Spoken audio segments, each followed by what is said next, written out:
Judge Oscar Held Jr. presiding. It's a little darker up here. We're here for the jury? Go ahead and bring the jury in, please. Is it darker up here? What happened? Looks a little darker over here. Something missing? There we go. Thank you. I couldn't see my... Yeah.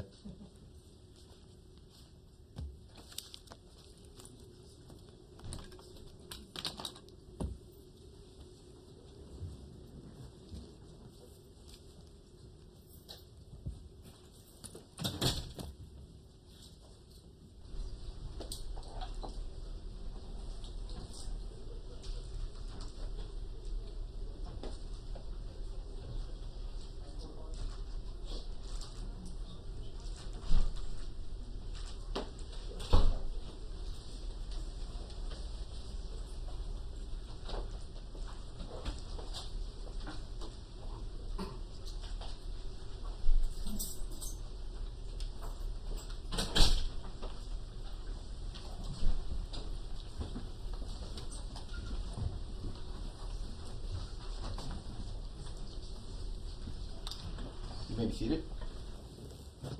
Good morning.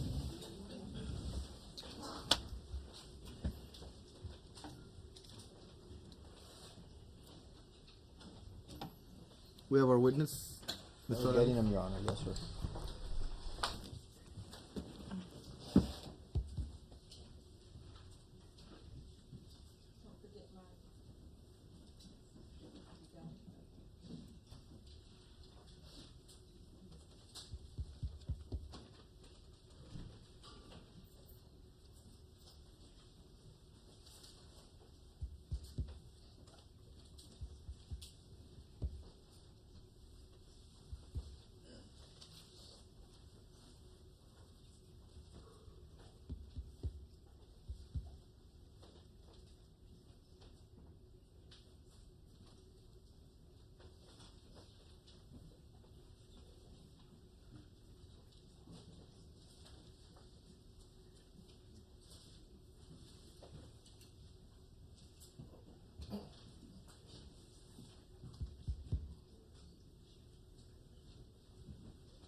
Morning, sir.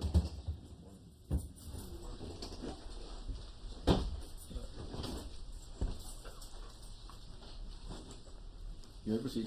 Yes, sir. Ranger Salinas, my name's Joel Perez, this is Raymond Fuchs, and we represent Mr. Ortiz here to my right. You testified that you've been a peace officer 29 years, That's correct, sir.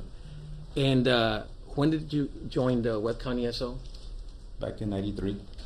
Okay, and you said you were there 4 years with them through basically 97, Approximately, yes. and is that when you went to DPS? Yes, sir. And then you went to this Joint Operations Center? No, I joined DPS and then I went to CID, then the Rangers, then I was assigned to the Joint Center Okay, so when did you become a Ranger? in 2011. Okay, so you've been a Ranger now, approximately what, 11 years? That's correct. And what are your duties as a Ranger? Our primary duties is major criminal investigations. We assist other local, state, and federal agencies with their investigations, border security, public corruption investigations. In your career, how many investigations have you conducted? Might be in the thousands. Okay, and how many interrogations have you conducted? Might be in the hundreds And searches? as well, in the Okay. hundreds. So, when you entered into the interrogation room, do you remember that? Yes, sir. At some point, you asked Mr. Ortiz if he was willing to give a statement, That's correct. and he said no. I believe so. Okay. And you still proceeded to go forward? I still read him his rights, yes, sir. Okay. And so, again, no doesn't mean no to you. It depends on the context you're using it. Well, you asked him, do you want to talk? And he said no, basically, is what happened, right? Yes, he said Okay. no. Now, as the interview progresses, he's not cooperating with you all, right? He's not being truthful, no. Okay. In your opinion, he's not being truthful at the time, because at the time, I mean, the only information you have is from Erica Pena, correct? Correct. Okay. And as you're going forward, number one, when you first entered the interrogation room, it was 321, right? I believe so, So he had already been there like an hour, maybe close to an hour? more or less. And you met with Officer Calderon, with Captain Calderon, to kind of figure out a strategy? Correct. Talk about what we had so far. And so you, like Captain Calderon, have experience in interrogation techniques, correct? Correct. So with interrogations, how many interrogations have you conducted? Must be in the hundreds. Okay. And you'd agree that based on your training and experience, you have a technique? The only technique that I've been taught, sir, is build rapport with the individual I'm talking to. Well, when you go to, how many classes have you gone to regarding interrogations in your career? Several. Okay. But I imagine, and is it a 1 hour class? Is it a 1 week class at a time? What is it? It depends. Okay. So I'm sure they don't tell you the only technique to utilize is to build rapport. They don't teach you that. That's the only technique I've been taught. I'm sorry. That's the I only can't hear you. technique I've been taught. I'm so sorry. I was kind of speaking myself. I didn't hear you. That's the only technique I've been taught to build rapport. Okay. And so you and Captain Calderon decided to try and figure out a rapport that you had with this Mr. Ortiz, correct? Correct. Okay. Now, when he was in the room waiting for you all to go in, that was by design? No. Okay. And time is passing, and the prosecutor brought up several things, which is that it was Mr. Ortiz that brought up the picture. Do you recall that? Yes. That was Mr. Ortiz that brought up don't break down the door, don't ransack his kids' rooms and all that. Remember? Yes. Okay. Now, regardless of the fact that he's the one that brought it up, you don't have to say, yeah, we'll do that for you. That's by design. You could have said, no, we're not going to get you a picture. No, we're going to do whatever we have to get into that house. You could have done that too, right? We could have, but we didn't. But you didn't. And it's by design because, as you know by reading this, by listening to the tapes, it's part of a quid pro quo. Isn't that true? No, sir. Okay. So you're trying to say, we're doing this for you, but you're not doing this for us. You recall on different occasions you say things along those lines. You were Calderon? Vaguely, yes, sir. Okay. And so we say, hey, we've done this for you, we've done that for you, but you're not cooperating basically, and you recall that doing that, right? Yes. Okay. And that involved several things. Number one, a lot of time has passed, because what time was Mr. Ortiz placed into the interrogation room? I would have to look back at my notes. If I told you around 2:30, a little bit later than that, would that be accurate? More or less, yes, sir. Okay. And then you all walked in at 3:21. Do you recall that? Yes, sir. Okay. And so then it's until roughly 10:55, almost 11 o'clock in the morning, when you all have been outside and they've taken, I think, at this moment is when they've taken, I think it's clothing and the like, and then you all will walk back in. And I'm just trying to refresh your memory of where I'm at in the questioning, in the interview. By this time, all those things have come up: the picture, and the not breaking the rooms and stuff like that. You agree with me? Yes, sir. Okay. Now, at some point, we know that the elected district attorney of Webb County is at the substation prior to 10:55 on September the 15th of 2018, right? And by that I mean Mr. Isidro Alaniz. Do you recall that? Yes, sir. Okay. And what did you discuss with Mr. Alaniz at the time prior to entering the interrogation room at 10:55? I don't remember talking to him at all. Okay. So was he just strolling by and you happened to see him and then you went to Mr. Ortiz and say, hey, the DA is here? I knew he was there. I don't know if I saw him or Captain Calderon informed me that he was there. And was he there for another case or for this case? He was there for this case. Okay. And it's your testimony to this jury that the elected district attorney of Webb County is at a substation. You and Captain Calderon are the lead investigators. He is there for this case. You two are there for this case. And you're telling this jury that you just happened to not talk about the case. Is that what you're telling these 12 people? No, I said that I saw him earlier. Okay, and what did you discuss with him earlier? No, I just saw him there. Okay. And so that's why I'm asking you. That morning, on September the 15th of 2018, when the elected district attorney of Webb County, Mr. Isidro Alaniz, is there, and he's there for that case, you mentioned that, you and Captain Calderon are there for this case, and you're telling me that the elected DA and the two lead investigators just never happened to talk about the case. They just strolled by each other. Is that what you're telling these 12 people? Yes, sir. I just saw him there. Okay. But regardless, you took that opportunity then to go in there, and after maybe 7 hours or more, that's when you walked in there and you tell. Do you have the transcript up there with you? Yes, sir. Okay, and I'm on page 13 of disc 6. Am I right? Yeah.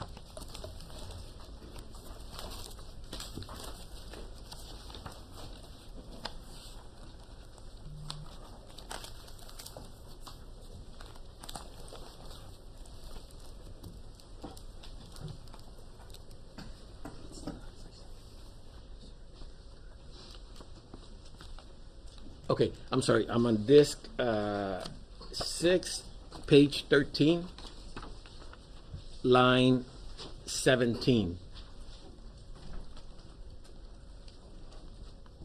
Are you there? 13, 17, yes, sir. Yeah, and that's where you say, look, partner, everything so far that you've talked about and everything that you've asked, we've accommodated you. And you're talking again about the quid pro quo. You are trying to give him things, the picture, whatever the case might be. Okay, now, half the district attorney's office here, he's right here. The DA himself, okay?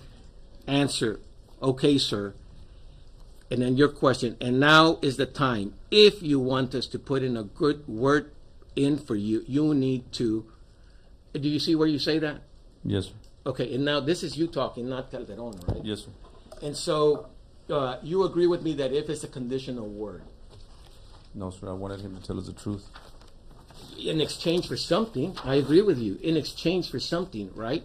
No, sir. For a good word to the elected district attorney of Webb County, the man that would control Ortiz's fate. Do you understand that? No, sir. Okay, We always but- confer with the district attorney's office, and they often ask us if they're being truthful with what they're saying. Well, I mean, you said you didn't talk to Mr. Alaniz, right? No, I said we confer on a regular basis. I didn't say that I talked to him on this case. Okay, but you see that I'm asking about the effect and overcoming an individual's free will. When you say we want to put in a good word with the DA, and the if is you cooperate. You understand that? If it's truthful, yes. Okay. Now, you go on further, and you say again, and again, you're not talking about truthful. You're talking about cooperation. Now I'm moving to page 14 to line 5. Are you there? Yes, You sir. see that? And you say This is Captain Calderon. You could be. We've cooperated with you. We've talked to your wife like you've asked us to. So again, you are implying to him that you've given him things, and you're asking for things in return. Cooperation. You see that? The only thing we were asking, sir, is for him to be truthful. I'm just saying if you saw that, because it doesn't say, are you being truthful? No, I saw what. Objection, Your Honor. He's being argumentative. I'm asking him questions, Your Honor. It's cross-examination. Please, that last question. Okay. But you see where you didn't say anything about be truthful in there. You see what I'm saying? Not you. It was Calderon. Calderon is saying, we're giving you things, give us cooperation back. Do you see that or you don't?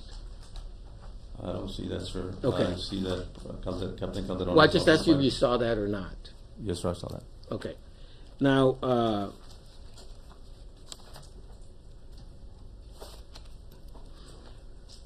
if you go to line 17 of that same page, and this is Captain Calderon, a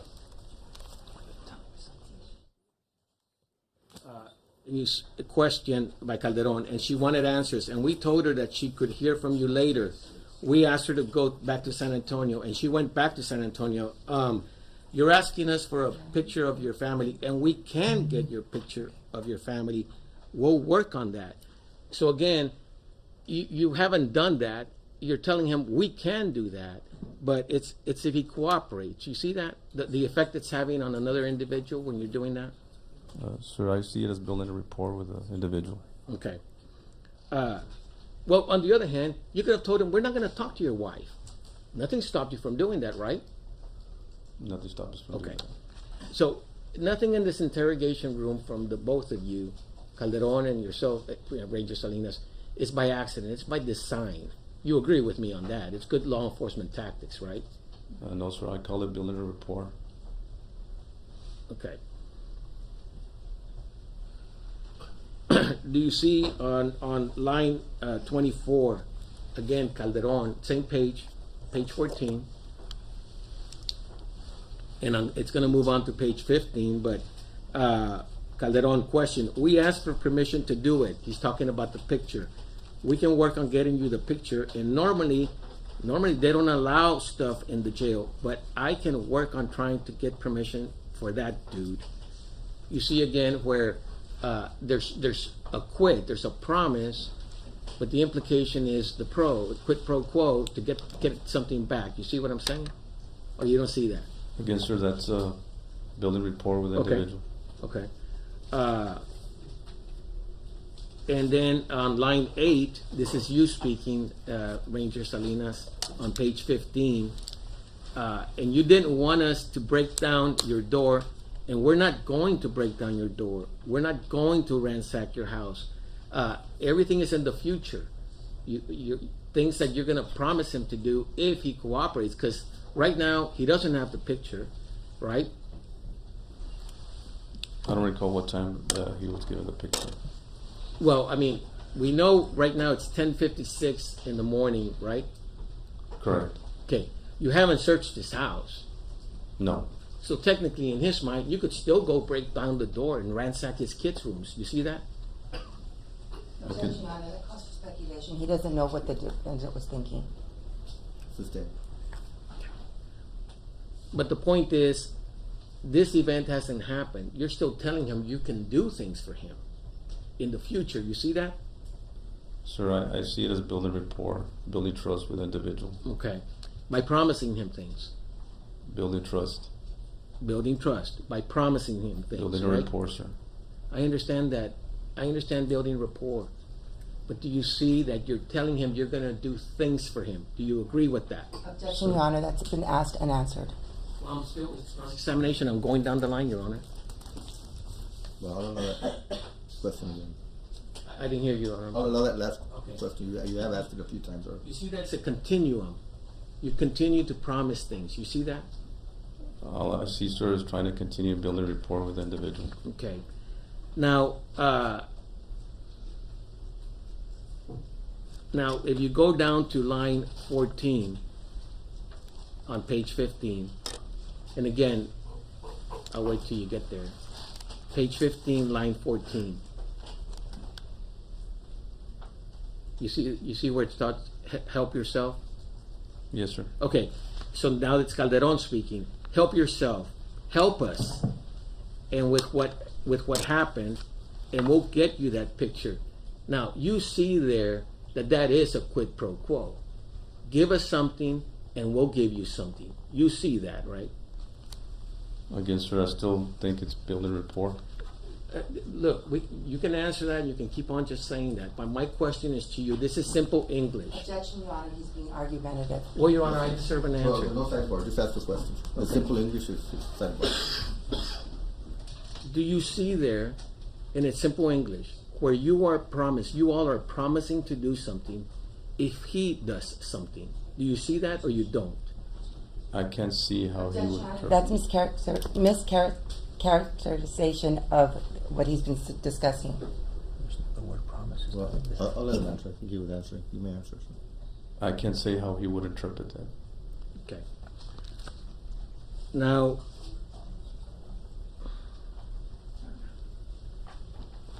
if you go down to page 16, line 23.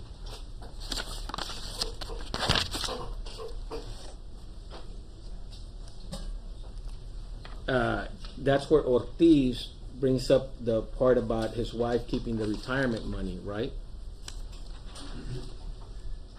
Yes. Okay. And then if we go to page 17, and I'm going to see who's speaking here. I think it's still Captain Calderon. Captain Calderon ceases on that, and he says on line 4 of page 17, you know what? I don't know, but I can find out. You know that. That's stuff that we can work on. Again, something in the future, right?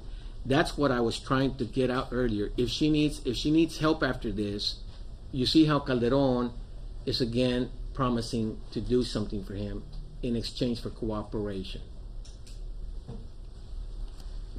Again, sir, I still think this is building If you don't rapport see it, with you that. don't see it. You can say, no, I don't see that. I don't see it, sir. Okay.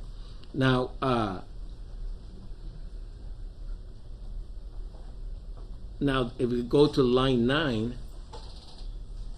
again, it's Calderon, and there's a way that you could help us cooperate. You see that, like, that's a direct request to cooperate, and then you'll help his wife. Do you see that Calderon is saying that, Ranger Salinas? Objection, Your Honor, that's a cop-out question. I'm not sure what it is that he's asking for. Rephrase, sir. Do you see where Captain Calderon is telling him he'll do something for him if he cooperates? Here it's literal. Do you see that, Ranger Salinas? I see he mentioned the word cooperate. Okay.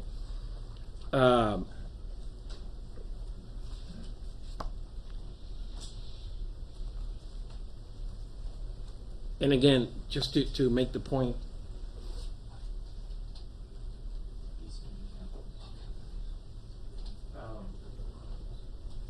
and it goes on and on. I mean, we already spoke to Captain Calderon, but do you see that you talk about the retirement, you talk about the picture, you talk about the ransacking the house, and everything is if you cooperate, it's conditional. You see that. I still see it as building rapport with an individual. Okay. And in different places you say, help us out, cooperate, right? Correct. Okay. Now,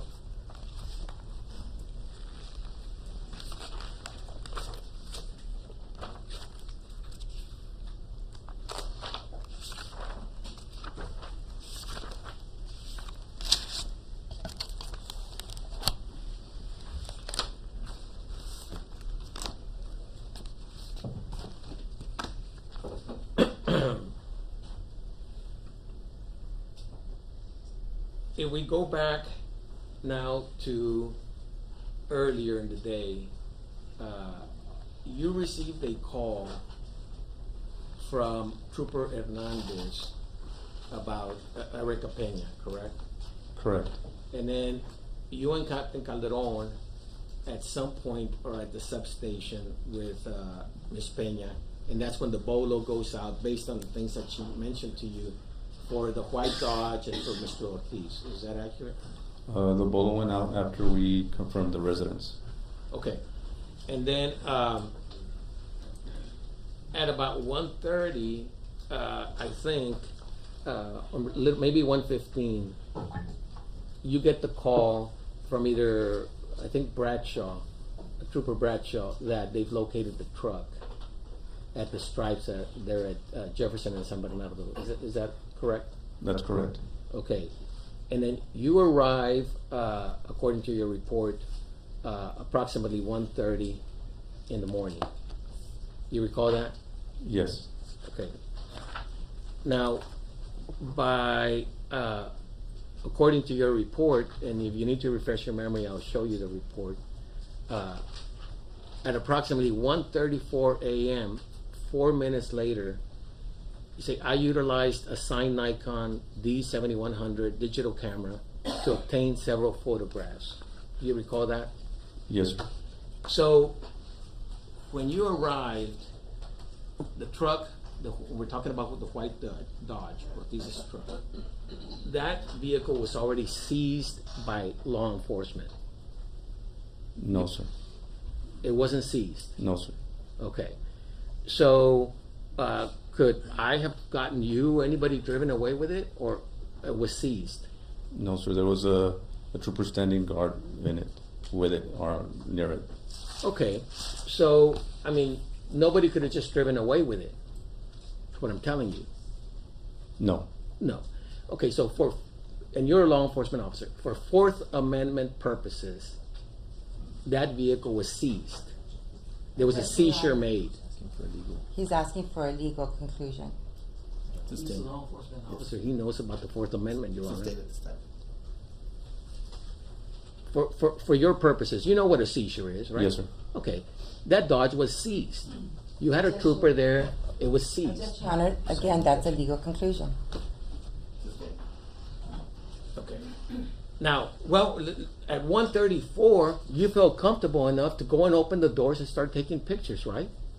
Correct. After I had shined the light inside. Okay. And just to make sure, when you say you shine the light inside, you use your flashlight to look inside, and there's something called plain view, right? You're familiar with plain view. Yes, sir. And plain view basically is that anything that you or anyone could see from any vantage point is proper, right? It's in plain view. If you look into my car and you see a coffee cup and my sunglasses, well, it's in plain view. You could look at it as a law enforcement officer or any citizen to come by my window and look at it. It's in plain view, and that's proper, right? Correct. Okay. Now, you went further, and then you manipulated the truck by opening the doors and conducting a search. Objection, Your Honor. It's a compound question, and he's injecting facts that are not in evidence. Did you open the Rephrase it. door to the truck? I did, but I had probable cause. Okay. At 1:34, now you're saying you had probable cause. The moment you were opening the door, was that truck seized by law enforcement? Yes. Okay. So the minute you're gonna, before, that 1 second before you open that door, that truck was seized by law enforcement? Yes. Correct. Okay. Now, you're gonna manipulate, you're gonna move stuff. Objection, Your Honor. Make your objection. Okay. You manipulated the truck to be able to see things that were not in plain view. Is that correct, sir? Objection, Your Honor. Those are facts that are not in evidence. You need to ask him if he manipulated the thing. I just asked him if he opened the door. He said yes, Your Honor. It's a different question. I'll allow the question. Okay. At some point, after you seized the truck, did you open the door to the truck? Yes, sir. And we have the photos where you open the driver's side door. Yes? Yes. Okay.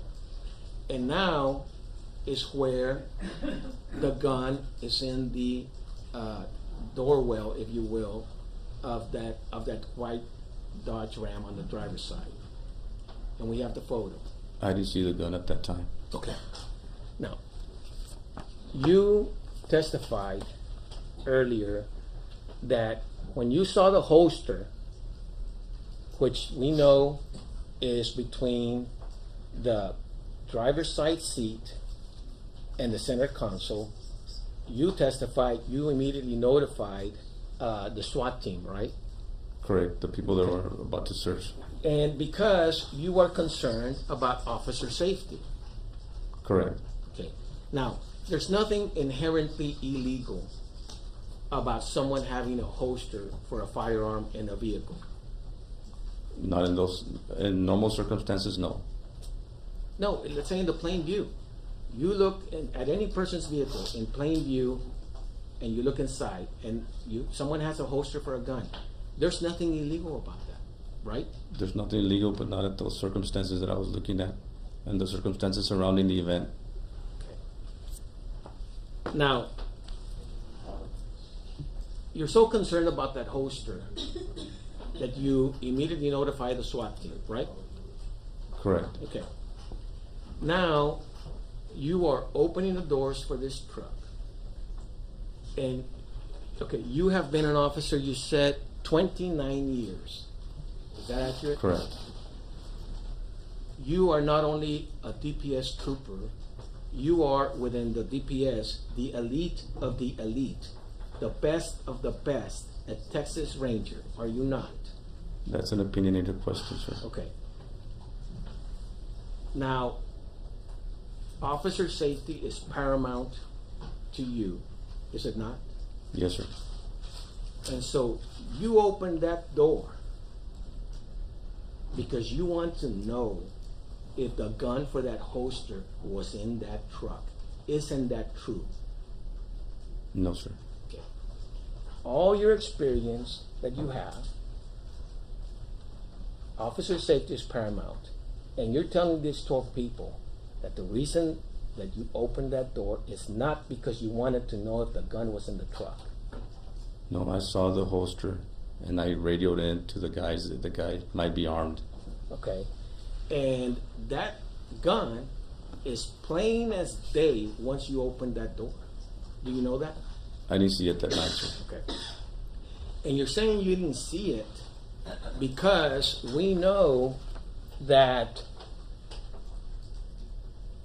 DPS Trooper Santuro turned in that inventory form and he said no inventory was conducted. You're aware of that now, right? Yes, sir. Okay. And so if a Santuro said back then at 2:17 in the morning on September the 15th of 2018, that's when he signed that form or documented it and it says no inventory conducted. You're aware of that form? Yes, sir. Okay. So now you're stuck because once it says no inventory was conducted, the only remaining thing is a search was conducted. Isn't that true? A search was conducted. Is it true or not true? A search was conducted. Objection, Your Honor. That calls for a legal conclusion. Jesus, Judge, what Ooh, legal allow that. conclusion? The question about whether there was a search? It's a What is the fact objection? The objection is that he did not know what Santuro had that night. He's asking if he knows now. Was it a search? That's the last question that That was was the asked. question, Your Honor. And it's a compound question. Did you hear my question? Rephrase it at this point. Yes, Your Honor. Okay. If it wasn't an inventory search, an inventory, then it's a search. The vehicle Is wasn't that true? searched. The vehicle wasn't searched at the stripes. You understand that once you start moving stuff, that's a search. Objection, Your Honor. He's mischaracterizing the evidence. He has not said that he moved anything inside the vehicle. Your Honor, the officer can say no. He can either say yes or no. This is cross-examination on I'll allow the capital question. murder. Ask the question. Okay. If it's not an inventory, and we've already talked to these 12 people and all of us, an inventory is to document things that are in the truck, right? Correct. If you wanted to do that.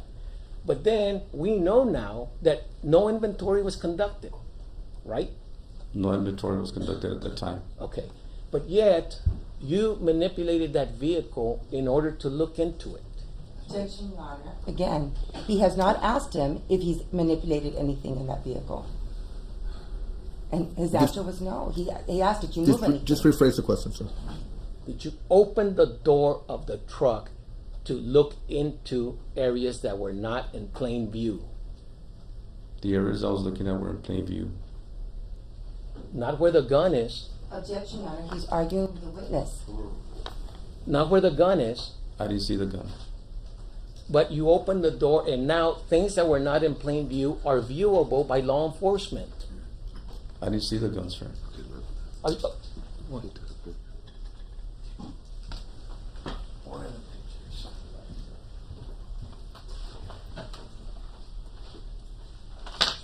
Where would the picture of the truck be from your phone?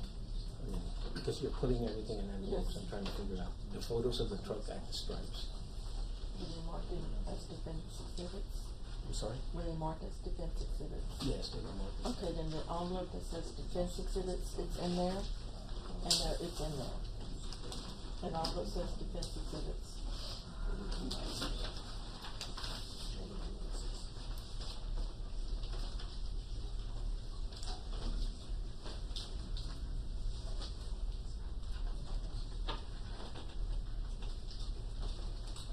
May I approach the witness, Your Honor? Yes. I'm going to show you defendant's exhibit number 7. Can you just, that's been admitted into evidence, so you can testify on that. Do you see where the door to the white Dodge on September the 15th of 2018 at the stripes in Laredo, at Jefferson, and San Bernardo has the door open to it? Yes, sir. You opened the door. Yes.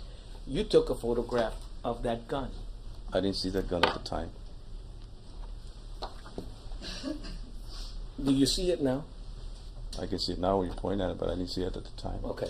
And you knew there was a holster, by the time you opened this door, you knew there was a holster in the truck. Yes, sir. Okay.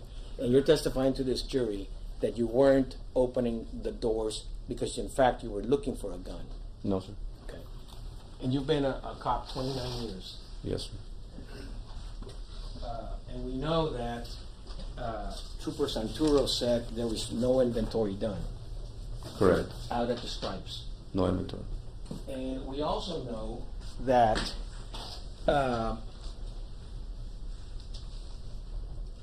there wasn't any need to be concerned about the truck because you instructed Santuro, number one, to secure the truck at 1:15 a.m. You instructed him to secure the truck. Correct. Okay. So we know it's secure, we know it's seized, and we also know that once it was going to be towed, according to your reports, you instructed Santuro to follow the wrecker all the way to the substation, right? Correct. Okay. So we know that nothing was going to happen to that truck. No one was going to get into it and search it or take stuff out because it was being followed by law enforcement all the way to its destination. Correct. Right? Okay. So any items that were in there were secured to begin with. Would you agree with that? Yes, sir. Okay. Now, once it gets to the substation, we know that Ortiz was arrested around 2:30 a.m. We've established that. Now, around 3:54 in the morning, you instruct Ugarte Nenke to go ahead and start searching the truck. You recall that? Yes, sir. Okay. So, now out at the scene, at the stripes, because the truck was already seized, other than inconvenience and the like, nothing would prevent you from getting a search warrant for it, right? I didn't need a search warrant. Okay. But if you had wanted to, nothing would have prevented you from doing it. Probably the time at night. Okay.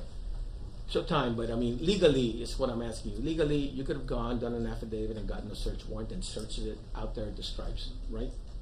Not at the stripes. Okay. Let's go back now to the substation at 7209 Saunders, there in Laredo, at 3:54 a.m. We know the truck got seized and transported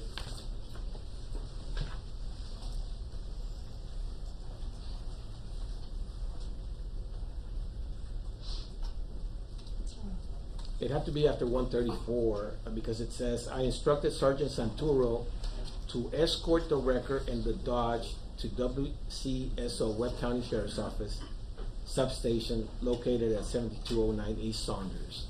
So we know that it eventually got to the substation, right? Correct.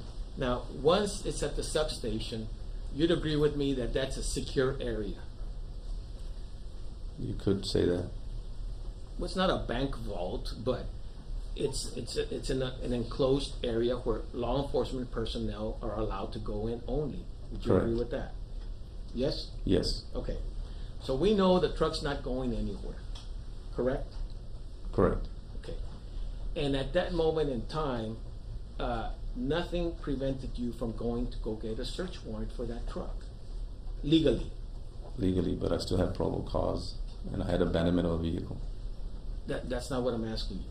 My question is, legally, could you have gone to a magistrate, presented your affidavit, gotten a warrant, and then come and search the truck? I could have. Okay. But you didn't. No, sir. Now, at 354, you instruct Ugarte to start searching the truck. I don't remember what time I told him. Okay, let me see. I think.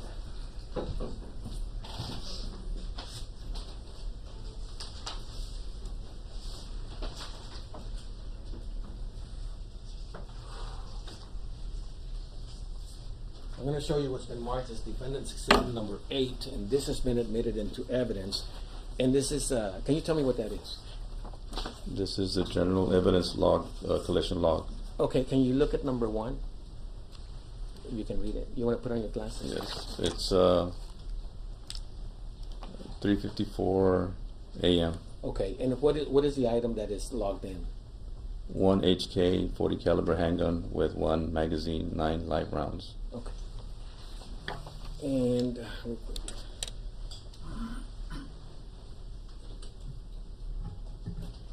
And can you read out what item number 2 is and the time? With the numeral 2. Yeah, that one. 4 a.m.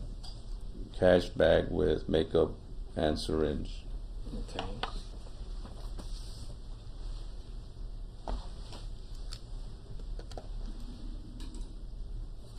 Okay. So now, I'll ask you again. So by 3:54, you instruct Ugarte, Deputy Ugarte, to begin searching the truck, the white Dodge, right? Correct. And at some point, well,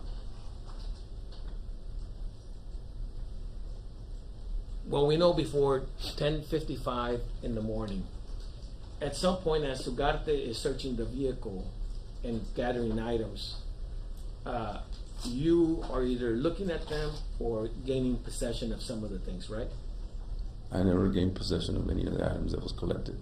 Okay, do you recall Calderon taking possession of some of the items? Yes. Okay, and the items he got were the bag with the syringes and the like, right? Correct. And at some point, you all also looked, I guess, by ejecting the magazine of the HK to see how many rounds were in it, right? I don't recall that. Okay. Do you remember going in and at some point talking to Mr. Ortiz and asking him, why are there rounds missing from your magazine? I don't recall that either.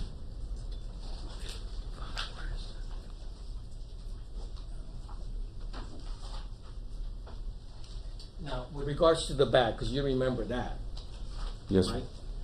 Now, you need the items in the truck to be able to confront Mr. Ortiz with, let's say, incriminating evidence. Is that accurate? That's fairly accurate. Okay. And for example, when you told him, we know this bag is not your wife's because it has syringes in it, remember? Yes, sir. So you're utilizing the items from the truck because they're necessary to assist you in the interrogation. You agree with that? I wanted him to have as much information as possible to make his own conclusion. Sure. And I'm just gonna tell him, if I were to just tell you just generally, because it's in the transcript somewhere and we've all looked at the video, that at some point, either you or Calderon, I know you don't remember right now, but if I were to tell you that they say, hey, why are you missing rounds from your magazine? And he even replies, because I shoot up in the air sometimes. Does that refresh your memory?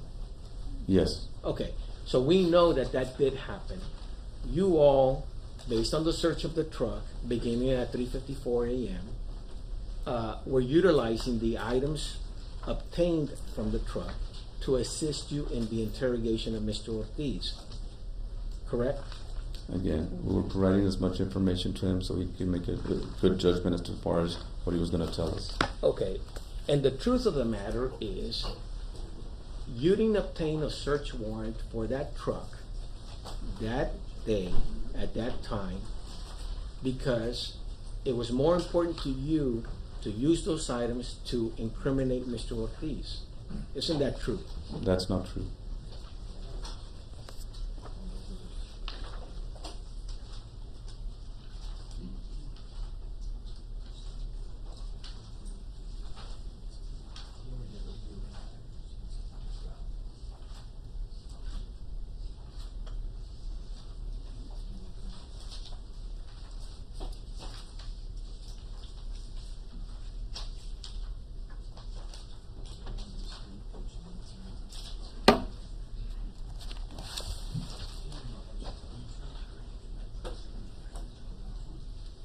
But with regards to the entire events that night regarding the search of the white Dodge on September the 15th of 2018,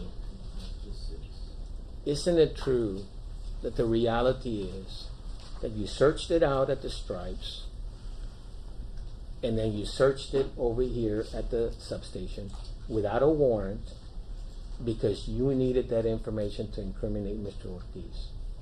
That's not true, sir.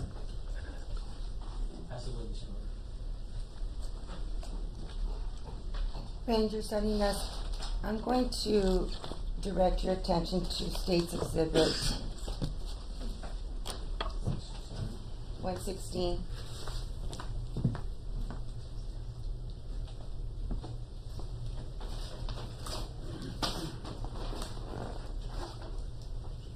Do you have the exhibit for the transcript?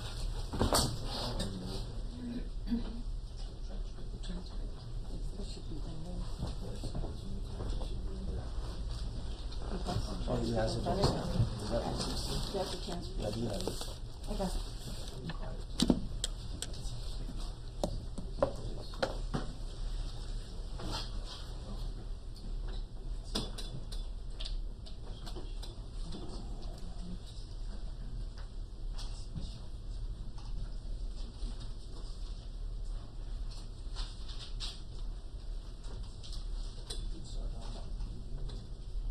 And at the beginning, do you remember who brought up the district attorney first? Was it you who brought up Mr. Alanis being at the station? Or was the first time Mr. Alanis' name was brought up, was it by Ortiz? Mr. Ortiz. I think it was Mr. Ortiz. I'm going to direct your attention to CD3, page 50.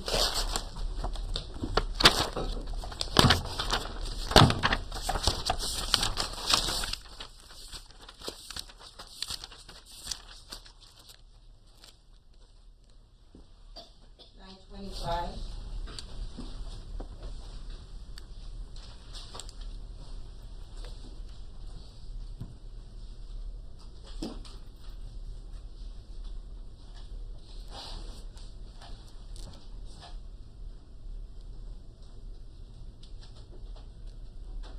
The very bottom. And this is Mr. Ortiz speaking. on page 50. And he says, did you guys already wake up the Chilo? And it continues on page 51. District attorney already, and tell him that you had one of the 2 stranglings. And you answered, but this is Agent Salinas, well, nobody told you it was this way. And look how I am. Ha, this is him answering. Ha, I mean, you answer, well, you know that you're there for a reason. And his answer is, so you guys haven't even told the media, guys? I don't know. I don't believe that. And your answer is, we haven't, but someone else did. You know how BP works. What happens the first time that you get a load or something happens, everybody is there taking pictures, sending emails. We just have something like that. I'll be the first one that the gossip, but that's not us. And he says, and it keeps going, and he's discussing how BP knew, and he actually goes into discussing the text messages or the media messages that were being sent back and forth while he was in the back of the truck when he got apprehended. Do you recall that? Yes. So who is the person who first brought up Mr. Alanis? Mr. Ortiz. Now, you were questioned, and you defense counsel said that you were not seeking, that you never said that you were seeking the truth. Do you recall that he just asked you that? Yes. I'm going to refer you to, it's on disc 3, page 19.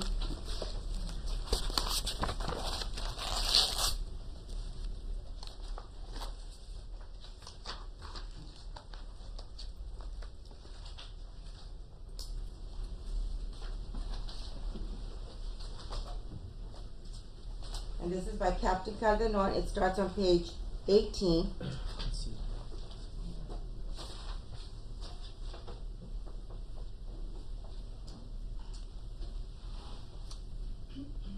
And he's discussing, she has kids, she had an alternative a way to support them, but it was still a way to support them. She was supporting a family. He's referring to Melissa. Is that okay? The answer, no. Look at Melissa. He's reviewing a photograph. Look at Erica. Reviewing a photograph. Shit, I don't know. I don't know what you guys want me to tell you. The answer is, I want you to tell us the truth. And he says, I'm telling the truth. Question, I'm asking you for the truth. And his answer is, I'm telling you the truth. So you did tell him that you wanted the truth. Yes. Did you not? Now, on disc 6, which is later on in the interview, page 18,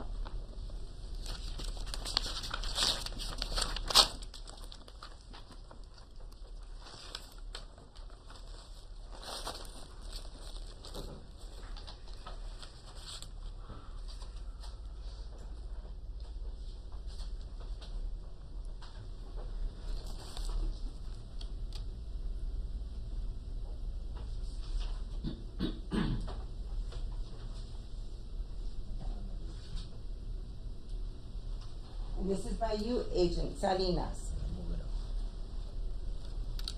And you say, okay, the question was, okay, if you help out, Ortiz, and this is you speaking, if you don't want to waste money on legal fees, because he was discussing that, why are we going through all of this? Just tell us the truth. You know. You already know the truth was the answer by Mr. Ortiz. And then Captain Calderon says, well, you know that, JD. And the answer was, you already know that either it's on me and you've got blood on my boots. And the question, JD, look at me, please. Did you also discuss the word truth? Yes.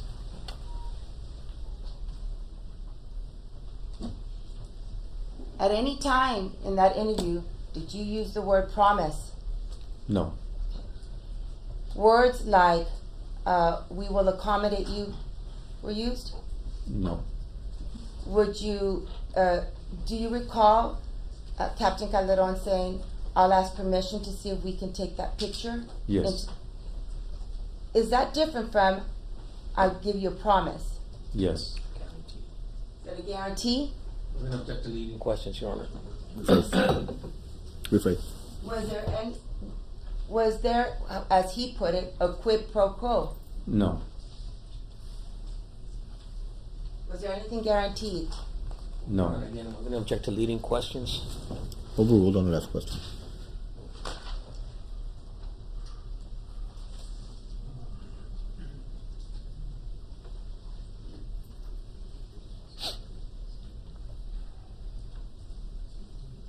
Now, during your interview, and we discussed this when we had you on direct yesterday, you said you already knew he was a law enforcement officer. Once he was at the substation, yes. Yes. And do you recall him discussing times that he had his own investigations and that he would conduct interrogations and searches? Yes. And arrests? Yes. So you knew he was familiar? Did you know if he was familiar with these concepts and the practices of arrest, search, and seizure? Yes. And interrogations? Yes.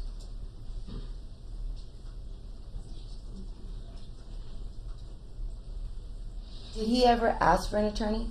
No. Did he ever stop talking? No.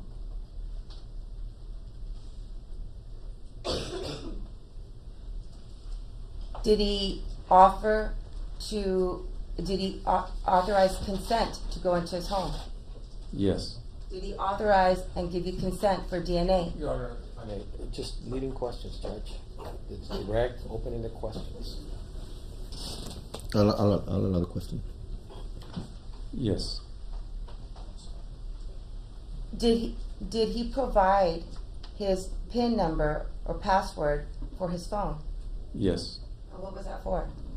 To get his picture. Cooperate. Did you take a GSR on him? I did.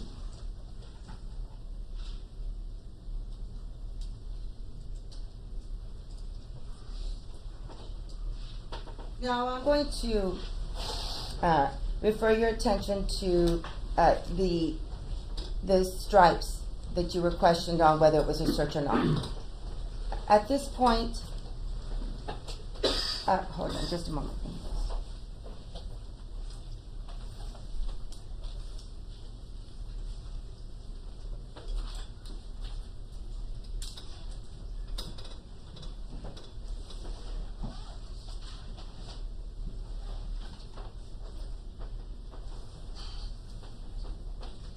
At this point, what did you know after you had spoken to Erica? What was the complaint that she had made? What criminal offense had she Well, complained Judge, about? a compound question. Rephrase. What criminal charge had she complained about? Aggravated assault and unlawful restraint. And what information did you gain from her that you already knew would be connected to her statement? The white Dodge truck, Mr. Ortiz, the tallies, and the pink small little flowered purse. And what did she complain he assaulted her with? With a handgun. So those are the things that you knew would be connected to the aggravated assault that Erica Peña was complaining about. Is that correct? Correct.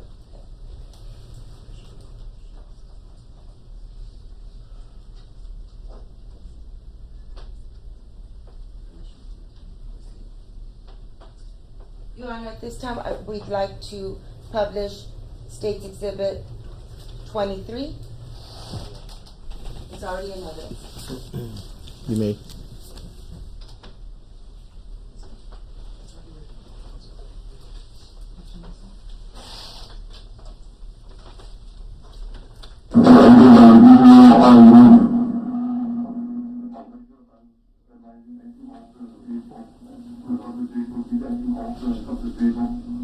Will you explain what's going on in here? Who is that? That's me and Sergeant Santoro. Had you opened the doors of this vehicle yet? No. Okay.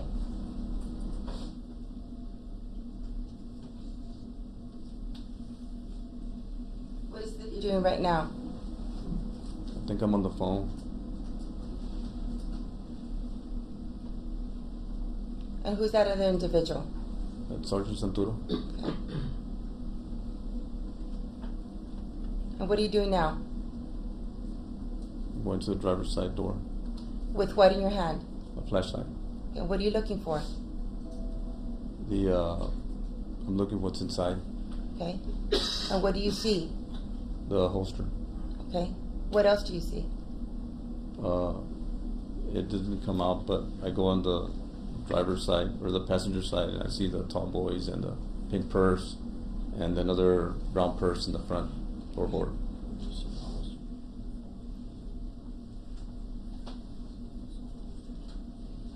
Did you get on the phone when you saw the holster? Yes. Okay. And what did you advise? That I had an empty holster, that the subject might be armed. Okay. Have you opened the doors here yet? No.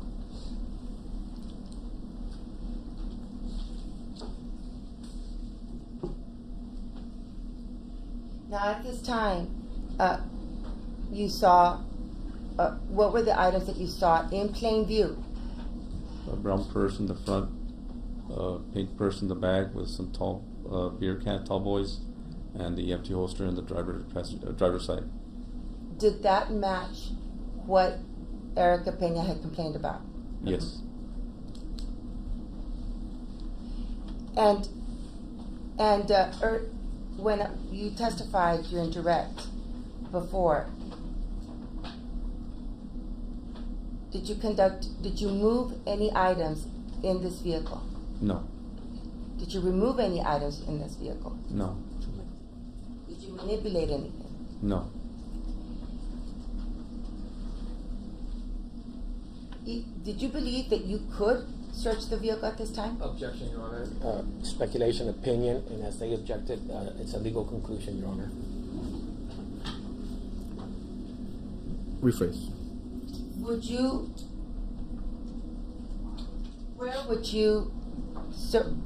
What would be the ideal location to conduct a search?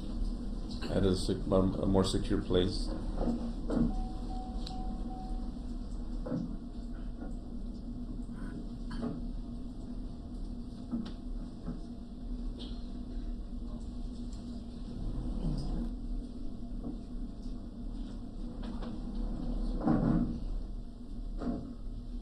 Now, when you were prompted, or what prompted you to take photos of the vehicle? Just so I can document the contents in the pristine manner that they were. And when you took the pictures, you did not. You can go ahead and turn. And when you took these pictures, again, it was just what you could see in plain view. Correct. Okay. But do you recall looking at your pictures and yesterday, and it was a picture that you had taken, and in fact on the door, the gun was there. Correct. So even though the camera picked it up, your eyes did not pick up that camera. Correct. I mean that gun. Correct. So what was the purpose of taking these photos at this time? Just to preserve the way the contents were in the vehicle. So there were preservation photos. Correct.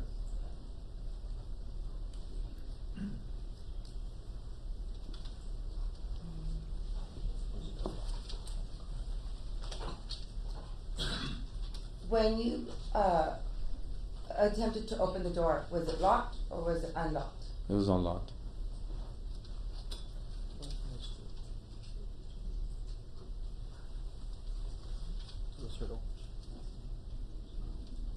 Did you know who the owner was of this vehicle? Yes. Okay. And was he present? No. And did you know from the investigation what had happened when the troopers confronted him at the stripes? Your Honor, I'm gonna object to hearsay, and I'm also gonna object to leading. Overruled. Yes, What was that? that he had fled.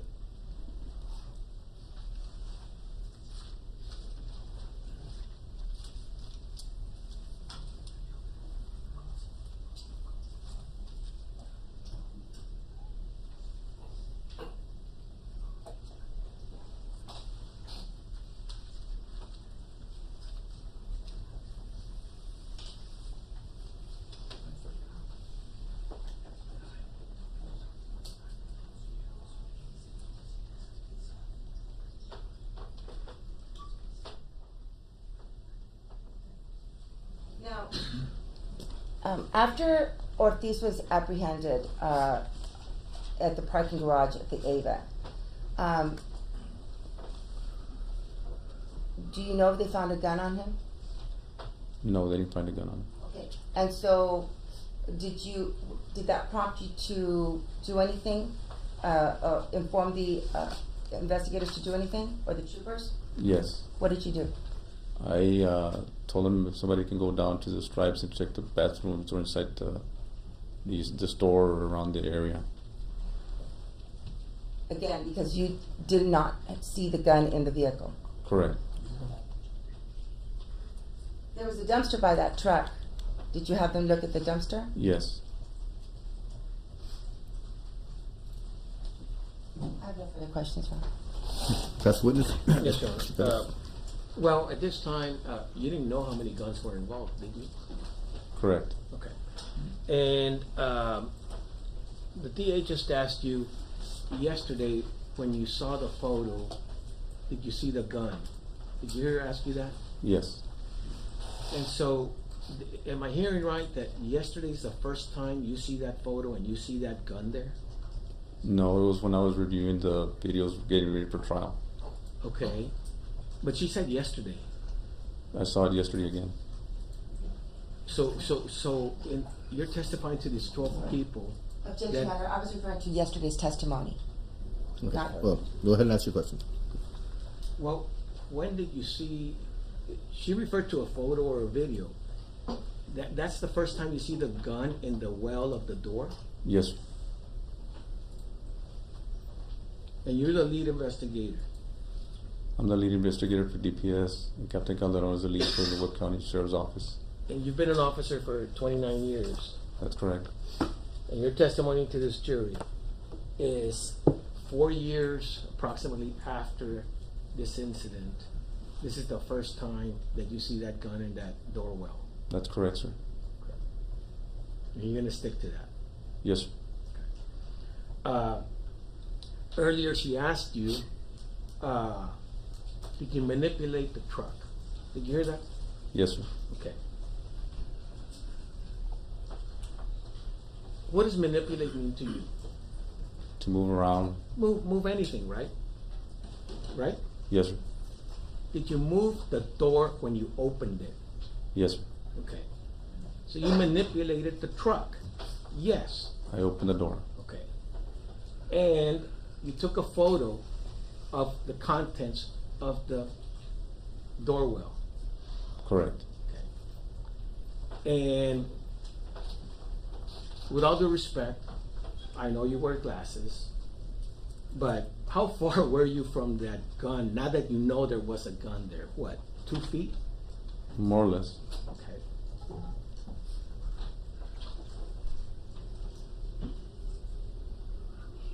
Okay.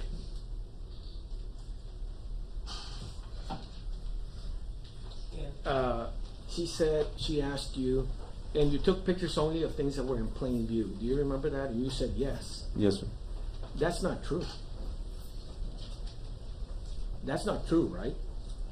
They were in plain view when I saw him with a flashlight. Okay. Where the gun is, where you now 4 years later know where the gun is, without moving anything, was that gun in plain view? No. So when she asked you, did you take pictures only of things in plain view, and you said yes, that is not true. Yes, that's true. Officer, You just testified that that gun was not in plain view. I didn't see it. I'm not asking you, you saw it. I'm asking you if that photo shows things that were not in plain view. Correct. So the answer is yes. You took photos of things that were not in plain view. Correct. When I opened the door, I didn't see the gun in there.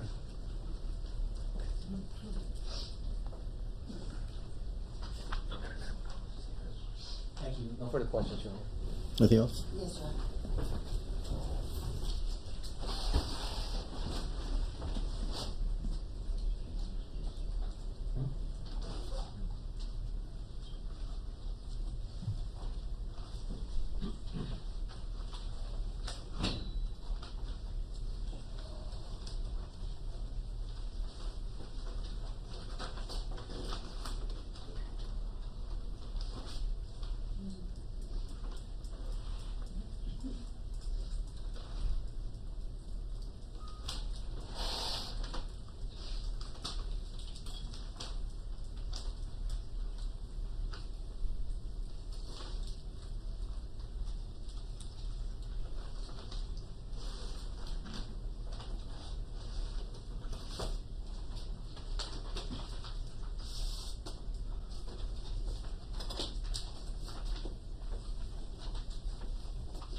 May I publish Defense Exhibit 7?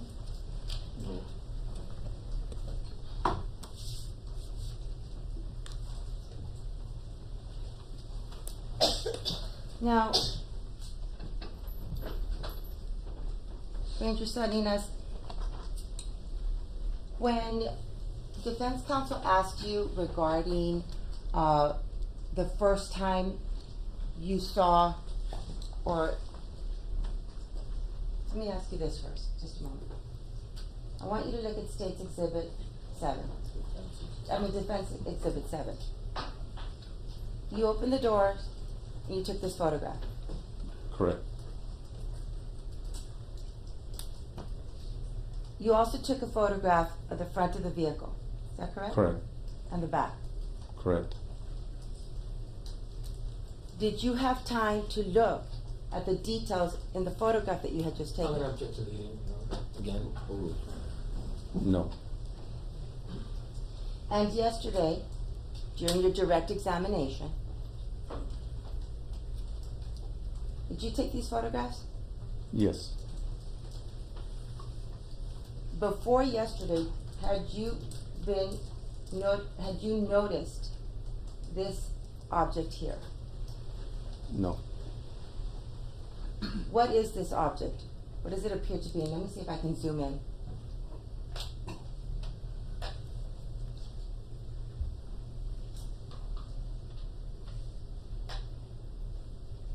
Upon closer inspection of this picture that you took, what does this appear to be?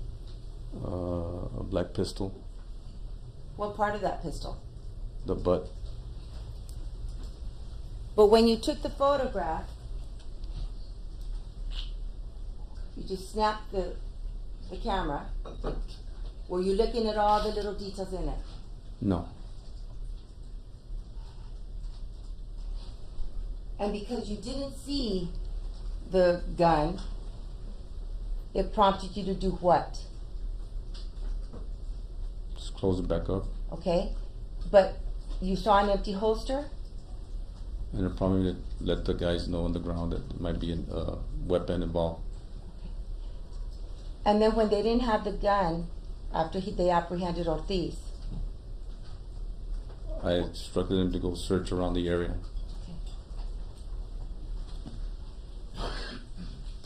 so it's your testimony today that when you were at the stripes, the purpose of these photos was for what? To preserve the stuff that I had seen. And also of things that you had not seen. Isn't that true? Correct. It was to preserve the condition as you found it there. Objection to leaving Your Honor. Correct. When you say preservation photos, what does that mean? To preserve what's there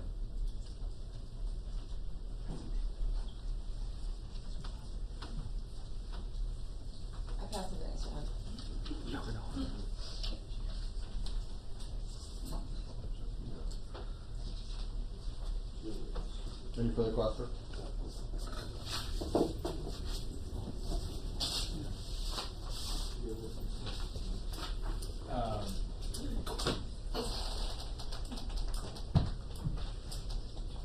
Well, that DPS form that you saw, like, you know which one I'm talking about, right?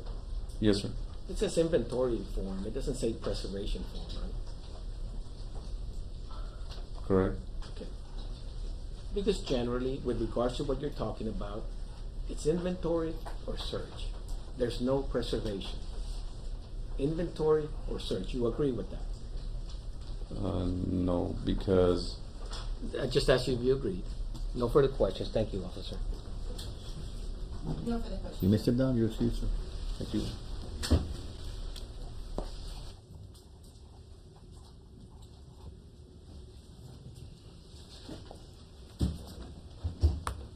The state's gonna call Sean Daniels.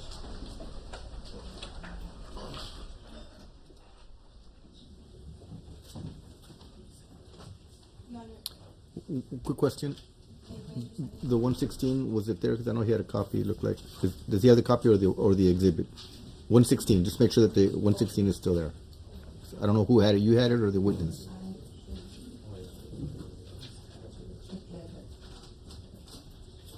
Okay. Just want to make sure we keep it with the other exhibits. And you were asking you have another witness today? Yes, he's accused. You're released from the subpoena.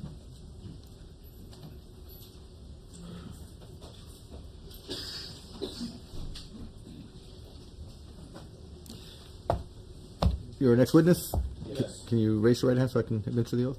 Do you solemnly swear that the testimony you're going to give during this trial will be the truth, the whole truth, and nothing but the truth, so help you God? I do. Thank you, sir. You may take a step.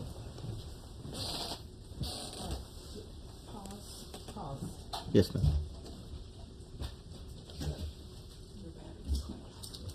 You're back. Okay. I'm still checking.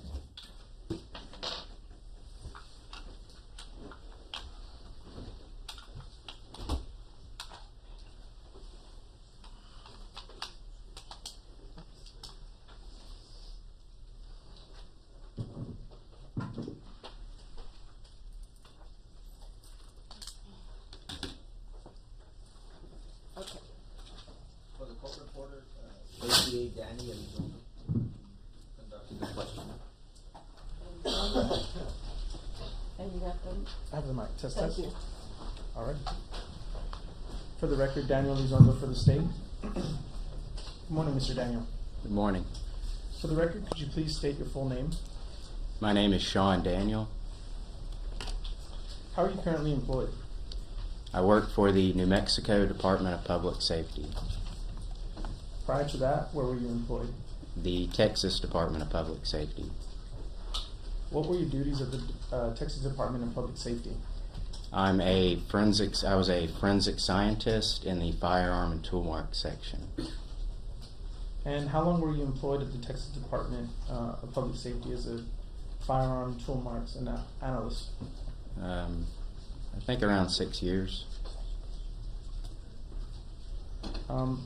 What were your duties there with regards to the day-to-day work? So my job as a forensic scientist was to analyze evidence related to crimes. What is your educational background? What qualifies me for this position is my biology degree. And do you have any other education that you received, undergraduate? I do. Yeah, I have a finance degree also. What about any specific training you've received in the area of firearm and tool mark examination? I'm sorry, can you repeat that question? Yes. Have you received any specific training with regards to firearms and tool mark examinations? Yes, I have. When I was hired for this position, I went through a training program that was about 1.5 years long. We went through different, modules with the history of the field, different manufacturing techniques, a lot of firearm safety and function, a lot of microscope work. And then after that training, I go into supervised casework, where I'm working actual cases under the supervision of a trained examiner. And then after I complete that, then I do independent casework. Since then, I've done continuing education and This has been my job, 40 hours a week since then. And at the time you were working at the Texas DPS, it was a crime lab, correct? Yes. At the crime lab, were you licensed as a forensic analyst? Yes, I was. By who? The Texas Forensic Science Commission. And just for the jury's sake, how many times have you yourself conducted firearm tool mark examinations? Many times. More than 20? Yeah, oh yeah. Yeah. More than 50? Yes. I've worked hundreds of cases. So it's in the hundreds then? Yes. Okay. At the time you were employed at the Texas DPS crime lab, was the lab you were working at accredited? Yes. Was that accreditation recognized by the Texas Forensic Science Commission? Yes. And was that accreditation recognized and accepted nationally or internationally? Yes. Okay. So shifting gears here, I want to ask you a simple question. Is it possible in your field and in your science and expertise to determine whether a particular bullet was fired from a particular gun? Yes. Okay. Could you please explain to the jury how it is that you come to such a conclusion? What's the day-to-day, typical examination of a firearm and projectiles and casings? Like a typical case that I work? Like a typical case you work. So when I receive the evidence, I'm looking at the paperwork, seeing what's being asked of me. What is the evidence and what's being asked of me. I'm going to take the evidence, I'm labeling everything, I'm documenting everything as I'm going. I take the packaging, I open it up, I see what the items are, again, labeling them and documenting as I'm going.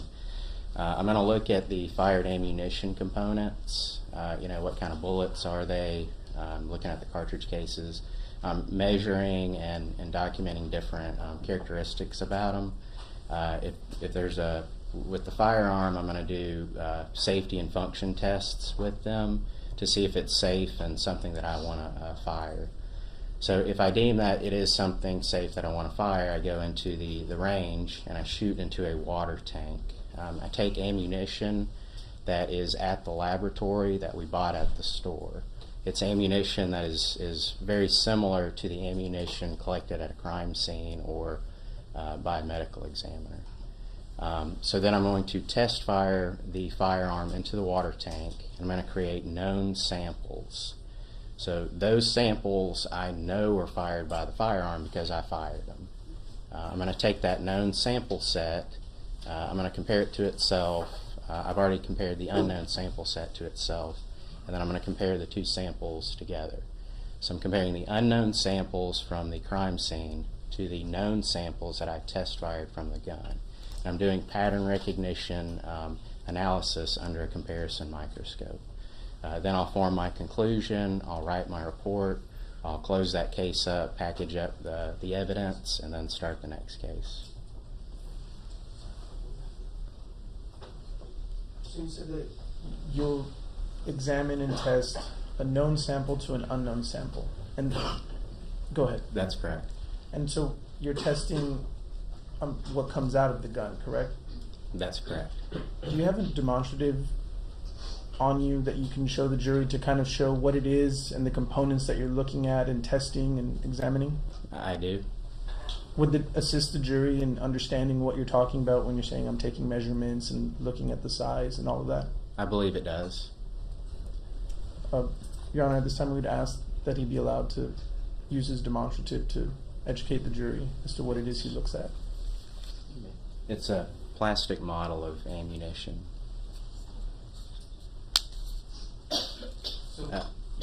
Go ahead and explain to the jury what it is you look at.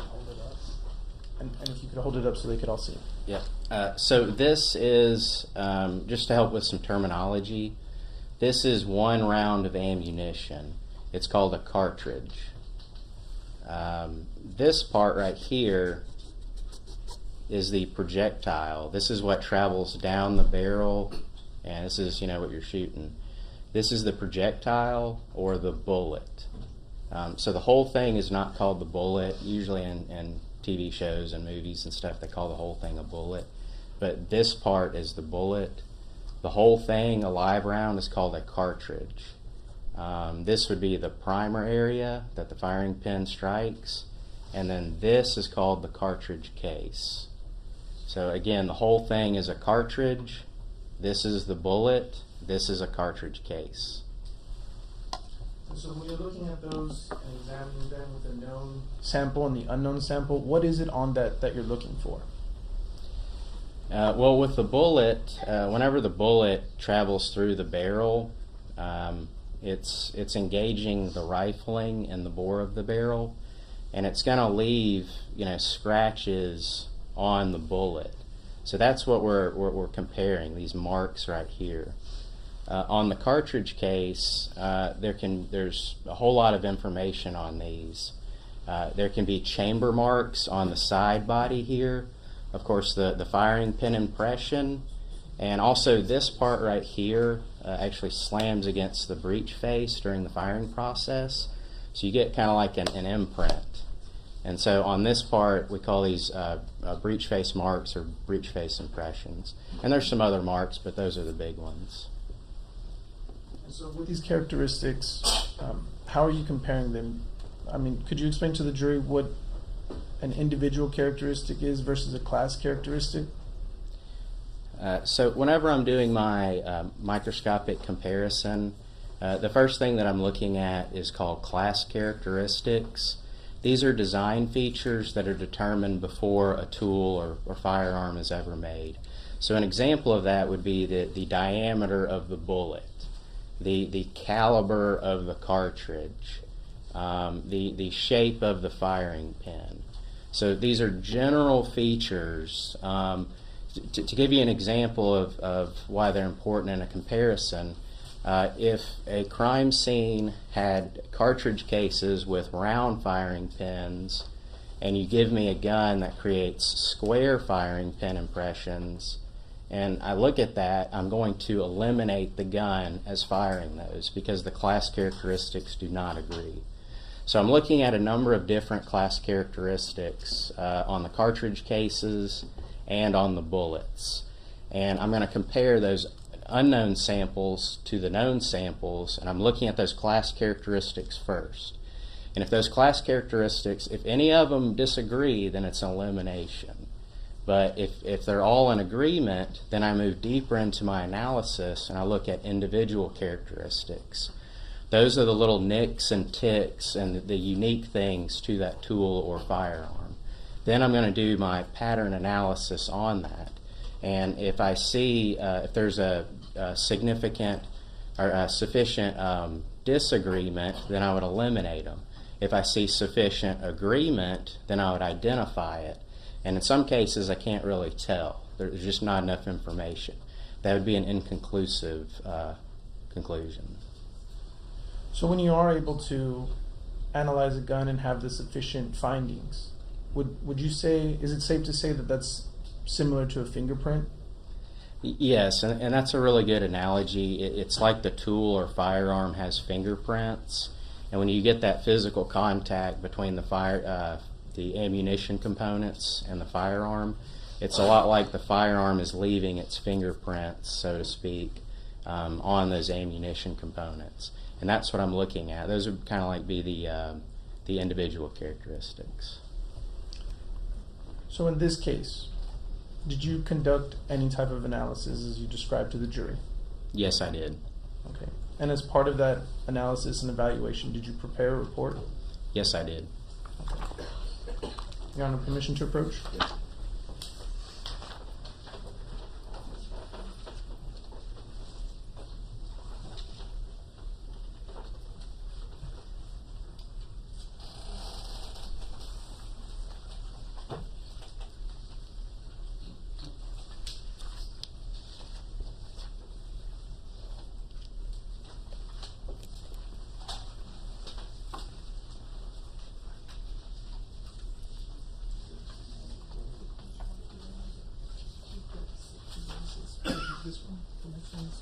For six.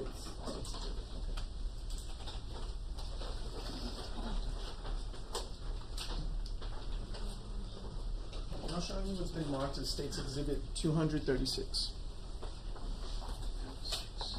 Are you familiar with this document?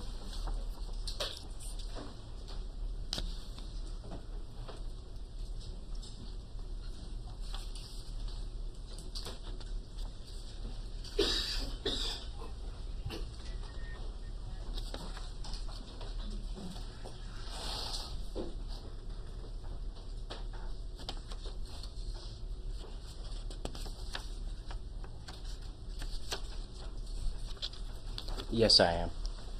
How are you familiar with it? This is the report that I issued. It summarizes my conclusions of my analysis for this case. Okay. Was this report generated in the normal course of business of the Texas DPS Crime Lab? Yes, it was. Was this report made at or near the time the events that this report talks about took place? Yes. And has this report been materially altered in any way? No. Okay. Let the record reflect, I'm now tendering to defense State's Exhibit 236 for review, and would like to admit that into evidence. Assuming you're offering it. Yes, I'm offering. We'd object, Judge. Well, if I could ask a question. Did you prepare this report yourself? Yes, sir, I did. Judge, we'd object to being offered into evidence. It's not a business record. It's his personal report. Just like an offense report. It's his report. Judge, I would, if he wants to have a conversation, we approach the bench. All right, go ahead.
It's evidence at this time.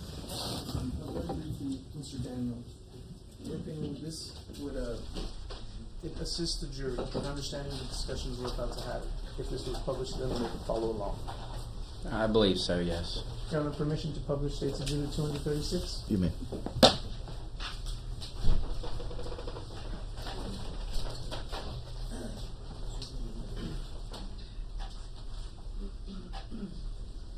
All right, Mr. Daniel. So right here you have a section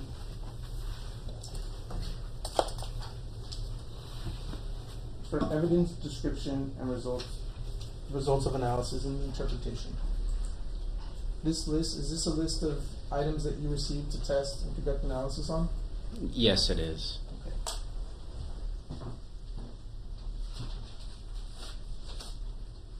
Permission to approach the witness again, Your Honor?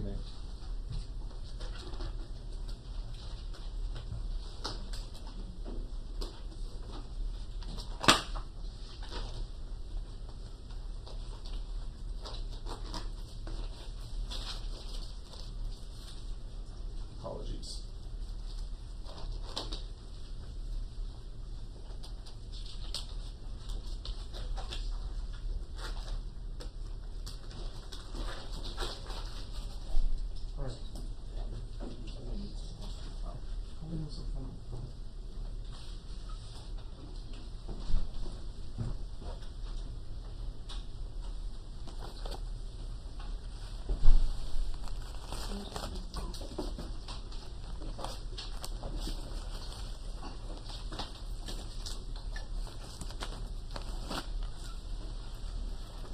All right. I'll let you put your gloves on, but I'm going to ask you a couple questions while you're doing that. I'm tendering to you what has been previously marked and admitted as State's Exhibit 36. Is this an item that you received for evaluation?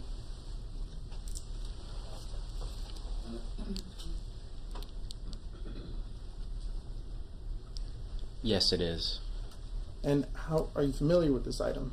Yes, I am. How are you familiar with it? So I know that I examined it because I have my case identifier sticker on the firearm.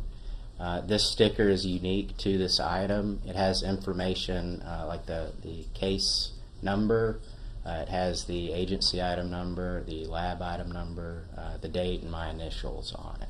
So I know that I examined this firearm. And when would be the first time that you saw this firearm? I would have to refer to my notes to have a date. Well, actually, hang on. It'd be February 11th, 2019. Okay. And what, if anything, did you do with this particular firearm? Well, the first thing I do after labeling it and making sure that it's unloaded is to function test it. Checking all the safeties, making sure that it's functional, making sure that there's nothing wrong with it. And again, is it something that I want to test fire? Okay. And did you end up test firing it and making sure it was safe to use? Yes, I did. Okay. And could you explain to the jury what it is that you did with regards to the test fires? So with the test fires, after I fire them and collect them, again, the very first thing you do is you label them. And then I'm going to do a comparison among the that known sample of test fires to see what patterns are repeating. With regards to your report, right here, item 20, and specifically 20-1.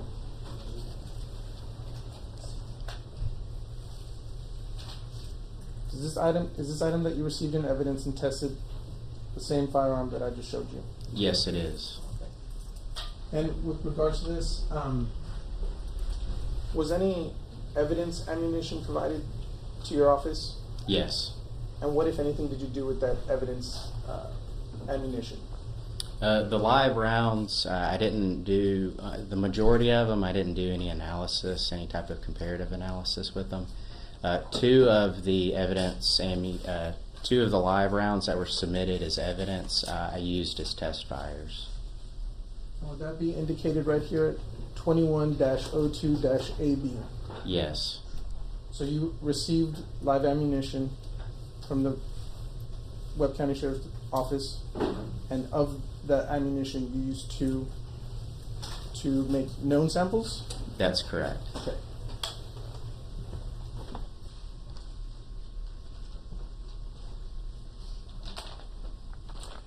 I'm now going to show you what's been marked and previously admitted as State's Exhibit 40, 41,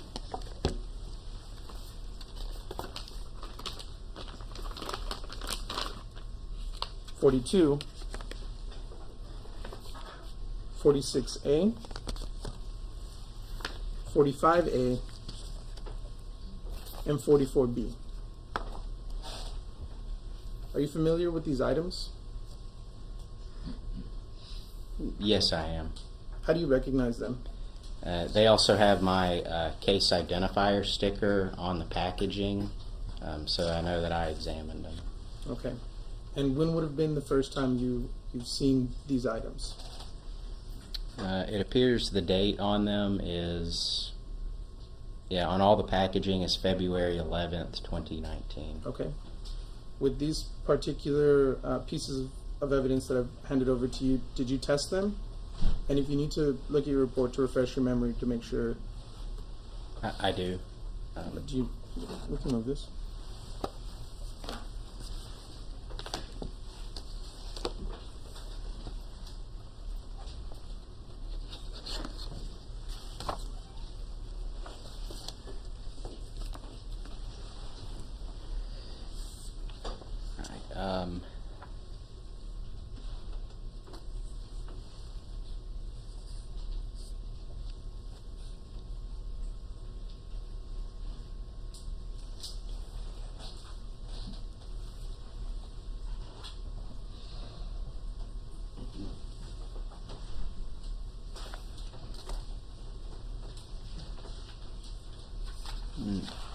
And what was your question now? Yes. Did you perform any analysis or tests on these items that are in front of you? Yes, I did. Okay. On all of them? Just to be clear. Yes. Okay. Let's see. This one seems to still have, if I'm not mistaken, your DPS crime lab tape and has been unopened. Am I correct in saying that? It's definitely sealed, and I see my where I have sealed it. Yes. Alright. I'm gonna have you open any of those that are still sealed, and then that way we can take a look at them. Okay. Do you want me to open all of them? All of them. If they're still sealed, please open them. Okay.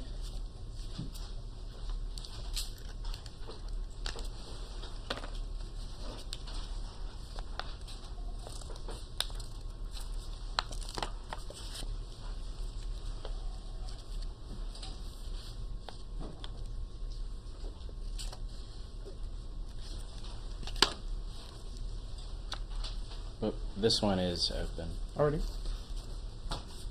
And those last This three one might is be. open. And this one is open. Okay. So these three are open. All right.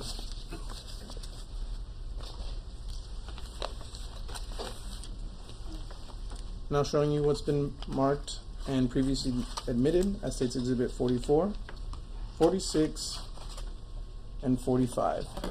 Are these projectiles that you received and tested, conducted an analysis on?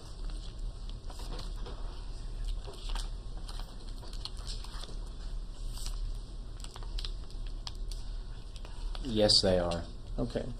I've now opened State's Exhibit 40 and retrieved what was in there. I'm going to do the same for 41 and 42.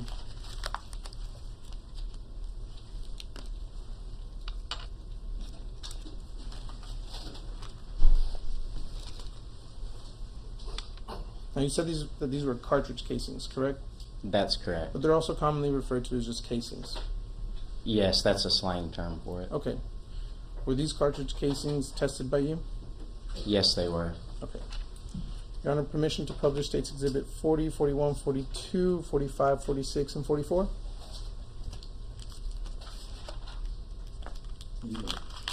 Thank you.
These are all items you tested, correct?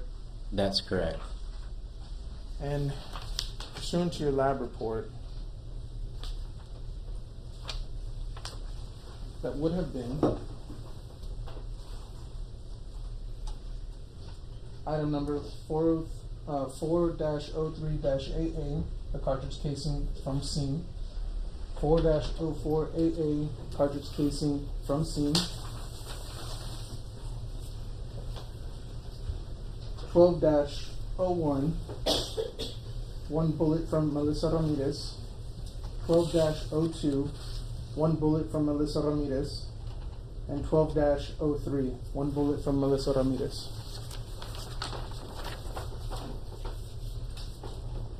These would coincide with those on your report, correct? Yes, they would. And from scene, are you familiar with what scene these were taken from? I'm sorry. These casings right here? It's my understanding they were taken from the Melissa Ramirez scene. Okay. And after you completed your evaluation on this, these are what you would call, let me back up. These are what you would call an unknown sample, correct? That's correct.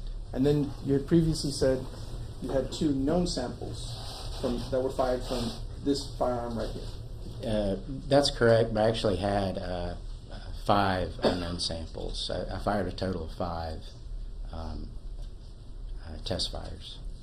So of those 5, 2 of them were from ammunition that had been sent to your lab. That's correct. 3 of them were ammunition that were store-bought that we keep at the laboratory as stock, and then 2 of them were evidence cartridges. So a total of 5. Okay. And after doing your analysis, which I believe you said you do it under a microscope, right? Yes. What did you find on all of these projectiles? What was the conclusion? On those particular items, it was my opinion that they were fired by the pistol, that pistol right there.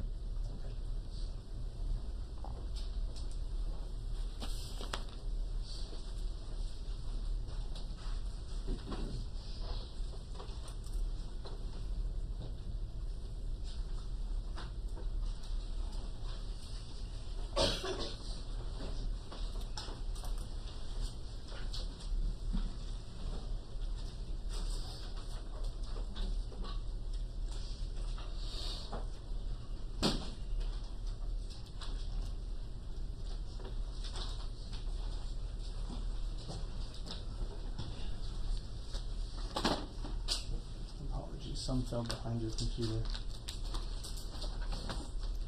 Can you grab it? I can get it. Thank you.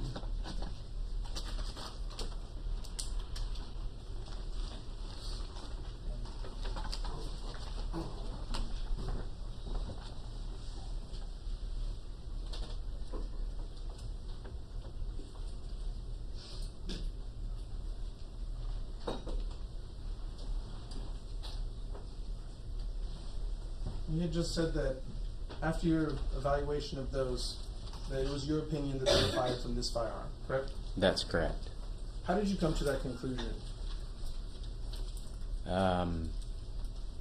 So just as before when I was explaining, how do I analyze a normal case, I'm looking at the class characteristics first, and those were all in agreement. So I go deeper into my analysis and look at the individual characteristics. And again, it's doing pattern recognition, and when I see a pattern that has sufficient agreement, then I form the conclusion that it's an identification and that the ammunition was fired by the gun. Okay. Now, I'm going to show you what's been marked as State's Exhibit 50, 51,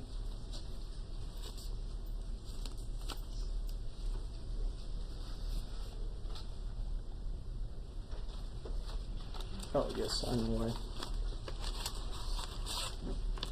47, 49, sealed. So if we can go, actually before that, if you could identify this envelope and tell me whether or not that was something that you're familiar with.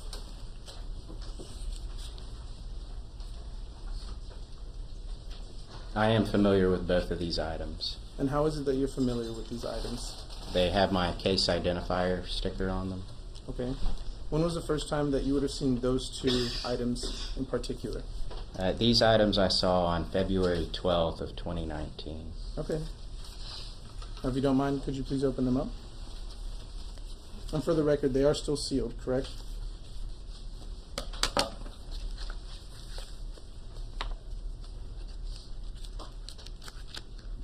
Yes, they're still sealed. Okay. And actually, seeing where you... For the record, Your Honor, I'm going to move the State's Exhibit sticker because I do think it lines up with where he's about to... I can cut somewhere else. Okay.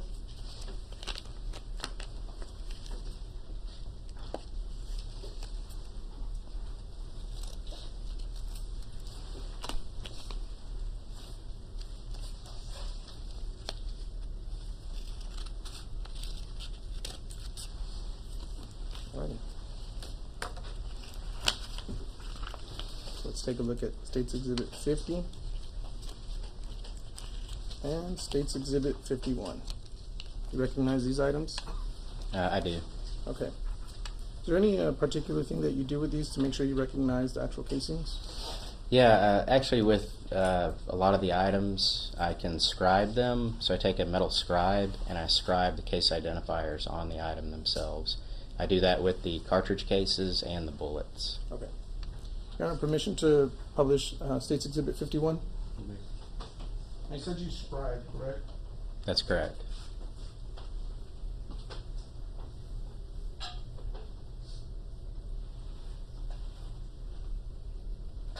Seems to be some markings on it that I don't think you would see in a traditional store-bought bullet. Is that your scribing?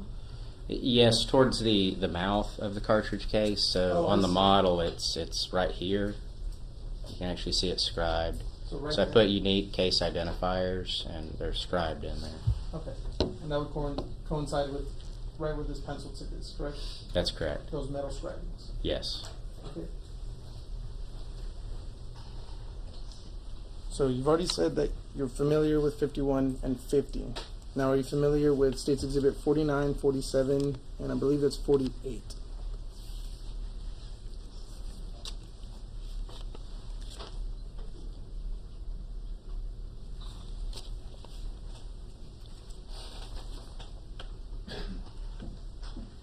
I am familiar with these items. Are you familiar with those items? The packaging has my case identifier sticker on it, and the packaging is sealed. Alrighty.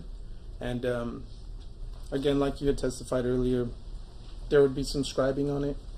Yeah, on the bullets, it's actually a different type of bullet than this, but I scribe it on the base.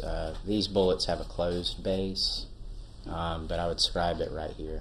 Okay. Your Honor, permission to publish State's Exhibit 51, 50, 48, 49, and 47?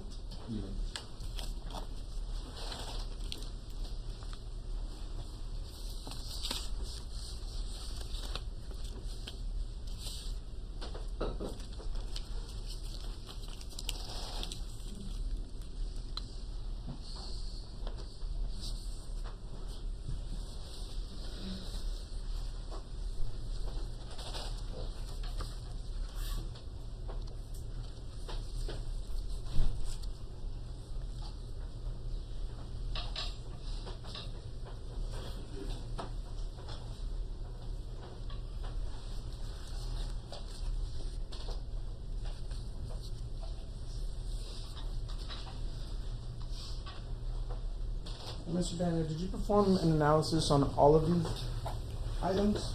Yes, I did.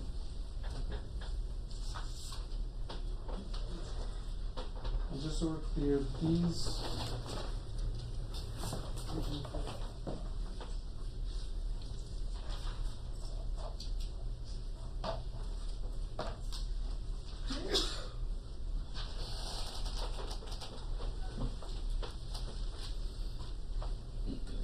items should coincide with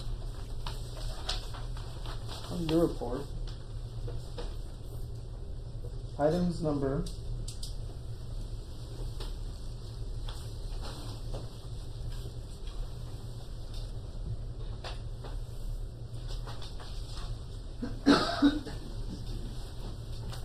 27,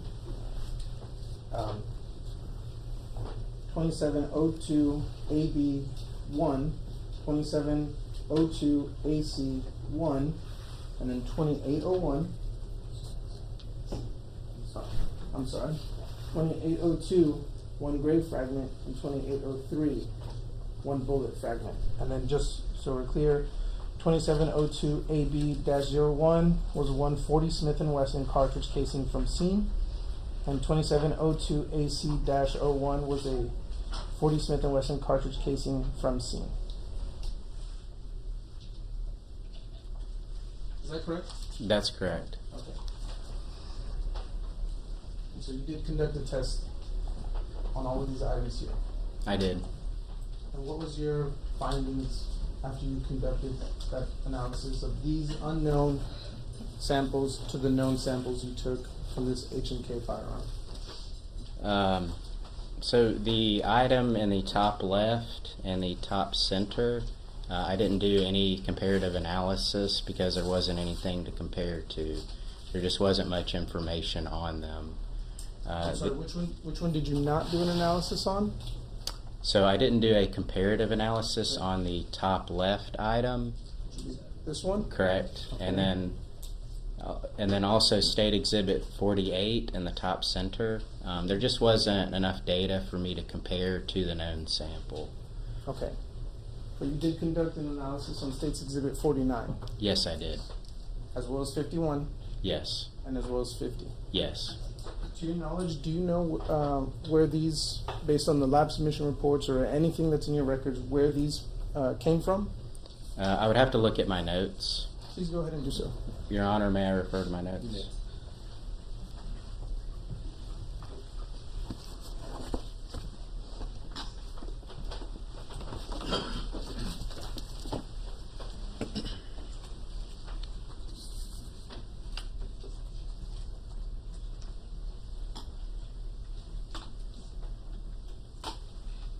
I do know which crime scene they came from.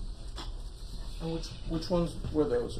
The victim was Claudine Loretta? Loretta. I apologize.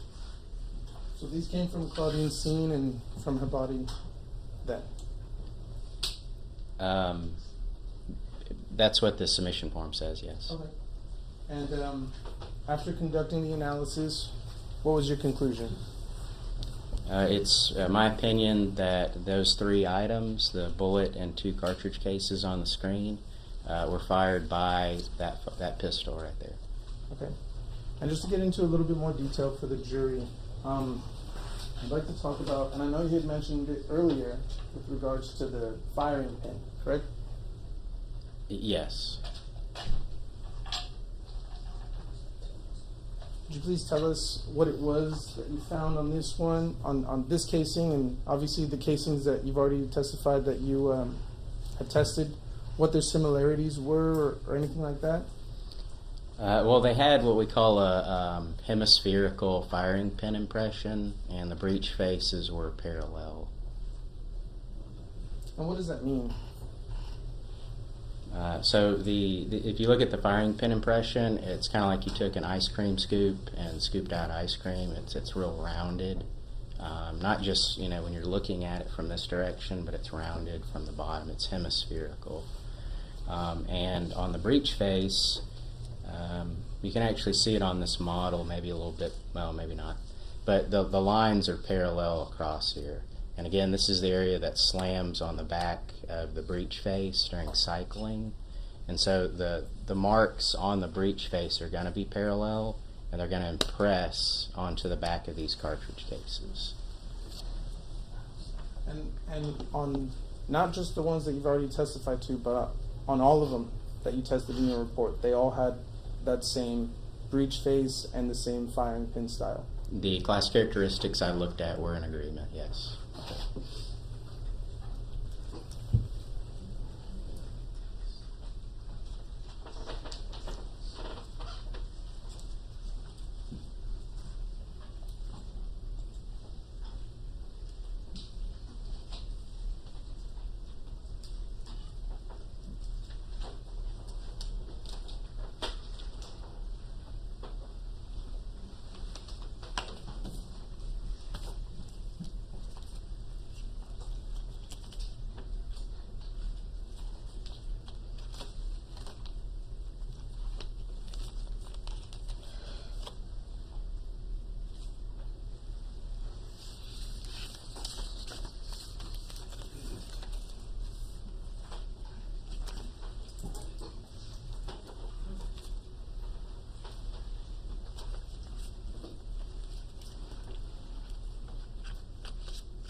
Now I want to show you what's been marked and previously admitted as State's Exhibit 145.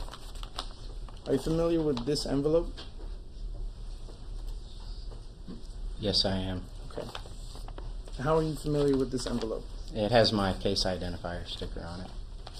And when would have been the first time you saw this envelope?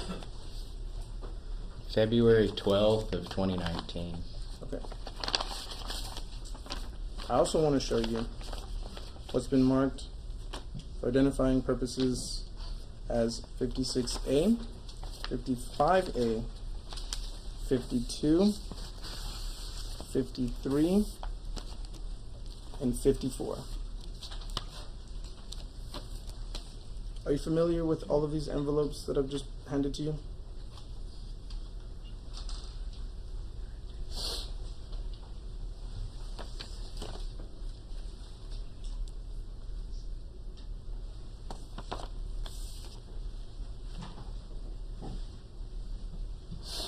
Yes, I am. And how is it that you're familiar with all of these envelopes? They have my case identifier sticker on them. And when would you have seen these envelopes for the first time?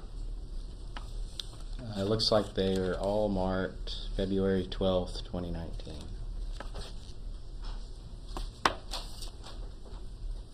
All right. I want to take some of these out.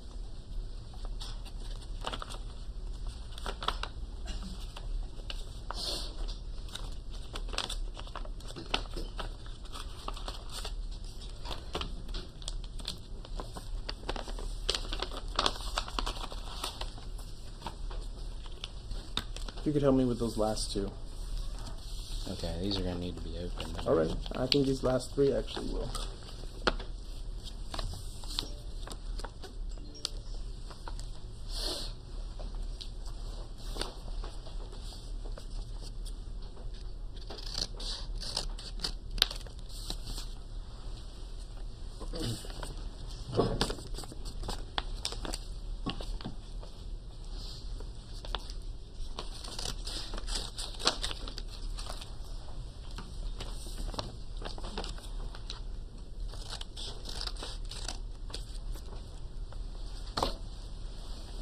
Ready?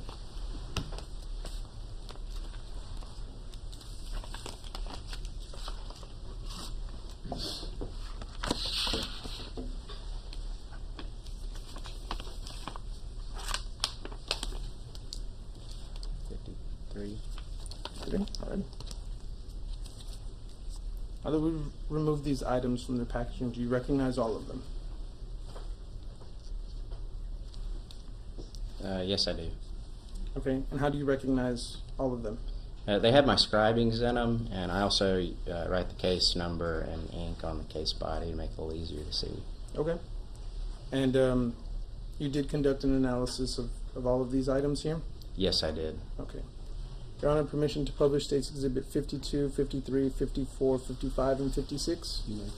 Judge, if I might, have they been admitted into evidence? Yes, these have all been previously admitted. Yes, sir. I was verifying before I allowed him.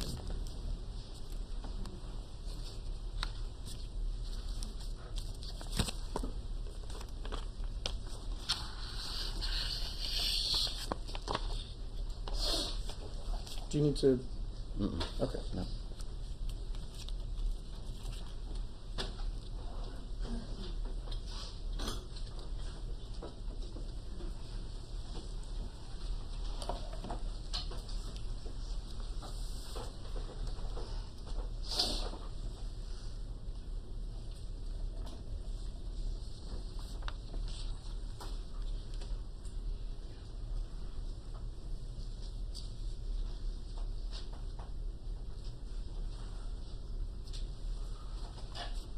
Alright. I'm now showing you State's Exhibit 56, 55, 54, 53, and 52. Would these exhibits coincide with items number 2402AA, a 16 Federal cartridge, 1640 Smith & Wesson cartridge, 24-03-AA, again a Federal 40 Smith & Wesson cartridge casing, 24-04AA, a 40 Smith & Wesson cartridge casing, and Items number 2501, unknown object submitted as bullet fragment from scene, and 2502, bullet fragment from scene.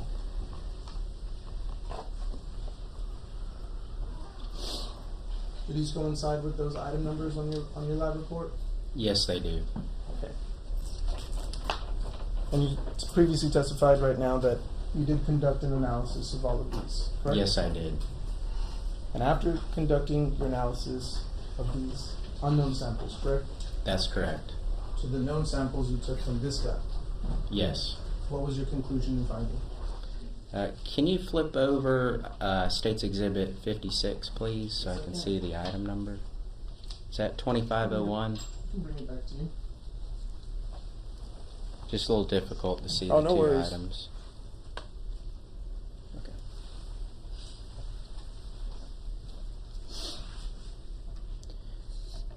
So the item in the top left, State's Exhibit 56, it wasn't. Right here. Yeah, I didn't do any comparative analysis on that. It just wasn't consistent with an ammunition component. I labeled it as an unknown object, Okay. so not an ammunition component. So 56 was not tested then for comparative analysis. I didn't do any comparative analysis on that, correct. Was 55? 55 and the 3 cartridge cases, it was my opinion that they were fired by that pistol. Okay. Based on what again? Again, microscopic comparison of the class characteristics and individual characteristics. Individual characteristics as well. The tool marks. Okay. And are you aware, again, just like before, which crime scenes these came from? I am. My paperwork has the victim listed as Giselda Hernandez. So would it come from Giselda Hernandez then? That's where Yes. these came from. That's what my paperwork has, yes. Okay. And again, they were tested, and you, in your opinion, said that they came from that firearm. Yes. Okay.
Finally,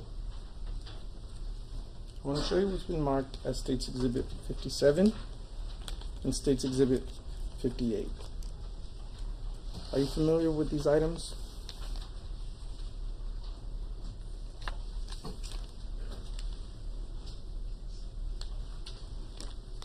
Yes, I am. And how are you familiar with these items? The packaging has my case identifier sticker on it. Okay. And when would have been the first time that you saw these items? February 12th of 2019. Okay. Now we have this one. I believe this one's still sealed, so if we can open it up, please.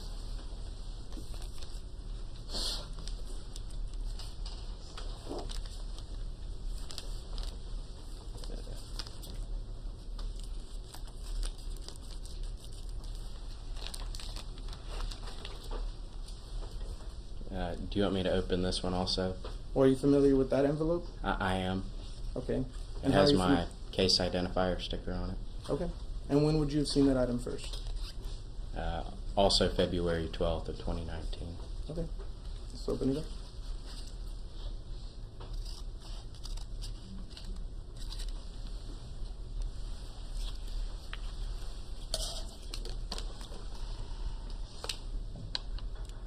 Now that you're seeing this item, are you familiar with that particular casing? Yes, I am. How are you familiar with that casing? It has my case identifier scribed near the mouth of the cartridge case, and I wrote in ink what the item number was. Okay. And did you conduct an analysis of these items? Yes, I did. Okay. Your Honor, permission to publish States Exhibit 58 and 57? You may.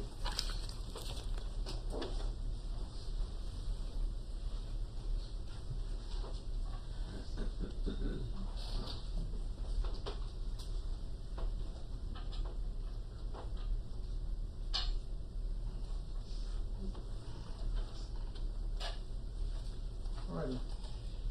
Are you familiar with where these items came from? Yes, I am. And where would that have been? My paperwork has the victim as Humberto Ortiz. I think there was a different name that the individual went by, but my paperwork has Humberto Ortiz. Janelle Ortiz? Yes. How she identified? Yeah. Okay, so you tested these unknown items, unknown samples, correct? Yes, I did. Which were recovered from the scene of Humberto Ortiz, also known as Janelle Ortiz. Yes. Okay. And after comparing these unknown samples to the known samples that you took from this H&K, what was your conclusion and what was your finding? It was my opinion that those two items were fired by that pistol. How did you come to that conclusion? Same as before in any analysis we do, we look at the class characteristics and then the individual characteristics. I'm sorry, could you repeat that last part? I had a little bit of trouble hearing you there. We look at the individual, the class characteristics, and if they're in agreement, we look at the individual characteristics.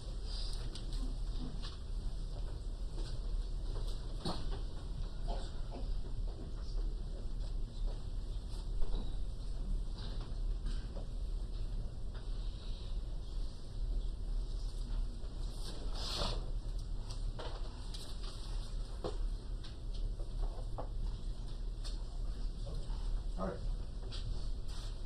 So just for the record again, you said you scribe on both the cartridge casings, which is the casing left behind after the projectile has been fired, and the projectiles, or the bullets, correct? That's correct.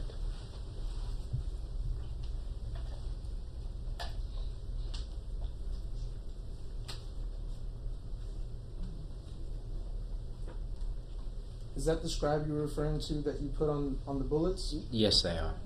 And why is it that you do that? It's to uniquely identify the item. Okay.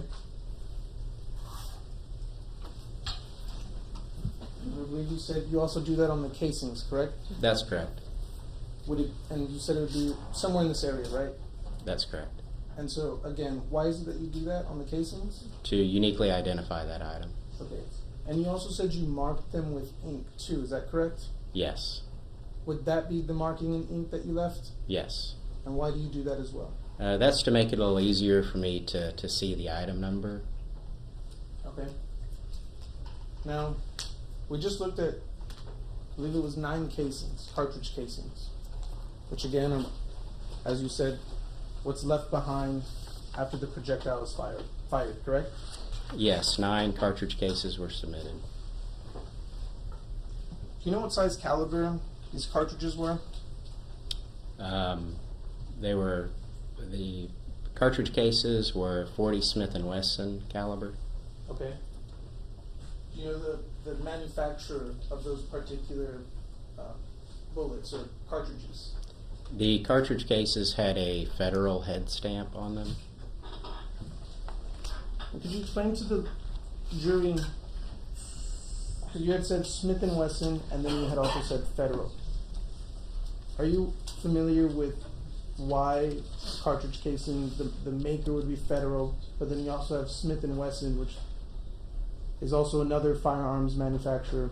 Could you explain why it is that you have those 2 markings on a single bullet? Yeah. Well, on the cartridge case, the head stamp, there's 40 Smith & Wesson, and that's the caliber. That's the type of cartridge that this is. So they make a lot of different types of calibers. They can make really small ones, really big ones, but that designates what the dimensions of this cartridge, this live round of ammunition, there's standards, and when you say 40 Smith & Wesson, it has to meet certain standards.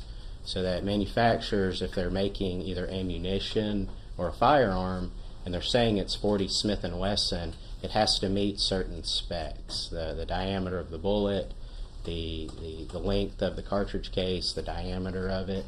It's so that it'll operate. So it'll chamber in there very tightly, and that it'll fire. And there's a lot of different calibers out there. So the 40 Smith & Wesson refers to the caliber only. And the Federal refers to who made the cartridge case. So Federal is the brand that just physically made the ammunition, and they made it in the 40 Smith & Wesson caliber. In this particular case, based off of the projectiles, the bullets that were sent to you for analysis, were you able to tell what type of bullet they were? Yes. What type were they? They were jacketed hollow point bullets. Do you know who that type of a jacketed hollow point is commonly used by? A lot of manufacturers, and it's difficult to determine the brand of fired bullets unless there's very specific features to them. But they don't have like a head stamp on them like a cartridge case. And if you know, are you aware as to whether or not law enforcement uses that kind of round? Law enforcement uses a lot of different calibers and Okay. different ammunition, yes. Okay. But the jacketed hollow point in particular, That's most common, yes. that's the most common amongst law enforcement? Yeah, I would say that's the standard, yes. The standard. Yeah. Okay. And so here you have were all of these 40 Smith & Wesson caliber cartridges that were manufactured by Federal. I guess it was Federal that you said was the manufacturer? Are you referring to the live ammunition or the cartridge cases? Cartridge casings. All the cartridge cases had a Federal head stamp on them. And they were all 40 Smith & Wesson. That's correct. And all the projectiles that you tested and that you could have enough of a sample of, were those also jacketed hollow points? Yes. Okay.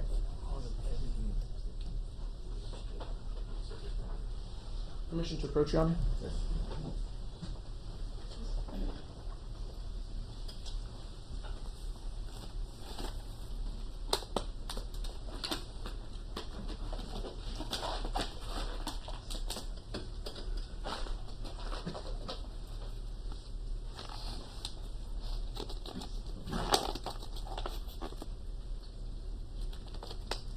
Just so you see it. Oh, okay. I'm sure to get that right now. Thank you. Yep.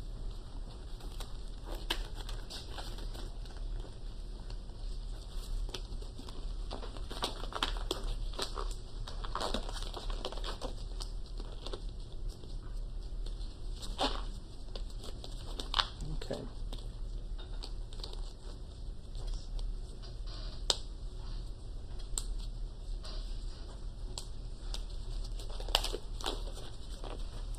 Thank you for this.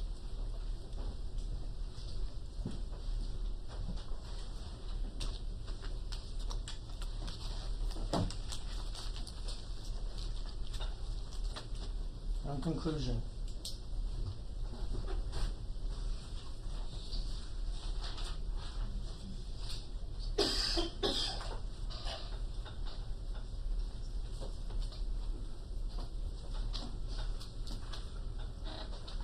after testing all 9 40 Smith & Wesson caliber cartridge casings, you determine what exactly? It's my opinion that the 9 submitted cartridge cases were fired by the H&K pistol.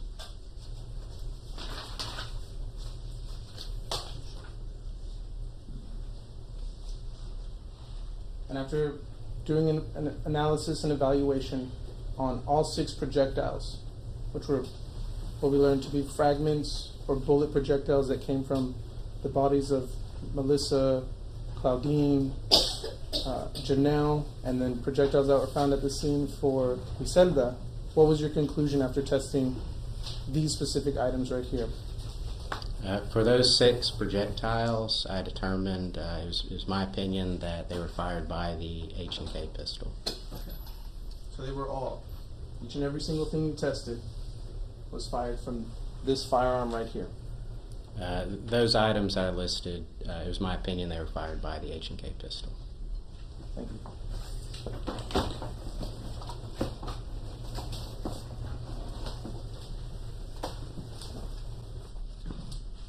No further questions, Your Honor. Absolutely. Yes, sir.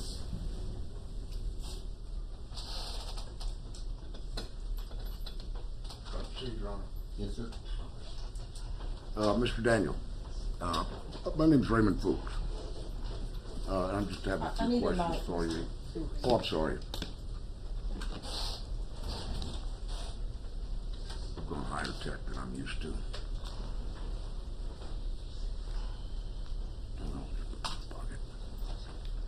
If you could start over, please. Okay, I'll start all over? Yes, sir, I didn't hear the first part. Okay, sounds silly. Mr. Daniel? Okay, my name is Raymond Fuchs, and I represent Juan David Ortiz along with Joel Perez, okay? I noticed when you first testified about your qualifications, you stated that you had undergraduate degrees in biology and finance, was that correct? That's correct. Okay, just out of curiosity, what led you into guns? Well, it really brought me into forensics. I've always liked science, and I chose forensics. I entered the field when I first started. I started as a DNA technician, which was a supportive role in the DNA section. But I got to see all the different sections, in the laboratory. I got to see fingerprints and drug analysis. I got to see firearms analysis, and I thought it was a pretty cool field. So a position opened, I applied, and I got it. If I could approach it with you,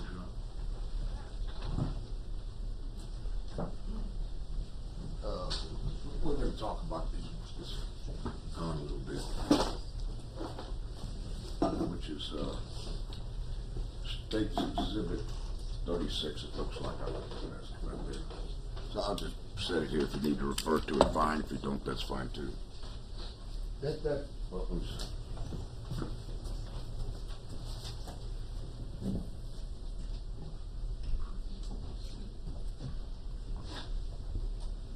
That weapon itself, State's Exhibit number 36, is a H&K Model 40 S&W, correct?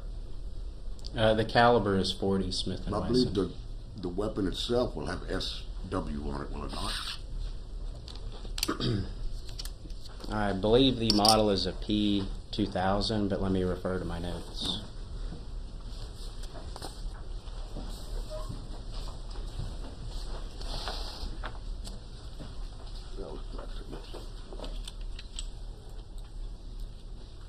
I should have brought my glasses with me.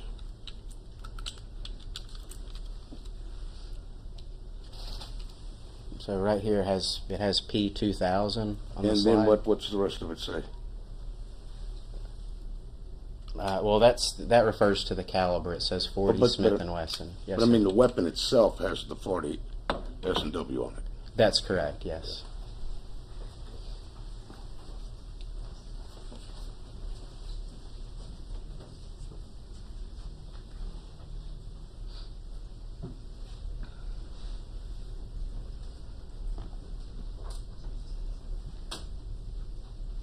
What type of metal is that barrel made out of? Steel. Do you know what type of steel? I don't. I mean, whether it's carbon steel, stainless steel, No, sir, I don't. so you don't know how much vanadium content it might have, or how much chromium content it might have. No, sir, that's getting outside my area of expertise. What type of bore does that barrel have? I don't understand the question. I'm sorry. Okay, so you wouldn't know the difference, a conventional bore as opposed to a button bore?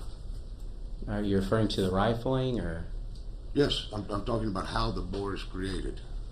Well, the rifling is polygonal. Okay, and what's the difference in that? In polygonal as opposed to what other kind? Well, there's conventional rifling. Those are the two big ones. There's also polygonal with rails. Now, when you test, you shoot a test fire, as it were, and recover that projectile, Yes, sir. and then you compare it to the ones that have been submitted to you in the laboratory. Yes, sir.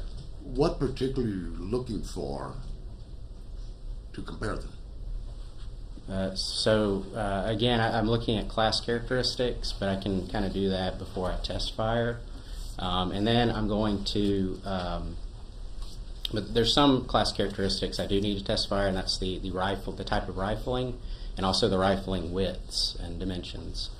And then once I compare the class characteristics and I see that they're in agreement, then I look at the individual characteristics.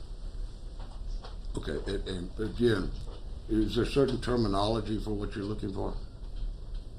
Individual characteristics is the term we use. Yes, sir. Something like landing grooves is sometimes used?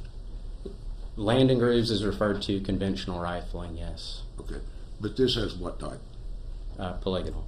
Okay, and what you're looking for then, is it ever referred to instead of landing grooves as hills and valleys?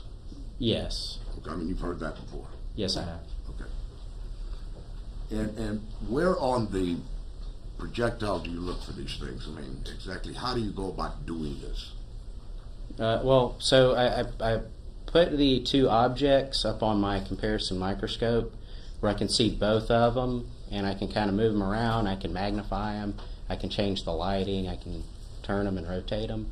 And I'm looking at pattern recognition.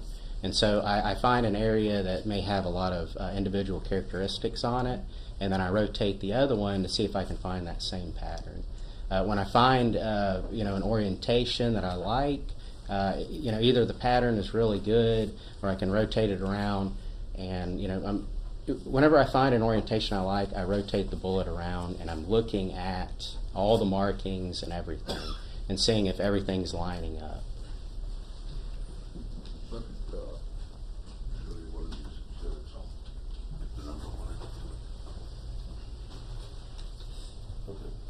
If I could show you Special Exhibit 57.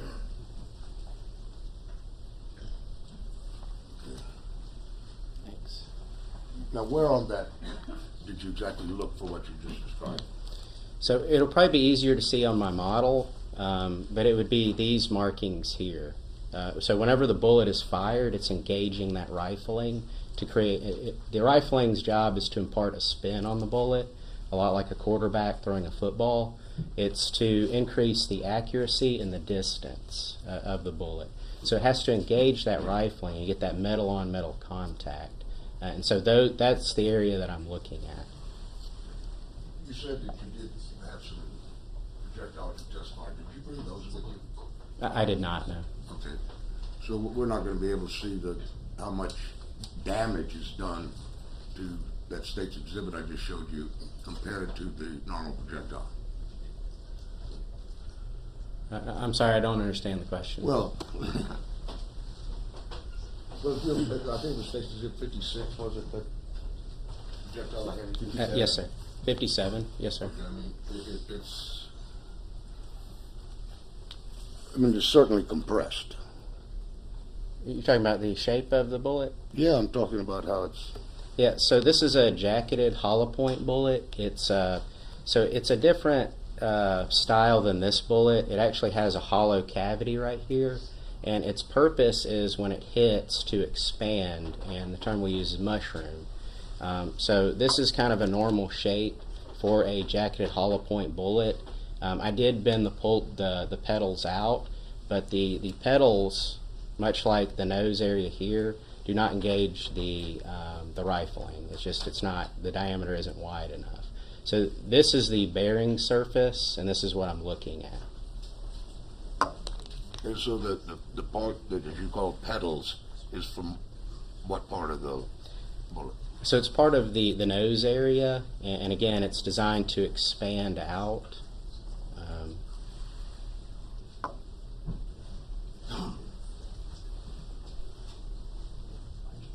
Do you know that this, well, the weapon we're talking about here, when we talked about how the bore, do you know how the bore was made in that barrel? No, sir, I don't. Are you familiar with any of the milling techniques for barrels? Not with H&K, sir. Okay, so you don't know if they use like a computer numerical control to create the bore, you know, CNC milling? I believe that the bore is made with button rifling, but I would have to contact H&K to confirm. And now you say that you did the test fire of that weapon and compared it to these projectiles that were recovered, say, during the autopsy that were submitted to you. Yes, I did a comparison. Okay. And how many of these H&K 40 calibers have you examined? I'm not sure. Well, I mean, have you examined other ones? I've examined a number of H&Ks, but I couldn't give you a number. Well, and having done that, have you ever gone back and made comparisons to the other ones? No, sir, I haven't. Okay. So what we're talking about here is a science of absolute inclusion. Once you find a match, it's game over. Is that a question, or? Yes, it is. Sorry. I'm saying, is that the way it works? Well, I testified that it's my opinion that the ammunition was fired by the pistol. Well, and this is based on the training and experience that you have. So whoever trained you said this is how it works. Is that correct? Well, what we did, we read research, we did tests ourselves, and so the training really establishes the foundation for the field. Do you have any idea how many of these H&K 40 caliber weapons were manufactured? No, sir, I don't. And they are manufactured in Germany, are they not? I believe so, yes. Okay, and you're aware that in the United States and Germany, they use different metals to make barrels, for example? I would have to confirm that, but You can trust me on it if you'd like, but, and they also use different manufacturing methods. Would you agree?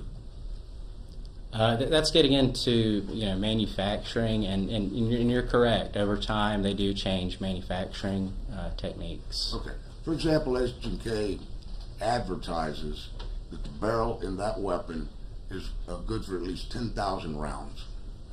Would you say that's a lot of rounds for a gun? Yeah. Okay. So the barrel must be pretty stout material? Yes. Okay. And there must be very tightly controlled manufacture? Yes. Okay.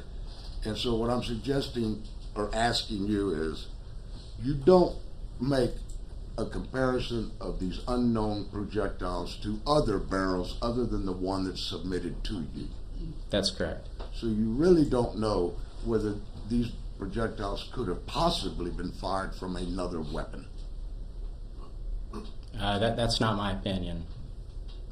Well, but your opinion is based on what your education is and what you believe. The point is, you don't do these other tests, so you cannot know. Well, we do, there is research out there. There's a famous one where they took 10 Ruger barrels that were manufactured one after another on the assembly line, and then bullets are fired through those barrels. And I actually took that test in research, and you can tell which bullet came from which barrel. So a test is given, again, with 10 barrels that are manufactured one after another on the assembly line. The test is given to us, and I scored 100% on that test. So obviously the science works. And was that done with an H&K P2000 40 caliber? No, it wasn't. Okay. I have no other questions. Thank you, sir. Any further redirect? I have a couple questions, if I may proceed, Your Honor. There was talk about the hollow point. And I just want to make it clear what it is that we were talking about. I believe this is the one. State's Exhibit 57. Permission to publish?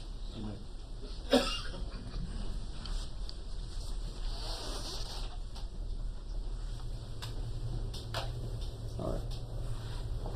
So this is a jacketed hollow point round, correct? That's correct. And you said there's a, in here, there's a hollow, what was it that you described it as? A hollow cavity? Or how did you describe it? So it's called a jacketed hollow point bullet. This would be a full metal jacket bullet. It has, the nose is solid. The hollow point would have a hollow cavity. So this would be more of like a penetrating round where it just kind of goes through. This would be like a hollow point round, and when it hits, it would expand. It's designed to expand. What is the purpose and reason for the designing a bullet that expands on impact? So there's two kind of general reasons why. One is to create a little bit bigger of a wound cavity when it hits a person. The other thing is if it hits a wall or something, it's not going to penetrate quite as much.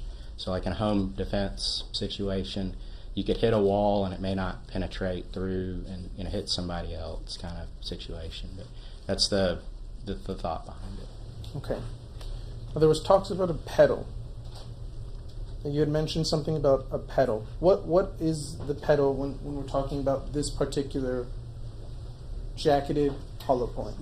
So if y'all can see the screen, it's kind of like flower petals that kind of come out. So it mushrooms out, but each little petal, it's designed to kind of break like that. There's little lines that are scratched in there. It's called skives, but they're designed to create petals and mushroom out. So these are because you said they had lines. These are perforated bullets that have lines to allow it to petal out in this design. Yeah, that's a normal looking design when it expands. Now I did bend the petals out straight because the petals can kind of cover the bearing surface, and so I bent them out straight. But typically they kind of mushroom, like look like a mushroom, if that makes any sense at all. So I do want to actually ask you about that. You said that the petals cover which area again? The bearing surface, where it engages the rifling. So the bearing surface is what engages the rifling. Yeah. Which is essentially what engages it to spin, like you said, a quarterback throwing a football. That's correct. To go further and more precise. Yes, more accurate. Yep.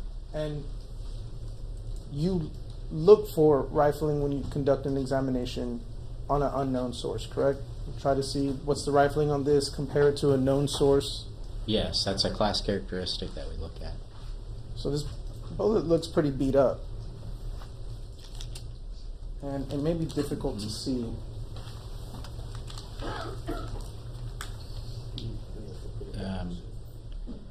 Actually, in our field, this bullet is in really, really good shape. The base is in round. It's not out of. It's in excellent shape. So this area right here, past the petals, where it, is solid, like you said, in good shape, that is where you're looking for the rifling. I'm sorry about that. Yes, typically it's, again, this bullet kind of shows it. You kind of have the nose area that's kind of pointed down, it kind of tapers. This part is not going to engage the rifling. This part and beyond is going to engage.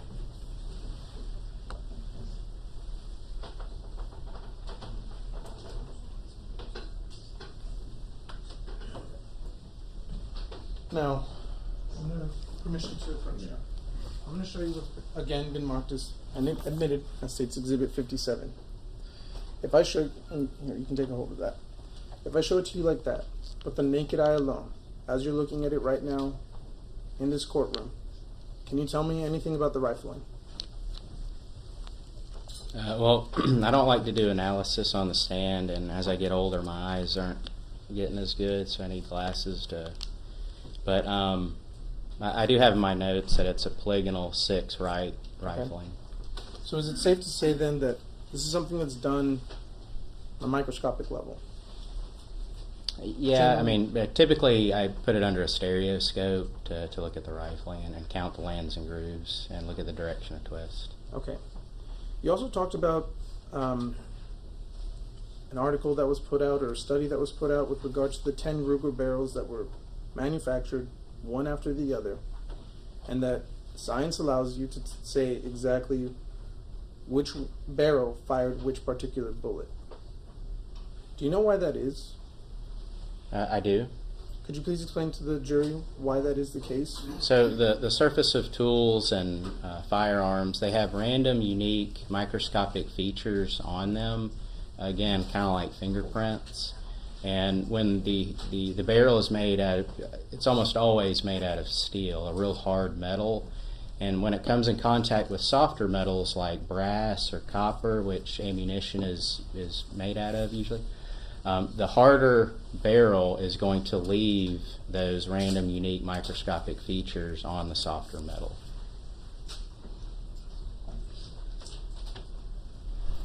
Pass the witness, Your Honor.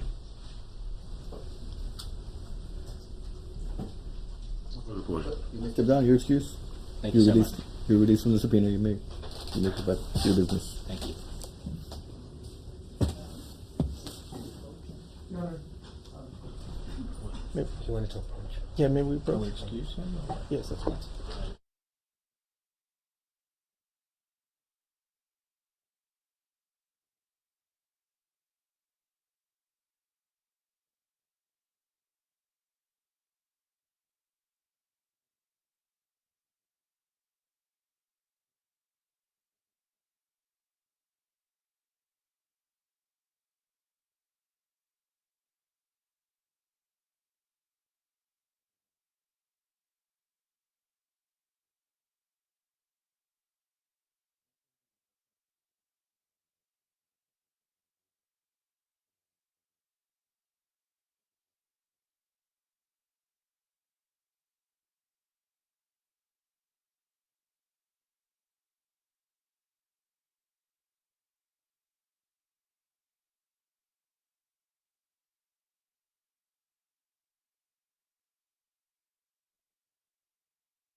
Ladies and gentlemen of the jury, we're gonna actually recess for lunch, and you'll be on break until 1 p.m.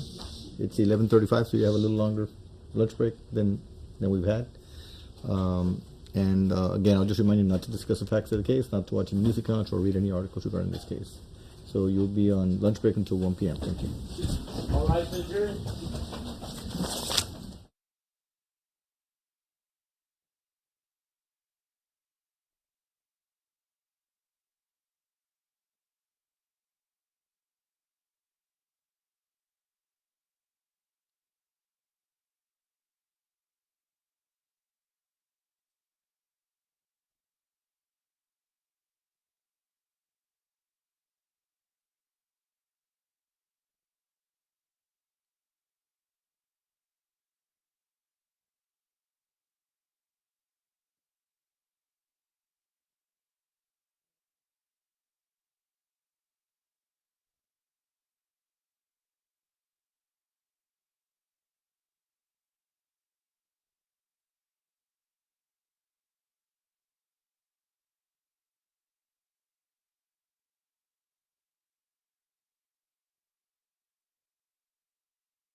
Sixth District Court is back in session. The Honorable Judge Oscar Hill Jr. presiding.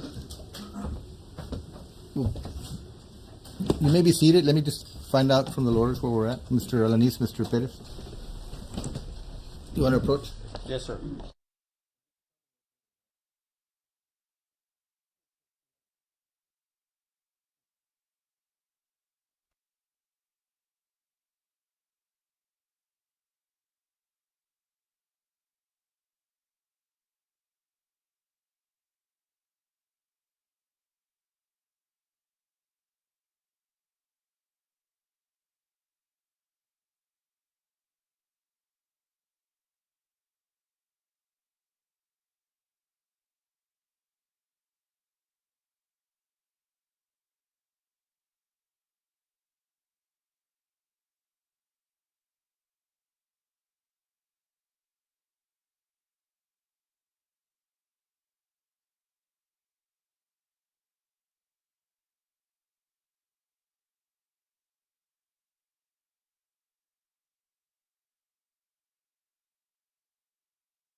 All right, let's bring the jury in, please. All right, to the jury.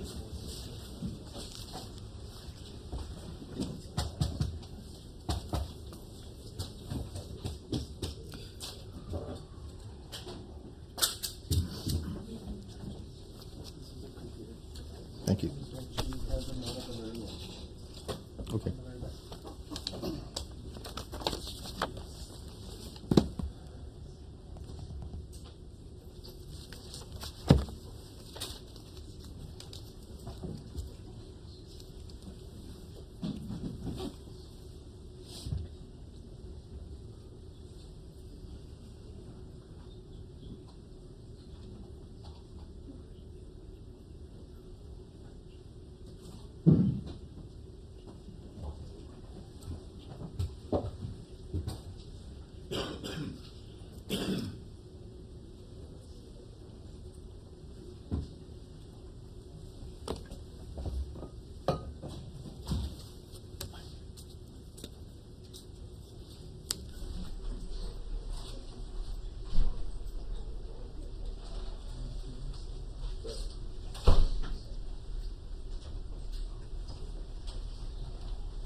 may be seated.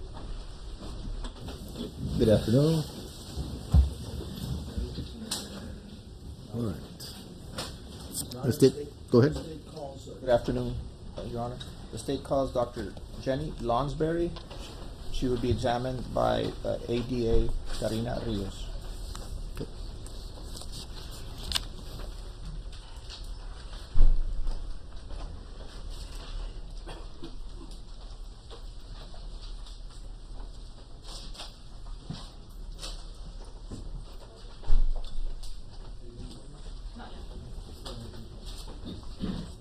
Good afternoon. Can you please raise your right hand? Do you solemnly swear the testimony you're going to give during this trial will be the truth, the whole truth, and nothing but the truth, so help you God? I do. Thank you. You may take the witness stand, please.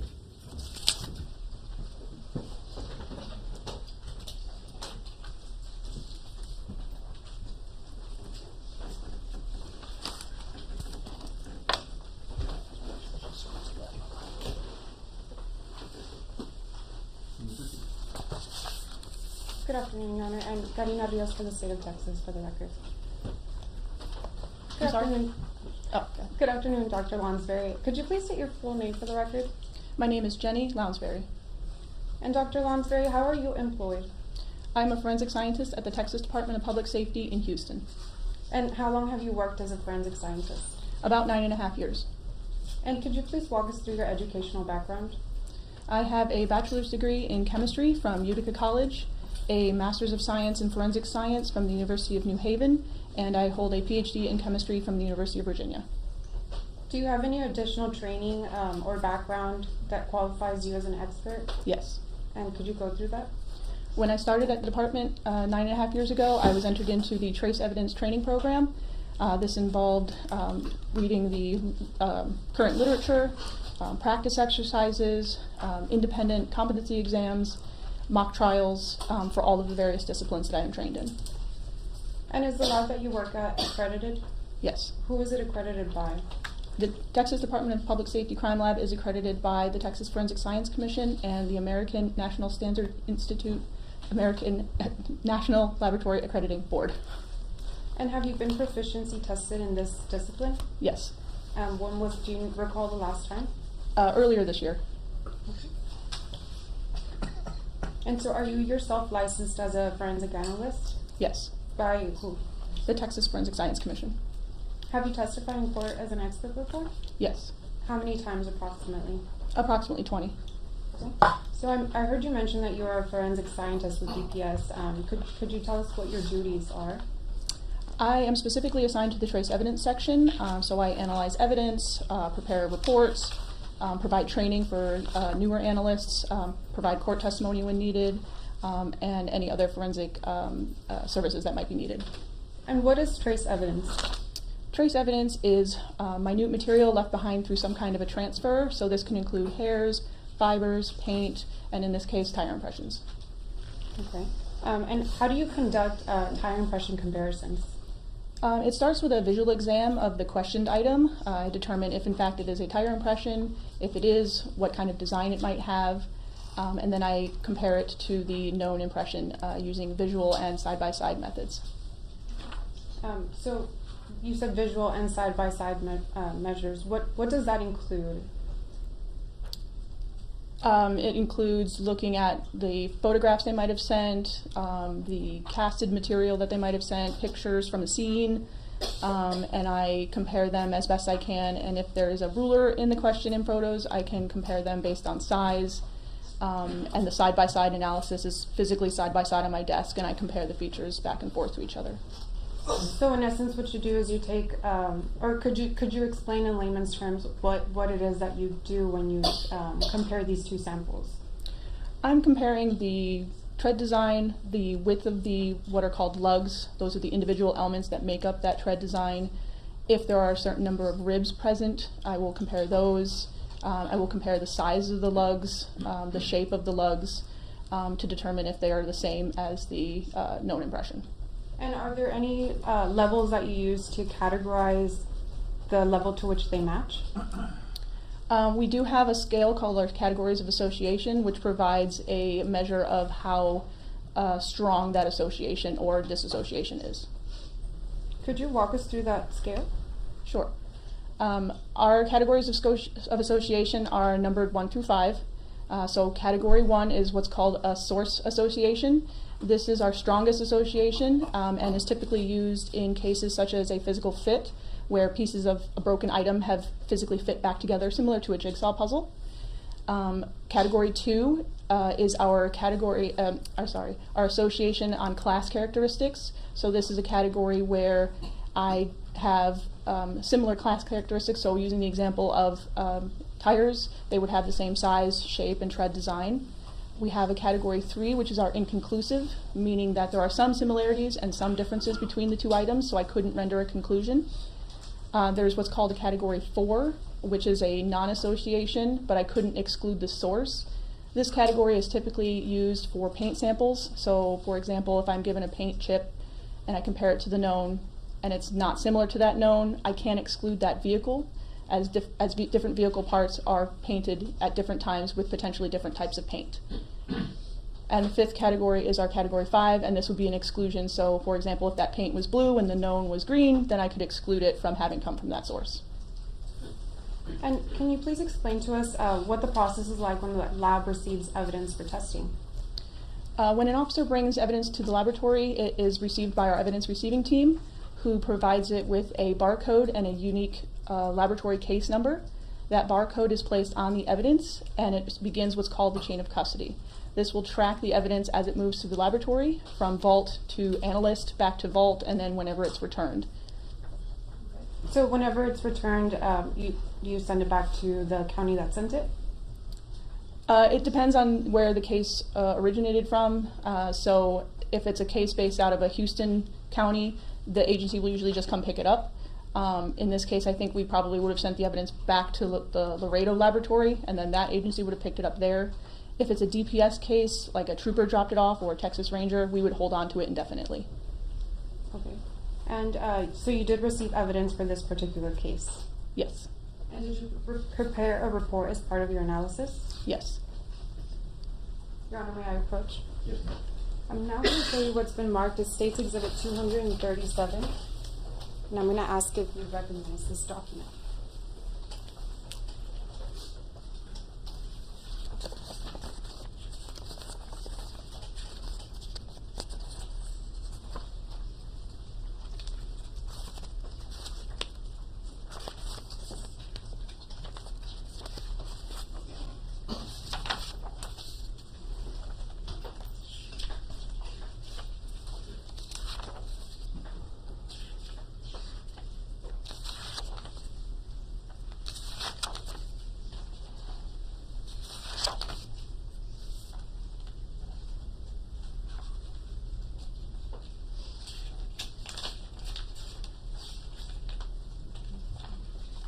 Yes, I do.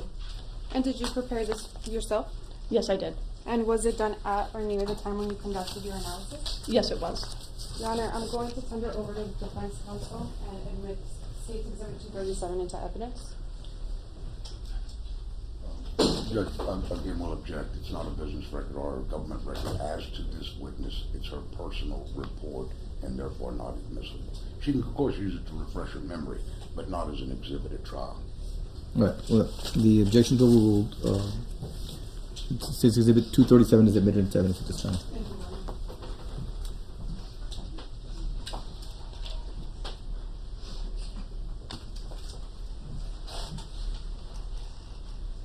Now I'm going to show you some evidence, and just to be clear, do I need to be using gloves when I'm handling some of these exhibits?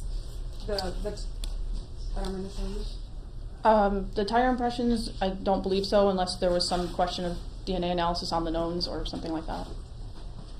I'm going to show you State's Exhibit 63A. Do you recognize this item? Yes, I do. How do you recognize it? On this top flap here, you can see my handwritten case number, date, initials, and item number. Now, can I ask you to look inside of the box? And I'm going to ask if you could take out the item.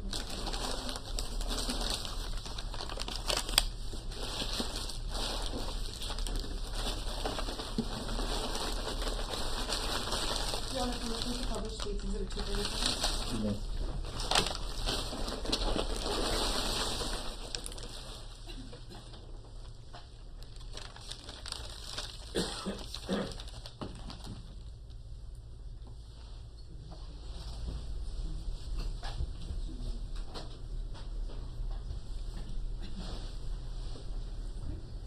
And can you tell us what States Exhibit 63 is? States Exhibit 63 is this brown paper wrapped item which will contain the cast that was collected at the crime scene. Okay. And would it be possible to take the item out, or? Yes. Okay. Could we go ahead and do that, please?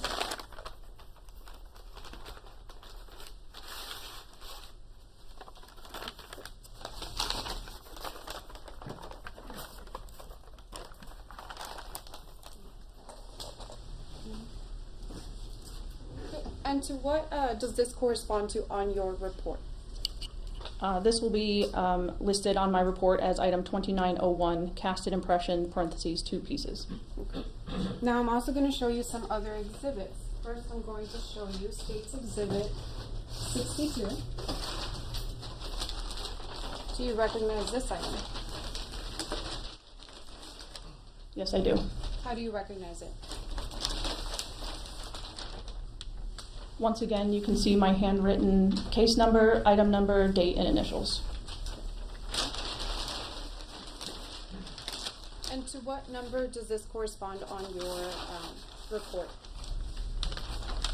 That known tire impression is item 3501, known tire impression from suspect vehicle, parentheses, rear passenger side.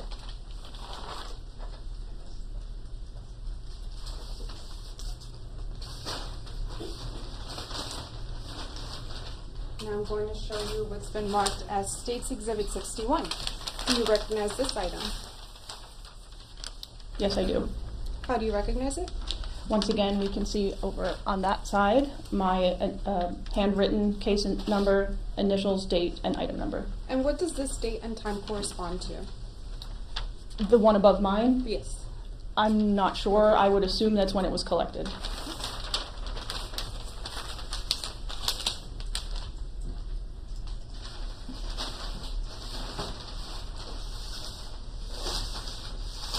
Showing you States Exhibit 59, same questions. Do you recognize it? Yes, I do. And how do you recognize it? Again, we have my handwritten case number, date, initials, and item number. And what item does this correspond to on your report?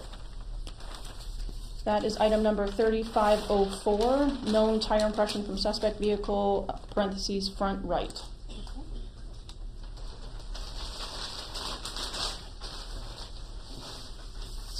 Last one. Do you recognize States Exhibit 60? Yes, I do. How do you recognize it? Again, on that side, we have my handwritten case number, item number, date, and initials. And what item does this correspond to on your report? This is item number 3503 on my report, known tire impression from suspect vehicle, parentheses, rear driver side. Okay. And when you compared these 4 known samples, were there any differences between them? Between the 4 known tires themselves? Yes. No, they were all the same make and model, and therefore tread design of tire. Okay. Your Honor, permission to post?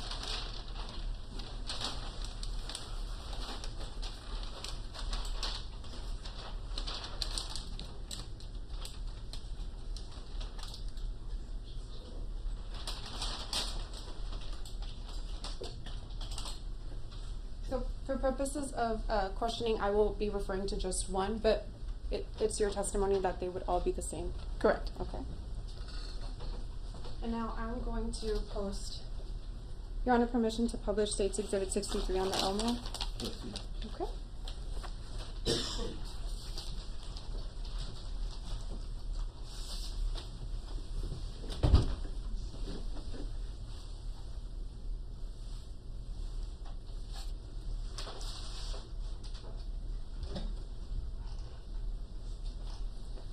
Now, can you walk us through what you do and how you analyze these samples?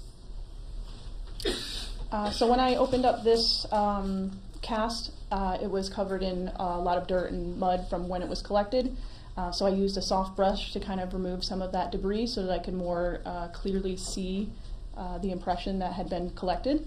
Once I did that, I documented the features of the impression. So in this case, the lug shape and size and how many ribs I could see. Once I did that, I then opened up the knowns and did the same thing, documented the shape and size of the lugs, how many ribs I could see, and other features like that before moving on to the comparison. Now, I'm going to refer to your report and your notes in there. Do these dimensions correspond, or are these taken while you conduct your examination of these samples? Yes, they are. So, could you explain, and could I actually ask you to step off the witness stand, Your Honor, if you may, and kind of walk us through the measurements that you take?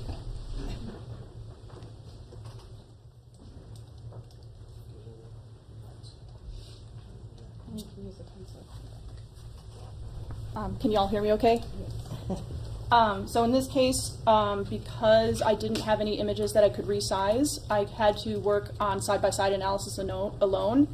And normally when we do our comparison, I would make what's called an overlay, where I would copy the known onto transparency paper and then physically lay it over top of the photograph. That doesn't work in this particular case because the cast is lumpy and bumpy, and so I wouldn't be able to have a nice flat comparison. So in this case, I resorted to some measurements. And so in this case, I was measuring, let's see, like for example, the width of these lugs here, the distance between these lugs here. I measured the lug here. And this is just to give me a baseline on approximations on how big these lugs might be when I compare it to the questioned. Okay. And if I could now direct you over to I'm sorry, the cast.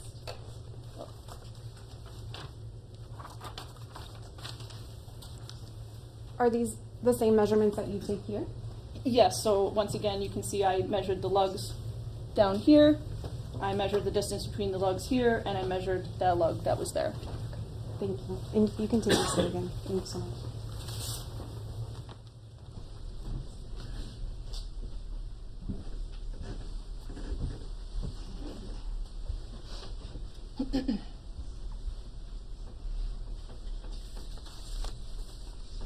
And so just for reference, is this cast impression that is up on display right now the same thing that was in your picture? Yes.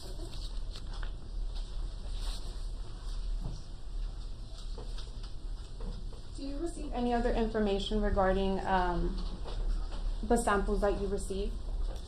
Just what would be listed on the submission form. So do you know by any chance what scene this was associated with? May I refer to my notes?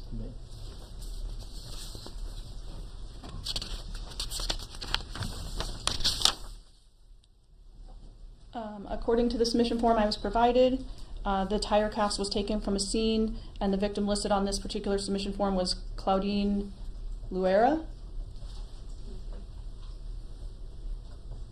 Now, when you made your comparisons, were you able to reach an opinion or a conclusion? Yes, I was. And what was it? In this case, the question impression that was in the tire cast was similar to all four of the known tires in size, shape, and tread design, or any other tire with similar characteristics. And did you assign it to a particular category? Yes, I did. Your Honor, permission to publish? And what category was that? This fell into what's called a Category 2B. And could I have you explain what Category 2B is once more? Yes. When I explained Category 2 earlier, as a class association, that category can actually further be broken down into 2A, 2B, and 2C. So a 2A association would be a class association with some sort of distinct feature. So, for example, a paint chip that's been repainted. Category 2B is where most of our analyses will fall. It could have come from that object or any other object with similar features. And then we have what's called a 2C, so this is a class association based on limited characteristics. So something about the question impression is limited. Maybe it's blurry, or maybe there's a paint layer missing, or some other feature of that item makes the analysis limited. Thank you. And therefore, is it your opinion that any four of these tires that you received could have been the one that left that tire impression on the scene, at the scene? Yes, or any other tire with similar tread characteristics. That's the witness, Your Honor.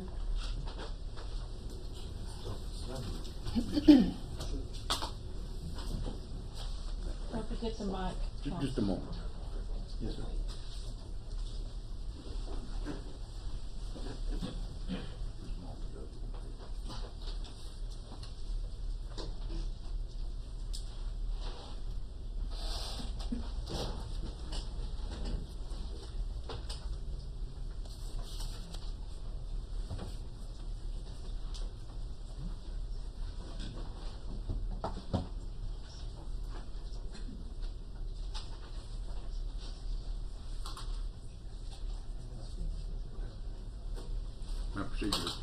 Ms. Lansbury, good afternoon.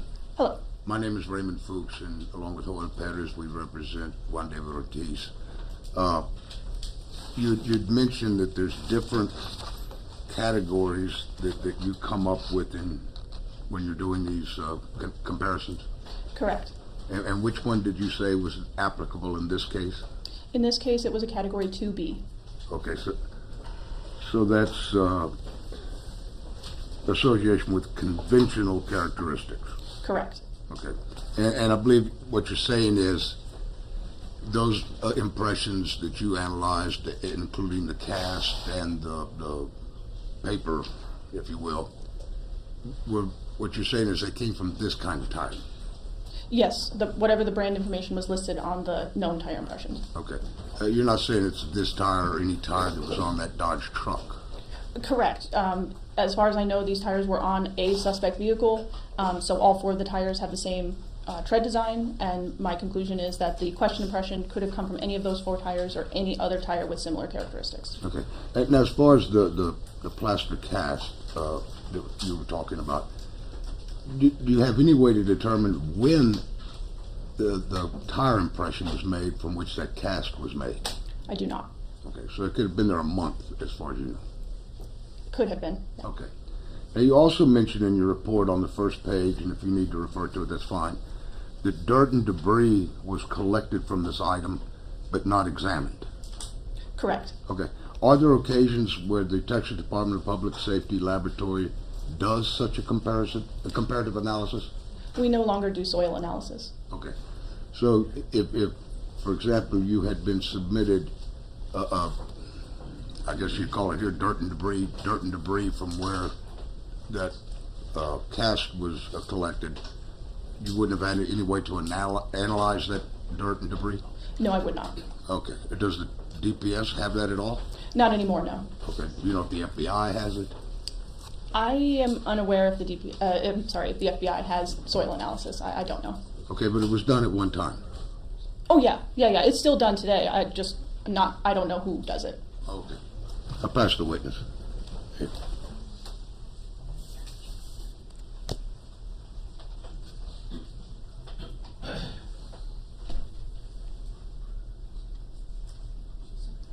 Dr. Lazar, you previously testified that you received information that these came from Claudine Luera's crime scene. Were you aware that this was a homicide or murder investigation? Yes. No further questions, Your Honor. You're excused. You may step down. Thank you.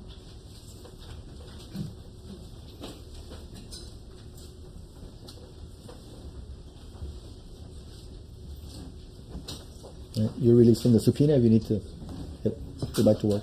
You're released from the subpoena. Okay. Thank you, Your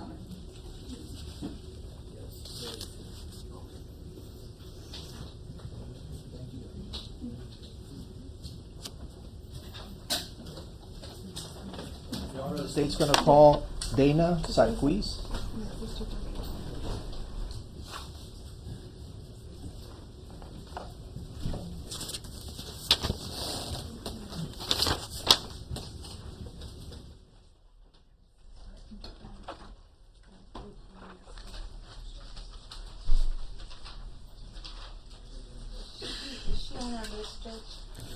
Number 12? No, I'm sorry, number 11. Okay. Good afternoon. Can you raise your right hand second for me? Do you solemnly swear the testimony you're going to give during this trial will be the truth, the whole truth, and nothing but the truth, so help you God? Yes. Thank you. You may take the witness stand.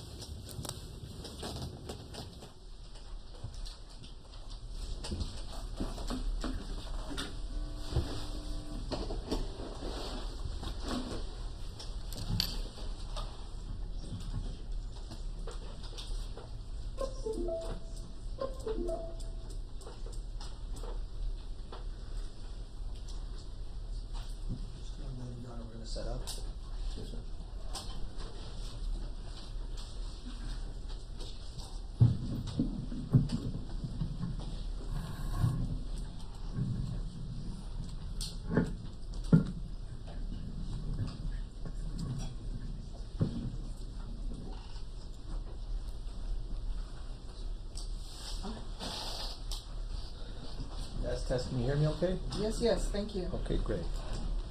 Good afternoon. Good afternoon. Could you please state your name for the record? Dana Paula Sarkis. Okay. And Ms. Sarkis, how are you employed? I'm currently employed at the Webb County Sheriff's Office.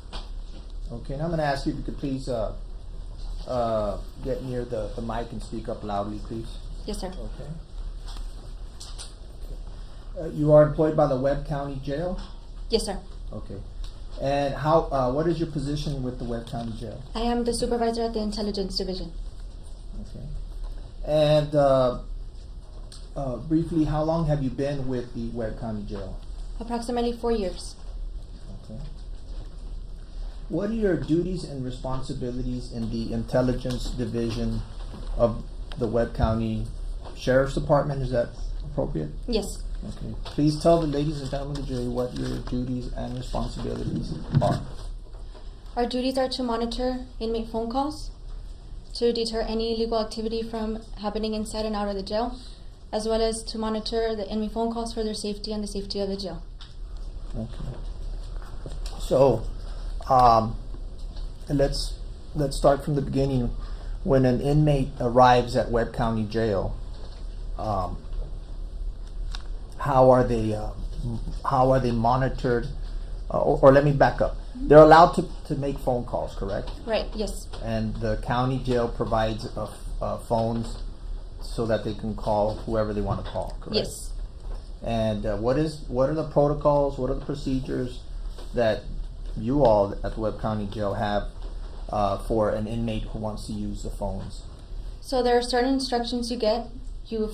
When you're first booked, you get an ID or SO number, and then you have instructions you need to follow in order for you to make your first phone call.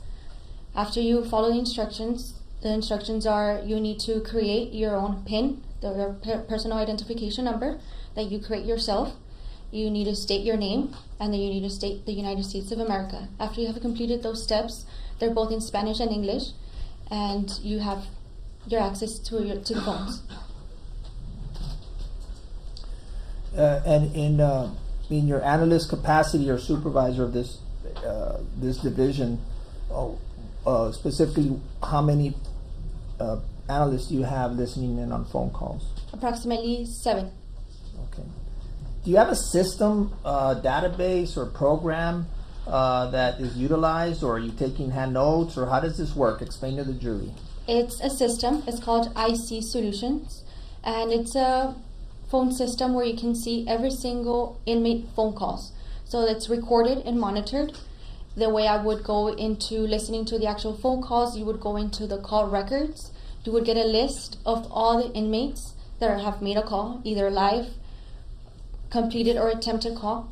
Once you choose the phone call you want to listen to, you will get the date, the time, the CSN, the call sequence number, along with the ID of the inmate, the last name of the inmate, the phone number the inmate called, and the station where the inmate is stationed at. So the station meaning the cell. So either the booking or medical, wherever the phone call came out of. Does the inmate pay for these types of services? The first time, I believe it's for free. After that, yes, you need to be inserting your calling cards. So it's like purchasing a calling card. Mm-hmm. You buy minutes. Yes. Basically. And any inmate that wants to be calling friends, family, or lawyers can buy minutes. Yes. Okay. Is the person, specifically the inmate, who is dialing his code and his PIN number, is he made aware that his phone call is being monitored? Yes, there's a pre-recorded message letting the inmate know that the phone call is being recorded and could be potentially monitored anytime. Okay, and so they're fully aware that the statements they make can be used in a law enforcement operation or for court proceedings like this one? Yes. Okay. Now, I want to ask you, in 2018, were you employed in your capacity as an analyst? No, I was not. I didn't get there till 2019. Okay, and in 2019, you assumed the responsibilities of of this division? Yes, I did. Was this system already in place at that time? Yes, sir. Okay. Did you receive training to learn how to oversee the system? Yes, I did. Okay. Are you aware with the name Juan David Ortiz? Yes, sir. And who is that? He's sitting right over there with his two attorneys. Okay, and what can you describe an article of clothing he's wearing? He's wearing a black and color suit with a blue and color tie. Okay. Now, currently, is he an inmate there at Webb County Jail? He was released, I believe, October 17 of 2022. Okay, when you say release, that means that he was moved from Webb County custody to Barrett County? Yes, sir. Because we are here in Barrett County. Exactly. Okay, so he left your custody. Exactly. Okay. Approximately how long was he in Webb County's custody? Approximately 4 years. Okay. And during those 4 years, did he have a calling card? Yes, he did. Did he have a PIN? Yes, he did. Did he have a code? Yes, he did. Okay. And did he make phone calls? Yes, he did. From the Webb County Jail? Yes. Did he call family? Yes. Did he call his attorneys? Yes. And other people? Yes. Or relatives? Had you had the occasion using this system? What's the system called again? IC Solutions. IC Solutions. Is it a database system, computerized system? Yes. Okay. Have you had an opportunity to listen to phone calls by Juan David Ortiz? Yes. Okay. And in preparation for this case, were you able to examine, listen to phone calls that were made from Webb County during his time that he was in custody with Webb County? Yes. May I approach you? Yes, sir.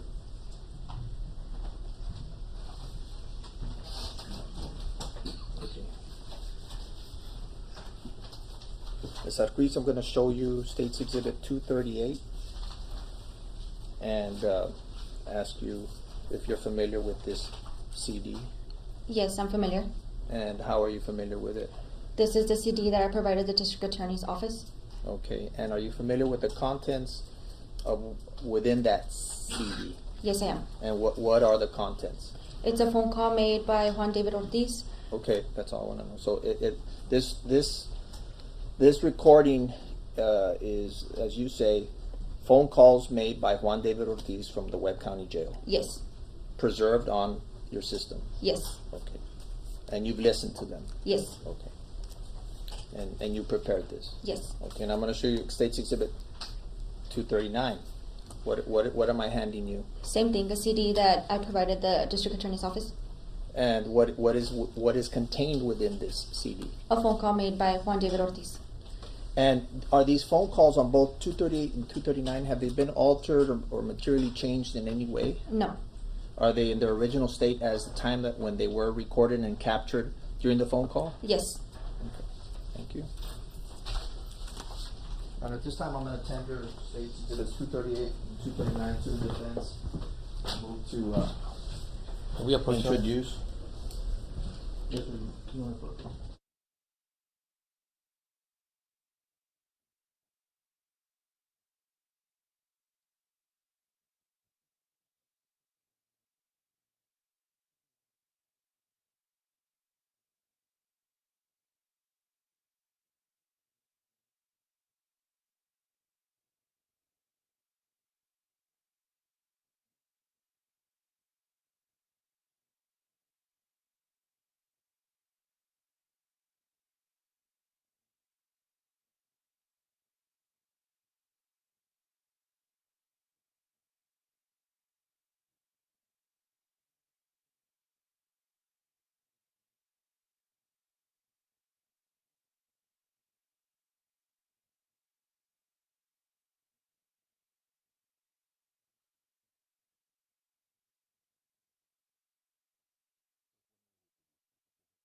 Ladies and gentlemen of the jury, I need to take up a legal matter outside of your presence, and from what I'm hearing, it may take a little while, maybe up to an hour. So just to warn you, I will again advise you not to discuss the facts of the case or watch any news accounts or read any articles regarding this case. Can we excuse the jury, please? All right, to the jury.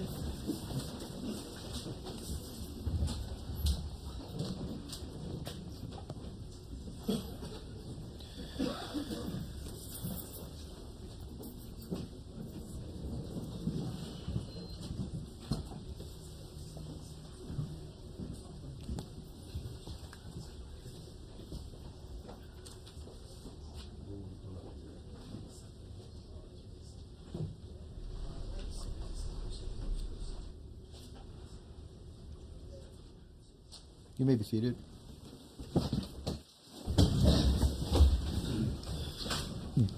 There was an objection to predicate, so I don't know if you want to get into the predicate questions before the board dialogue, because you did object to the proper predicate.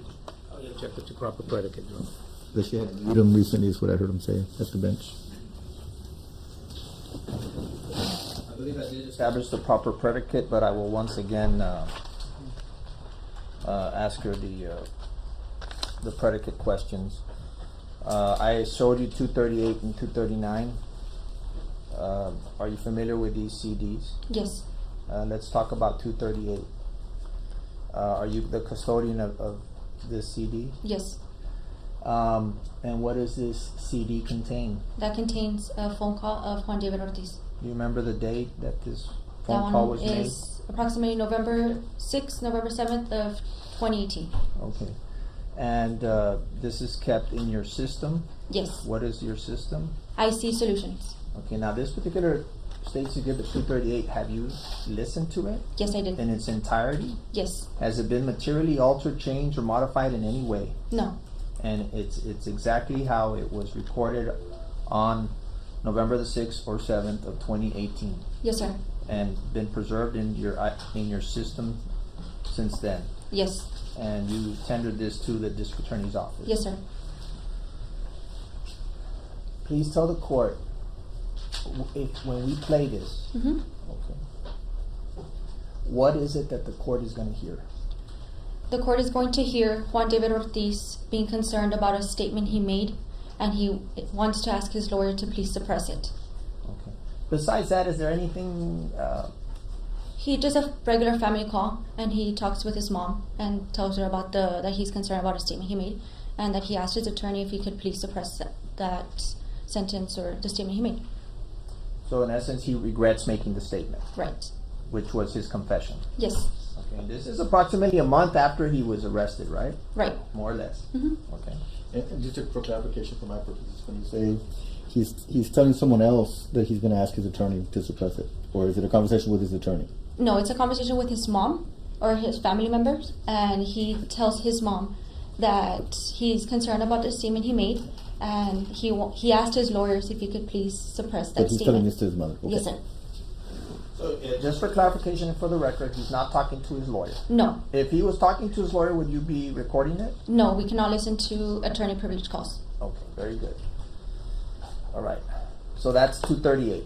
Yes, sir. Okay, now let's move into 239. Same questions. Tell me about this DVD. Are you familiar with it? Yes, I am. And was it created by yourself? Yes. And it was through your system? Yes, IC What Solutions. IC Solutions. Mhm. And it contains a recording. Yes, sir. When was this recording made? That one was made approximately July 10th of 2018. 2020, excuse me. 2018 or 2020? 2020. Okay. And has his conversation during that time, who was he speaking with on this recording? He was speaking to his kids, and then he speaks to his wife. Okay. And when he speaks to his wife, what is he telling his wife? Well, they're talking about court proceedings, and he goes on by talking about a book, and then towards the very end, he challenges whoever's listening to the phone call by saying that he's not suicidal. Okay, if you recall, to your best of your recollection, and you've listened to this, right? Yes, sir. When was the last time you heard this? Last night. Okay. How does he challenge the listener? The listener meaning somebody like you, right? Right, the analyst. To the analyst, and what is he telling the analyst? that if you hear the whole conversation, he is not suicidal. I am not suicidal. He says, if you're listening to me, I am not suicidal. Yes, sir. I repeat, I am not suicidal. Yes, sir. Does he say anything else that's like relevant for law enforcement purposes? Just the fact that he was reading a book. Okay, and how? What's the significance of that book in his mind? He is comparing his case to the case of Casey Anthony that occurred in Florida. Okay, and that's it. Yes, sir. And does this CD, has it been modified, changed, altered in any way? No. Does it contain that recording in its entirety? Yes. And how long is this recording? Approximately 30 minutes. Okay, and 239, how long is 239? Approximately 30 minutes. In any of these recordings, does he discuss other crimes, offenses, drug use, anything incriminating? No. Nothing at all? No. Now, again, we move to introduce. Mr. Perez, you want to take on board that? You may.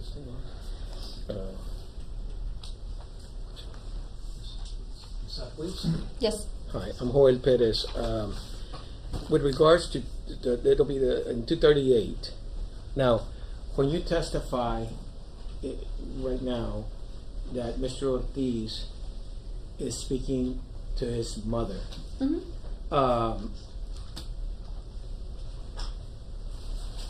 you don't know that from your own personal knowledge, do you? Do you know you don't know his mother personally, do you? No. Okay. So let's say his aunt had called.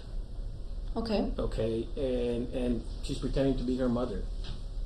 Right now, you'd be testifying the call was with his mother. I'm just going to object just to the mischaracterization. Aunt can't call in, right? People can't call in. No. Well, he has to call. I understand that. Okay, that's fine. He makes a call.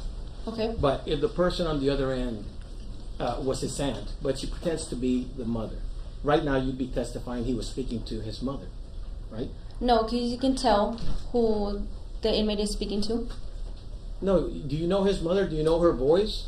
After listening to someone for 4 years, yes. No, but do you personally know her voice, is what I'm saying. If a woman came in right now and started speaking, would you be able to, are you a voice recognition expert? No, I'm not an expert.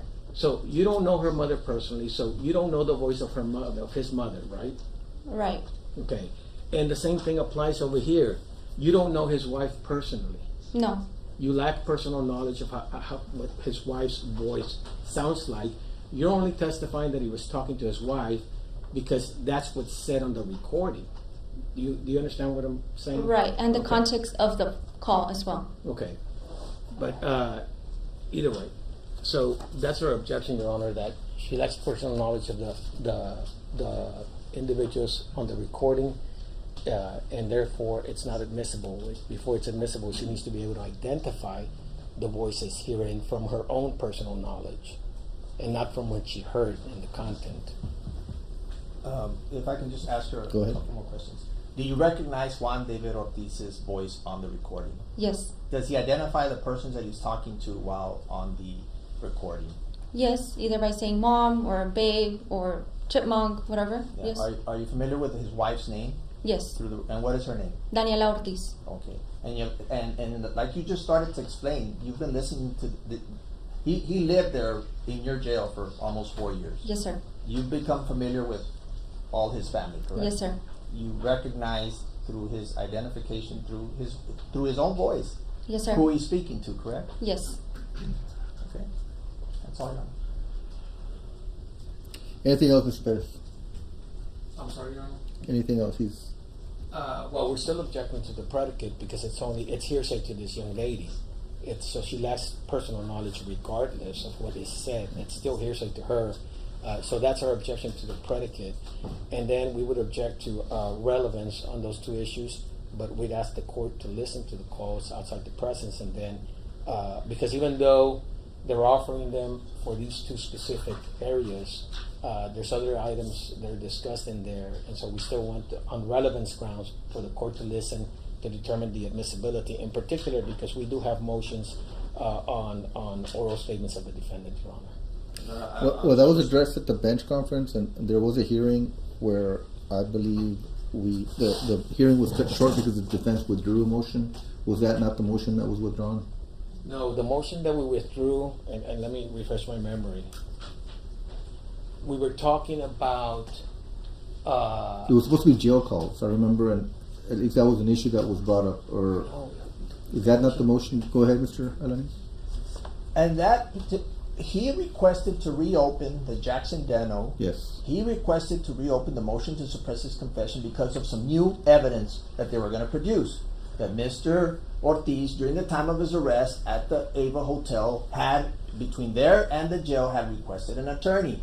When we indicated and met and revealed that we had everything recorded, including the November 7th phone call that we were going to play where he's talking to his mother saying, I regret my statements, they withdrew their request to reopen that hearing. This is not a surprise. Right, no, it had nothing to do with the jail calls. He wasn't, without disclosing attorney-client privilege, our contention was that at the time, during transport, Mr. Ortiz had requested a lawyer. If you recall, Mr. Alani's contention at the time was he had a recording all the way through, and so therefore we withdrew our motion on that issue only. Nothing to do with jail calls. But there was a discussion about additional witnesses at that hearing that were not going to be needed because of the fact that the defense was withdrawing that motion. It's what I'm recalling. So in any event, so you want me to hear or listen to these? Yes, Your Honor. Your Honor, each one is 30 minutes long.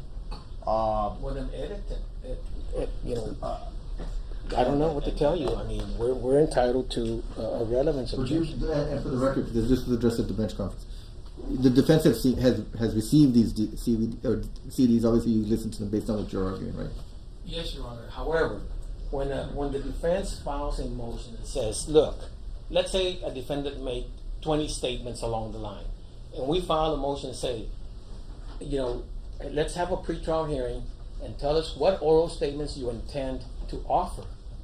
And they say these 5, but not 6 through 20. We're entitled to rely on that representation. We filed a motion saying produce. But right now you want the court to listen to the CDs. Is there a specific language based on what you've listened to that you are asking the court to eliminate out or to redact, or what is it that? Well, yes. If the relevance is these 2 particular tidbits, to redact them. All this other chatter, wouldn't be relevant. Are you able to do that? If that's all you're asking to present? The dilemma we have is that the defense made his mental status, his mental state, an issue. Listening to his conversations, his orientation as to time, as to place, as to issues that are going on, real time, global issues at home, issues revolving his case, strategy that he has, opinions that he has. You think it's relevant based on all that? It's all relevant. It's all relevant, and it's certainly enlightening. It's relevant. It's helpful for the jury at one of their issues. Well, the defense wants me to listen to it, then I guess I'll listen to it and then make a call. Yes. All the contentions that we've made regarding his mental state, we've not discussed anything past September the 15th of 28. Everything we've discussed regarding the defendant's mental state is pre-September 15th, 2018. I haven't heard any one of us say anything, and then in December of 2018 he was all wacko or whatever. So therefore, them offering it to show that he has a mental state. There's nothing to rebut, you're saying, at this point. Yeah, we didn't bring it up. Well, I would disagree with that because he made it an issue with Calderon and with the Ranger about the crisis affecting the memory, that it was a blackout, that he couldn't remember committing these offenses, and it goes to that. It goes back to the time in question. Listening to the best evidence, as counsel likes to say, these CDs are the best evidence. Well, again, Your Honor, I would say to the court that everything we've contended is September 15th of 2018 and pre. No one said anything on our side post, and these are post. So therefore, they're not relevant, and they're trying to rebut something that we didn't bring up. Your Honor, we agree with counsel on this aspect, that the court listen to both recordings and decide what's relevant. That's what we're asking, Your Honor. Do you want me to listen to them here in open court, or you want me to listen to them on my own? And okay. We would be okay with you listening in chambers, Your Honor. Okay. We'd be okay with you listening from here. Well, if there's no objection from the defense, I'll listen to it in chambers. The defense has already listened to them, obviously. Not be specific, Your Honor. Well, There's a lot of recordings. We understand the testimony, but we have not been given the opportunity to listen to those particular exhibits. They had them in discovery. Excuse me, Judge. We're talking about the ones that are being offered right now, not other copies. You want to make sure it's the same those. thing you've previously listened to. That's what you're saying. You don't know if it's what was you previously were provided. Well, it's not that I don't trust the witness. But that's what you're saying. But right? I don't know what's on those CDs. Yes. All right. Well, then, you want to play them? Yes, we can play them. Yes, go ahead. Play. Are you playing here, Your Honor? 238. Play it. Which one first? 238.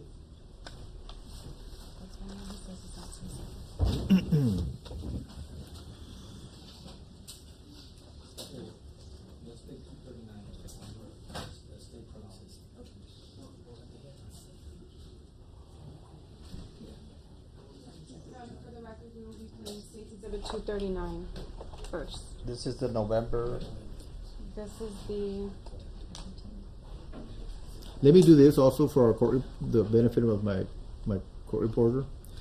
So they'll be introduced either as court exhibits or trial exhibits. So they're going to be part of the record, so that doesn't have to be a transcription of it as it's playing.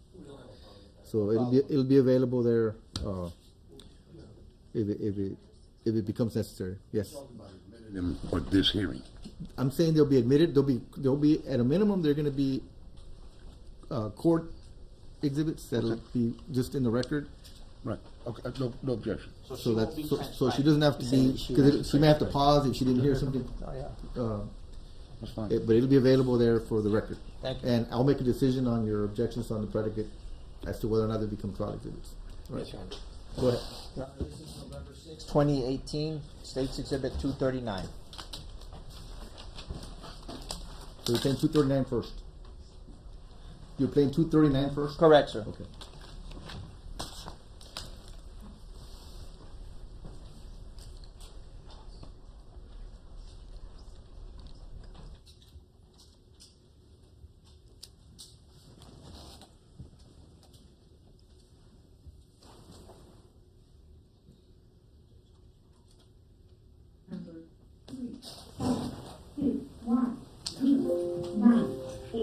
Inmate ID 0005493. Date 2018 11/6.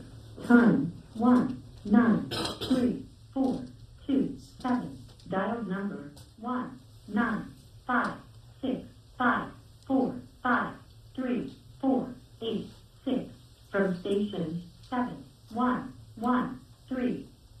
The time is 7:34 p.m. To speak to a PREA coordinator, press 9-1 after this message. Please enter your PIN number followed by the pound sign. After the tone, please say United States of America. United States of America. After the tone, please say again, United States of America. United States of America.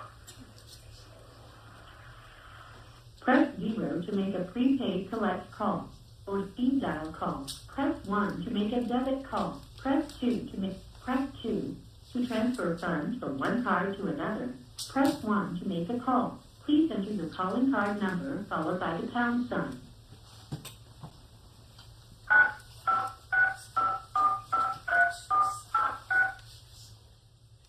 You entered an invalid calling card PIN number.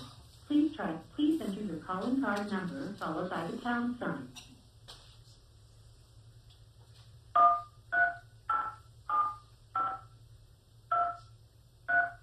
Your account balance is $10. For calls within the United States, Canada, and the Caribbean, please Please enter the area code, prefix, and number to make it international. Your account balance is $10. The cost of this call will be 25 cents for the first minute and 25 cents for each additional minute, excluding taxes and other applicable fees. The time limit is 30 minutes.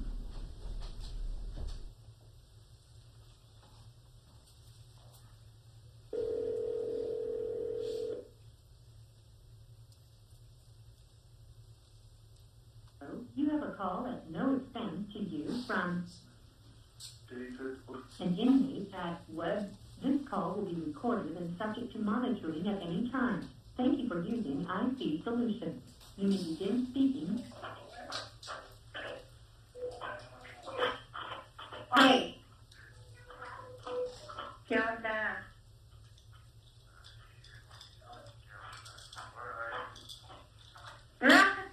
I'm home, baby. A ver, te me estás imaginando cosas. Nada, I'm home. I'm home. I'm home. Huh? I took the people. They understand a little pathetic toy that she keeps here at home. Y la otra está contando todo mal, pero está contando idioma. But, al estar en el cuarto, así que me fue la casa. Ella ve Netflix de pues kids shows y pues no me gusta o me aburro si me vengo para acá. Y los chiquitos usually follow me. So, how are you? I went to Oh, sorry, ¿qué haces? I think it was like a 10. It's only an hour. Okay. So, there, sure. Yeah? And then, kind of sucked because I'm old, so I work out the whole hour. And it makes me get it out. So, And they gave you a towel or no? oh, they refused. So, for hours and hours, I was just on that and I finally said, screw this shit. So I showered and I used my gown to dry myself. And then I hung the gown and I was just covered with a blanket.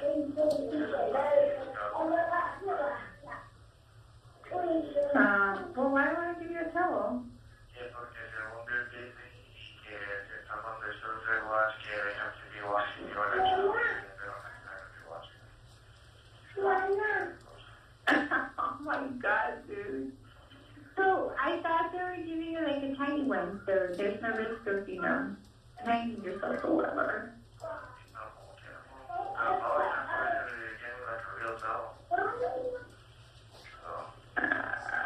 I just don't.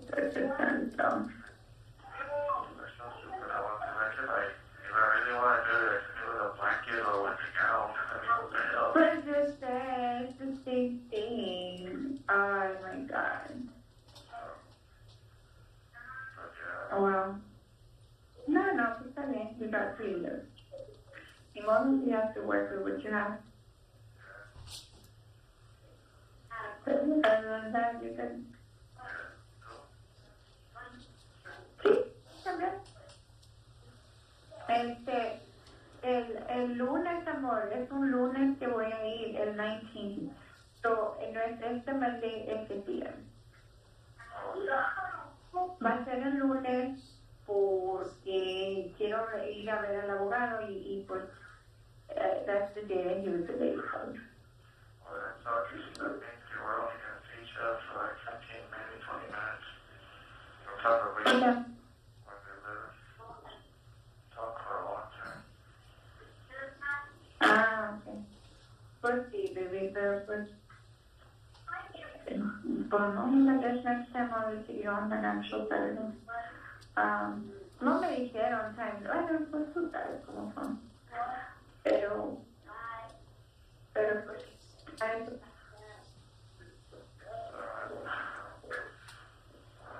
Bueno,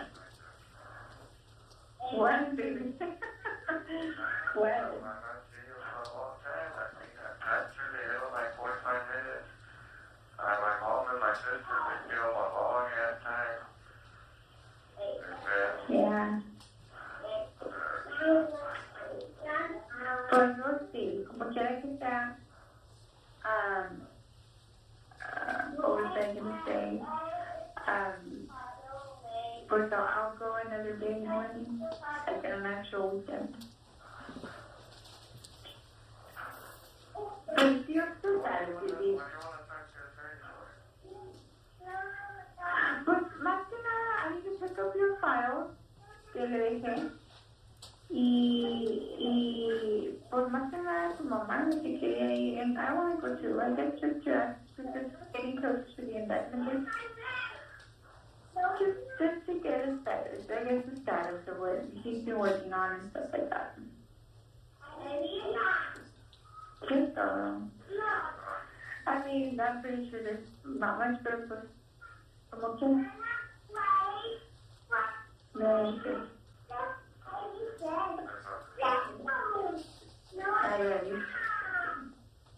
I got your letter. La más impressive one. I love you. Yeah, there's like a prayer, I guess. And, pero you're fine. I mean, you're fine. We're okay. We're gonna be okay. You know?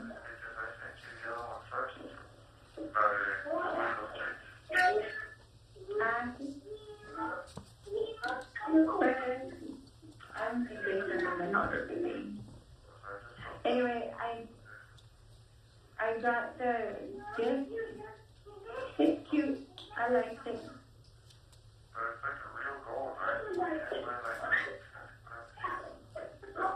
More. It's real gold. Okay, 14 karat gold.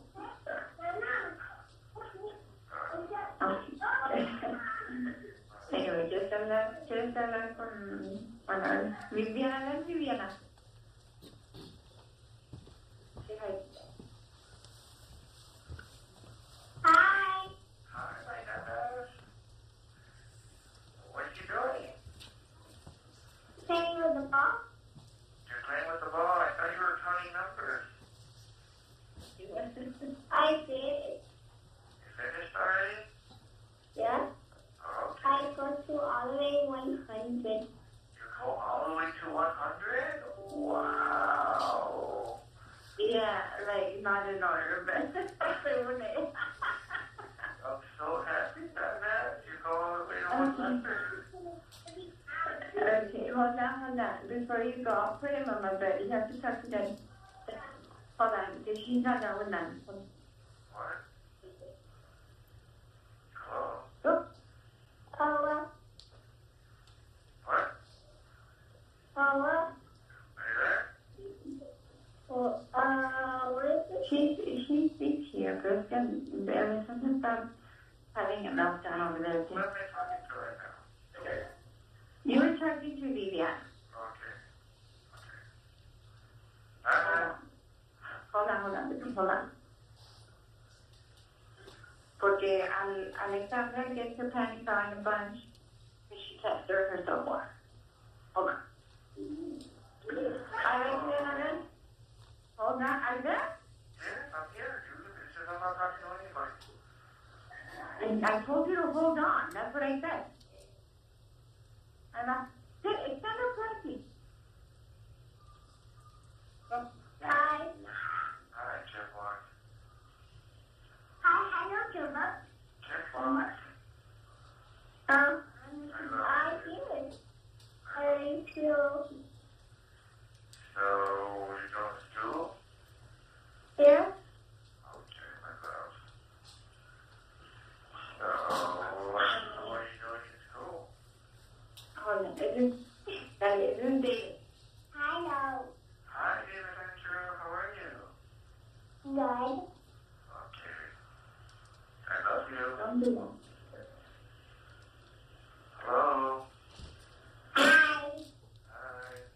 So, what are you doing? Good. You playing with your toys? No, I playing the ball. Oh, are you playing with Nevis? Yeah. Okay.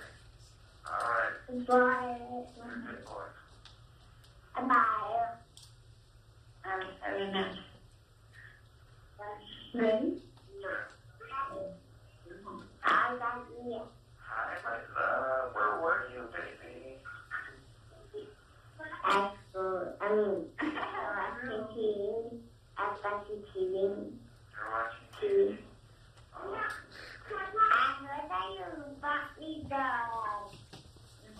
yes, but I don't know what it is. No, it's a surprise.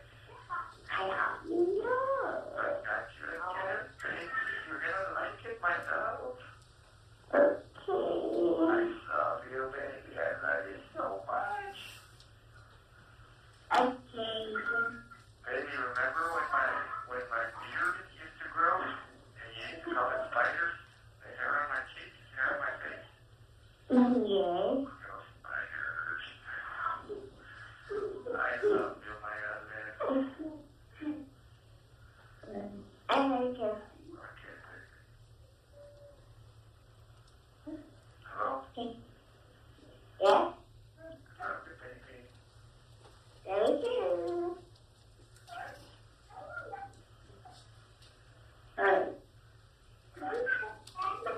Anyway, thank you.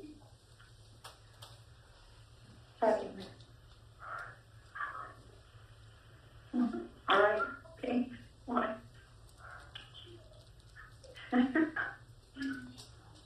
Anyway, gotta get this reading.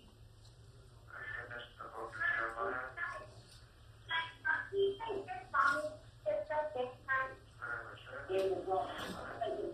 You didn't start another book? I was going to, I guess I'll give Ezekiel another try, even though I tried it in the past and I really wasn't into it, but I guess since now I pay real close attention to the first few verses of the prophets, because that's when they tell you the time frame.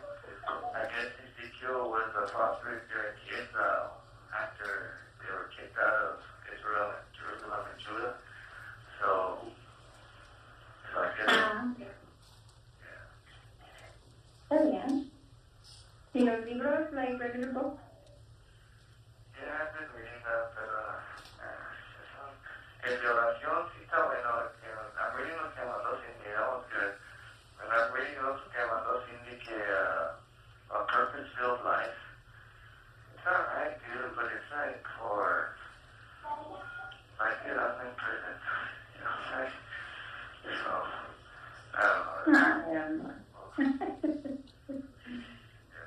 Or maybe, yeah, I guess.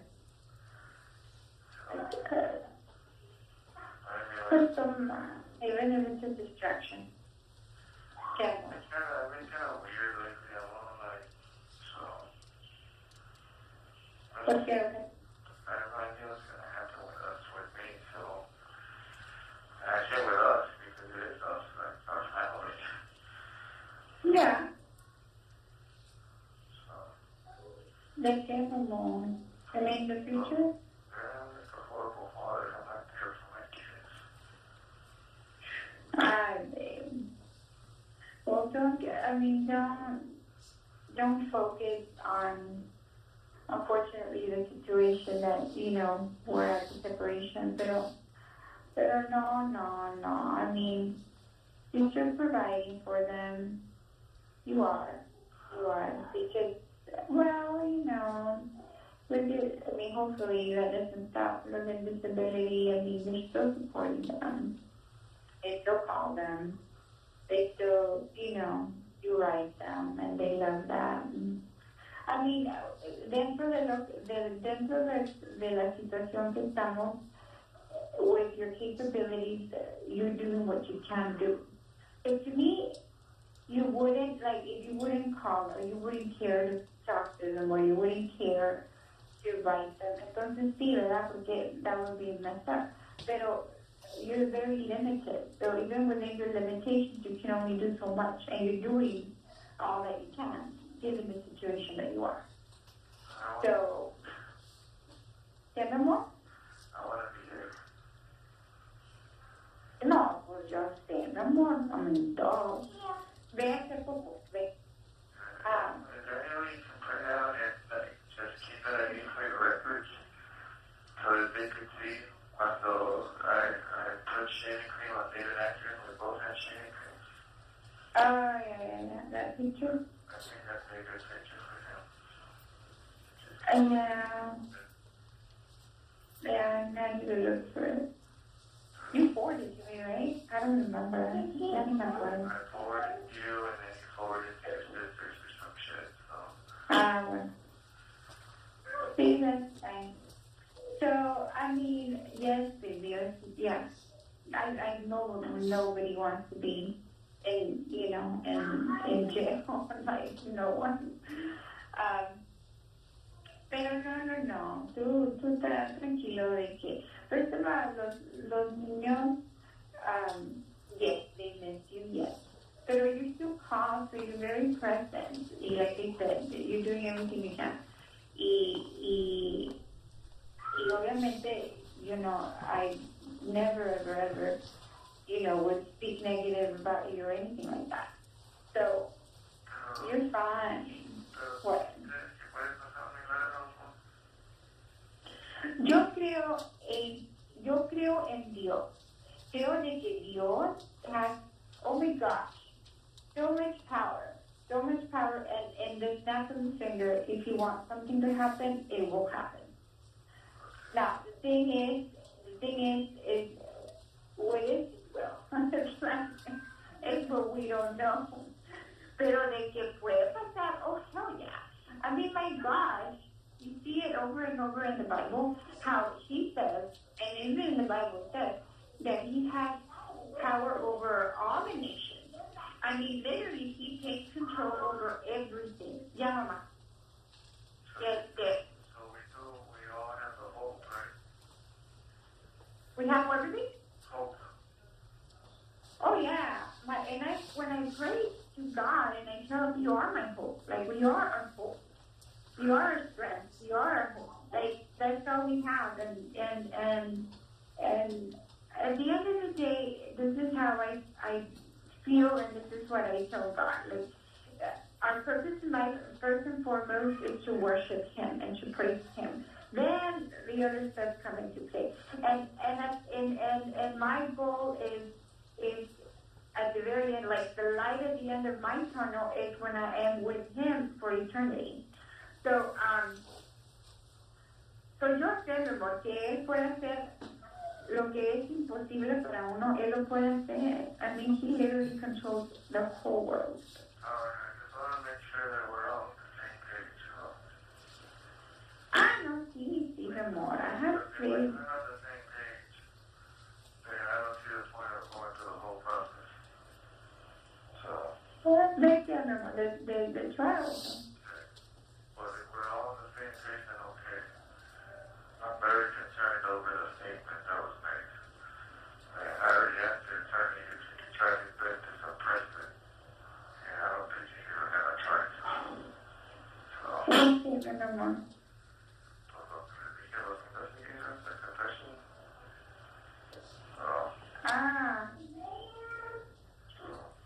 Where are you getting this from? Oh, you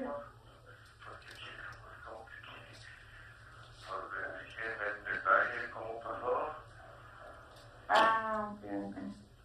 Hay unas cosas que no fueron. No. And I saw I need to talk to the attorney.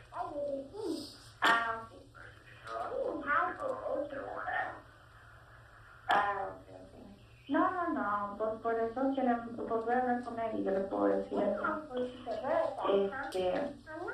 Pero pues por eso, mi amor, él quiere ver todo, o sea, él quiere ver la entrevista. Y luego ella puede hacer eso. Pero mira, mi amor, pero I can put it on this. Pero yo, independientemente de todo eso, mi amor, like, we're on the same page, like, even if, with the whole ordeal, with the whole, like, just the whole picture, God can work something. Yes, I do believe that. That He can move. He can move the cards however He wants them to move to work for your good or at His will. Whenever His will, He can make it happen. I'm not going to do this. So that's what I'm referring to, baby. Regardless of what your situation is or how, apparently it is, and with all the decks on the card, on the table, I mean, God can do something if you please. Yes.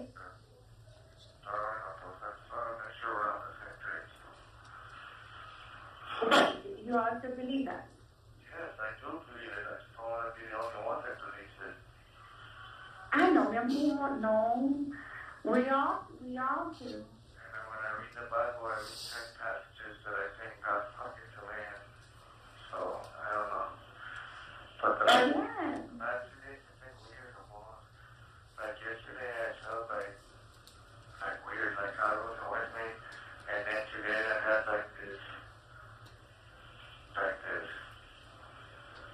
it, whatever's gonna happen's gonna happen type of attitude. And But it's not bad, amor, that of course, I mean, I know. But es que es la misma, we're human, we're la carne, you know, like it makes us doubt, it makes us, you know, have all these feelings, and God knows that. I mean, yeah, that's the whole purpose why He sent Jesus Christ in the first place as a sacrifice, because He knows all the challenges and conflicts that as a human we face. So, sí, mi amor, it's normal. It's normal to doubt, yes, because I think that's just natural. I've even doubted myself, but then we do need to refocus on God and what He can do. It's just whether, como te digo, es nomás que todo sea en su tiempo y en la voluntad de Él. Y ya, y hope for the best, and that's it. That's it. But pues también tú, pues, you know, baby, I mean, just seeing things on TV, I mean, prostitution's gonna, you know, be ugly and paint you this horrible. I'll go through it, and we all have the same hope that there is a miracle. You know what I'm saying? Yeah. Pero pues yo creo que tú mentally estés, you know, prepared for that too. Prepared, but there's going to be some very bad things that are said about me. So I just want to make sure we're all on the same page here. No, I know, babe. I know. I mean, we're gonna have to cross that bridge whenever we cross that bridge. Pero sí, o sea, yo tampoco quiero que, o sea, como te digo, God's timing is perfect. So when we see a miracle, it may not be right after the trial. It may be, you know, in years from now. You know what I mean? Like, I just want you to have an open mind too. ¿Sí me explico? Or no? I don't want you to. You're saying no. No. I love you. No more. Okay, you know what I mean. Just like, so I love you. It's tough. Definitely tough. But I mean, yo le quisiera que ya fuera rápido todo lo del juicio, pero pues ya está. No, I know, pero como quieras.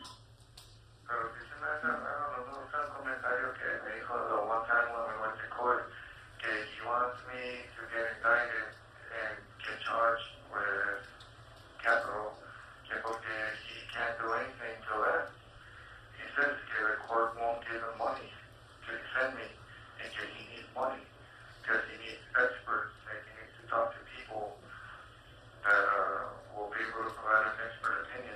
So he can't do any of that shit until he has money. So I'm like, oh, Lord.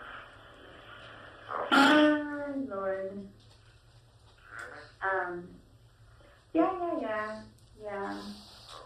Plus, I mean, hopefully it's the first week of December, not an indictment.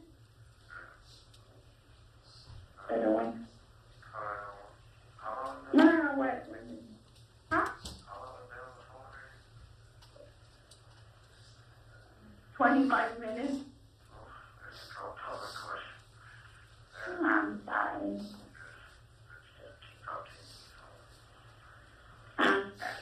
But how come you didn't call me to my heart?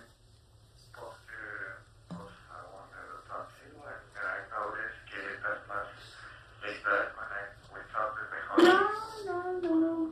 I'm getting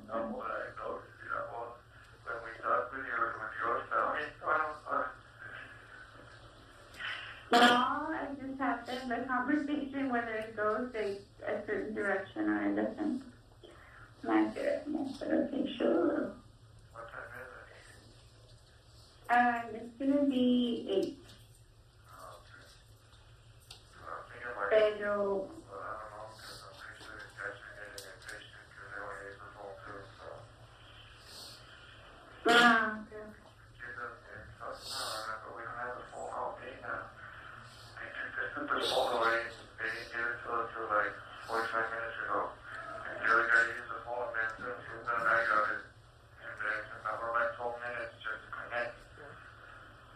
yeah.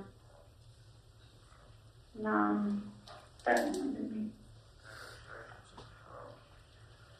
So anyway, yeah. But more and more, this whole situation is horrible. There's no other way to say it. It's horrible. It's horrible, Bill. You know, we all love you. We all love you, and we know who you are, and we know who we serve as, you know, our Creator. And God, yeah, that's all we can do is hope.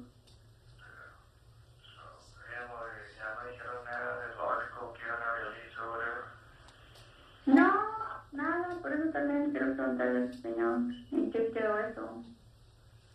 No sé. El Señor no lo sé, por eso, porque me quiero ir a verlo y a ver qué nos dice.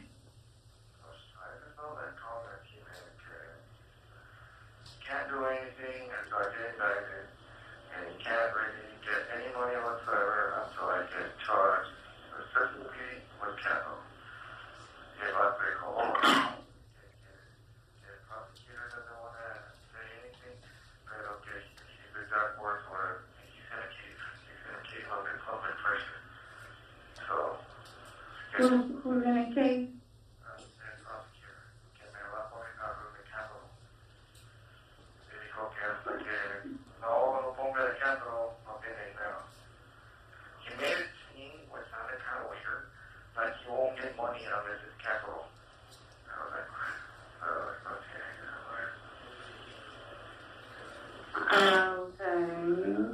I don't know.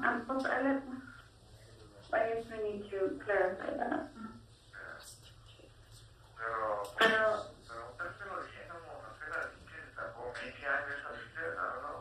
no, yo sé.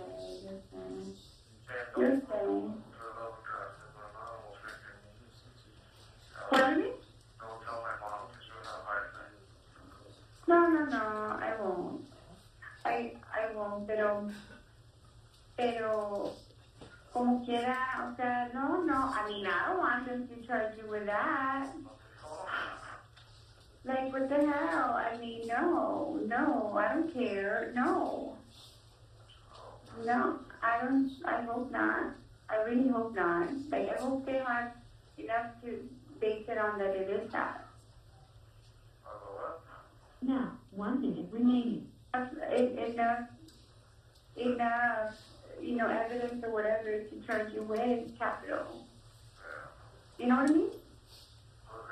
Yeah?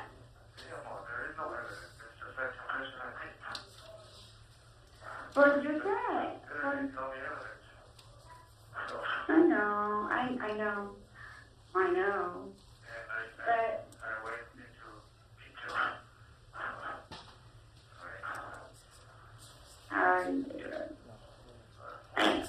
But I don't want to talk to that on the phone, but yeah, well, I don't. Ya ni modo.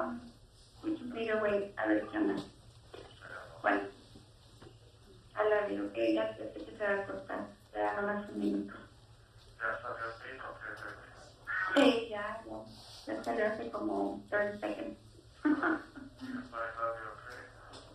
I love thank you for using IT Solutions. Goodbye. Ms. Sutcliffe, I just want to clarify one misunderstanding that I had. The actual conversation regarding that we just heard on 239. On 239, this conversation is between who? The wife and Juan David Ortiz. Okay. Daniela Ortiz and Juan David Ortiz. Okay. It's not the mother. No. Okay, so I was mistaken when I said this phone call was between Daniela Ortiz, his wife, and Juan David Ortiz. And you can also verify the phone number. Are you familiar with the phone number that he's calling? Yes, it's a 956-516, something like that. Okay, and who does that number belong to? That belongs to Daniela Ortiz. Okay. Pass the witness. If I may, Ms. Sarquist, what was the date of this call? That call was made September 10, 2018. September 10th, is that right? We're talking about 239. Oh, excuse me, it was November 6, 2018. The phone number that was on that was 545-3486. 545. That's what it said at the beginning of the CD. I'm not sure. I'll It have said to hear it It said again. November 6, 2018, 7:34 p.m. And I heard the 1956-545-3486 is the number I wrote down. I would just, for clarification, do you have your notes? I don't have my notes with okay. me. Do you have access to the phone number he was calling? Yes, And where are those? in my notes, Okay, and where are your notes? in the witness room. Okay. But that number that the judge that comes out in the beginning. Yes. Judge, what number was that again? What I wrote down was 545. Well, it was 1-956-545-3486 is what I heard. And I heard the date that you just mentioned, 11/6/2018. It also said 7:34 p.m. and then it had that phone number. Is that number her? And I wrote it down because I thought that might be an issue as to Well, whose I number want it to. Would your notes help you? Yes. Verify that that's in fact Daniela Ortiz's number? Yes. Can we I bring know it? that the mother's phone number starts with a 210 and Daniela's is a 956.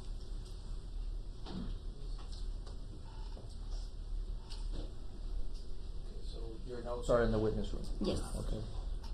We'll get those for you, but I know you want to ask her some questions.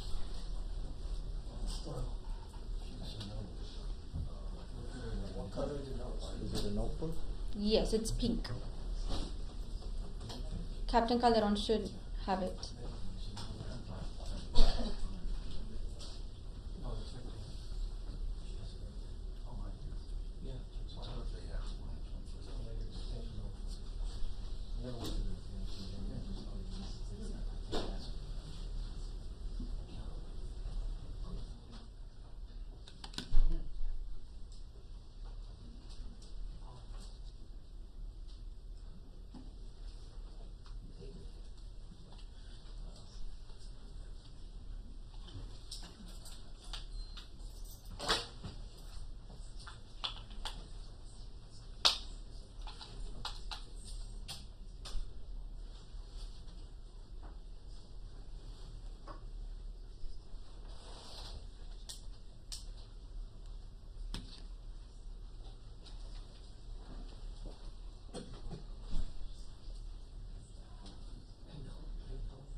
Yes.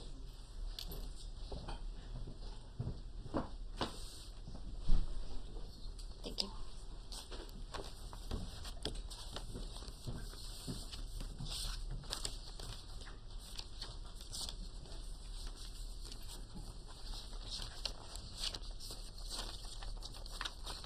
Yes, it is the 956-545-3486 strip. And whose phone number is that? That is Daniela Ortiz's phone number. The wife. Yes. And that was her voice. Yes. Not the mother. No. Okay.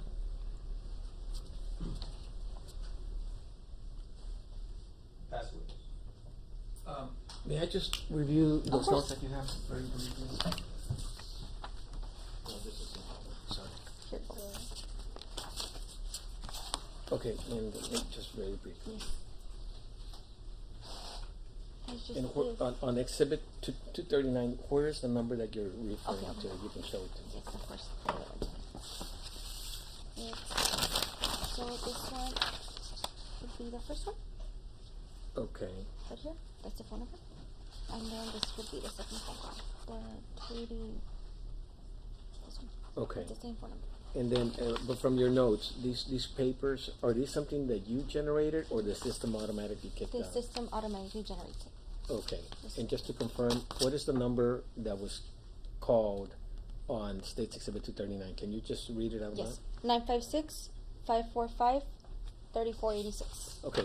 And when you say that that number belongs to Daniela Ortiz, I mean, just generally speaking, how do you know that? So on our system, we have the reverse phone lookup, and if she's registered, I'm not really sure how that works, but sometimes the actual register of the phone comes up, and hers came up to Daniela Ortiz. In this one, you specifically have personal knowledge that that name came up with that number? Yes. Okay. Mhm. Well, we lost him. I have no further questions of this young lady. On that issue, you're going to pay the other. 239.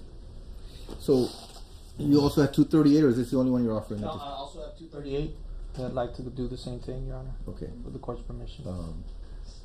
Yeah, well, let's go ahead and listen to 238 and then we'll. Before we take 238, Where was the phone call made? On September of 2020. The one we're going to Yes. listen to now. Where was that phone call made? When it was made July, July?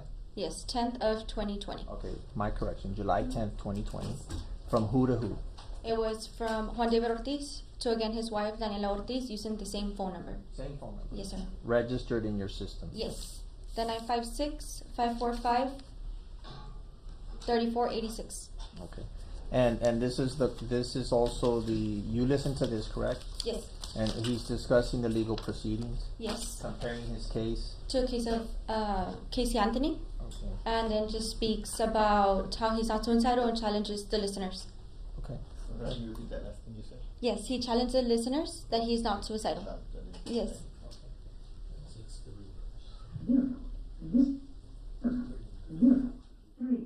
0-3-2-1-6 Indian ID 0-0-5-4-9-3 date 2027 10 times 1-8-0-9-5-5 dial number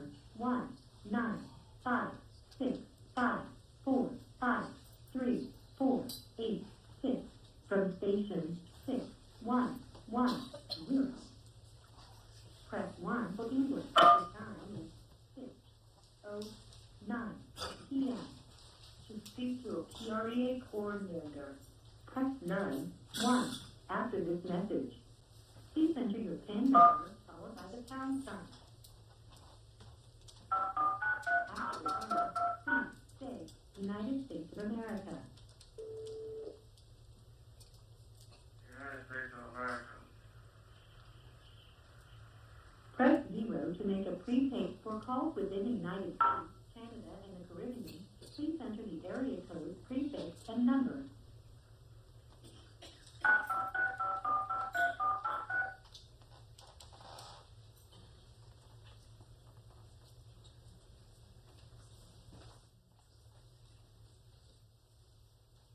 Hello, you have a prepaid call from... This call will be recorded and subject to monitoring at any time. Thank you for using IP. You may begin speaking.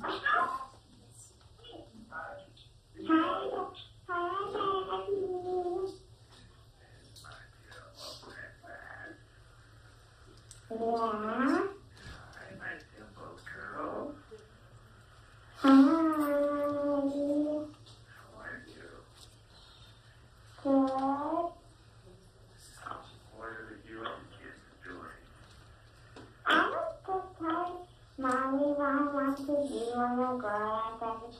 I know, I mean, I don't want to be a doctor, Daddy. Why not? You promised me, baby. I know, but I choose when I was up, remember? So what do you want to be now? I'm gonna be chef. A chef? Yes. Promise that, baby. Promise me. Well, Daddy, I still don't know. I still have a long time until I'm dead. I remember. Fine. Yes. Sigmund wants to be a beaver. He told me. Vienna. The chipmunk? Yeah. But they were going to do some cookouts. Cool, my love. Yeah. Well, I'm still gonna call you doctor outside. Okay, that's fine. My love. So, how's Daniela doing? What? How's Daniela doing?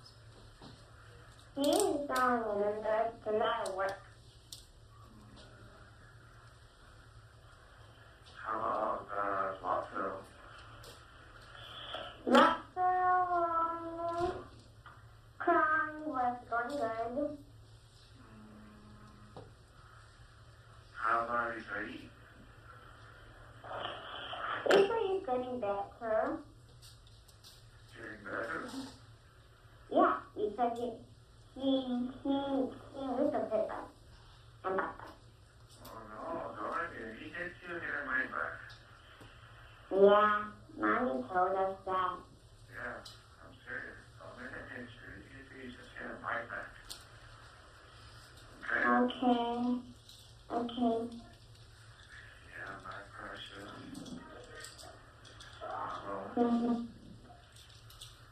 I love you. How was your day? Oh, my day was fine, but for some reason my stomach hurts. I don't know why. Maybe you should take some medicine. Yeah, maybe I should. Maybe you... Well, what did you eat for lunch?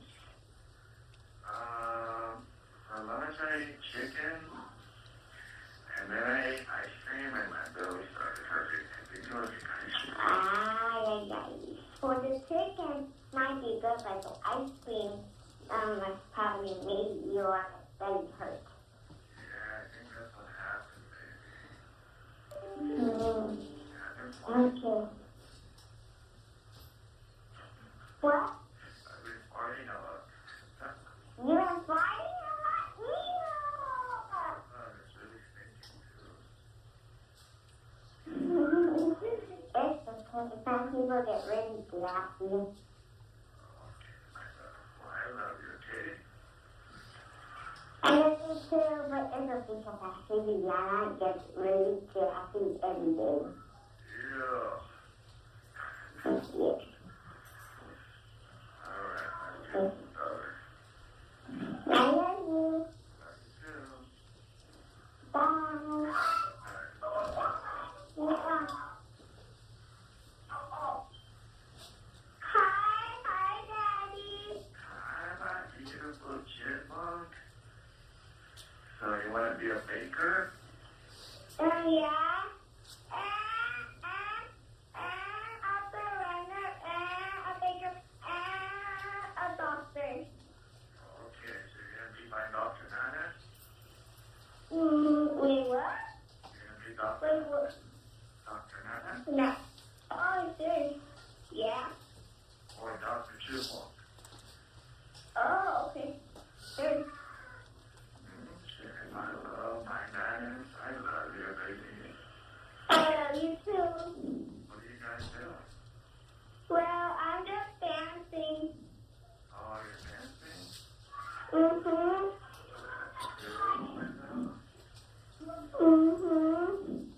Well, I love you. And my precious.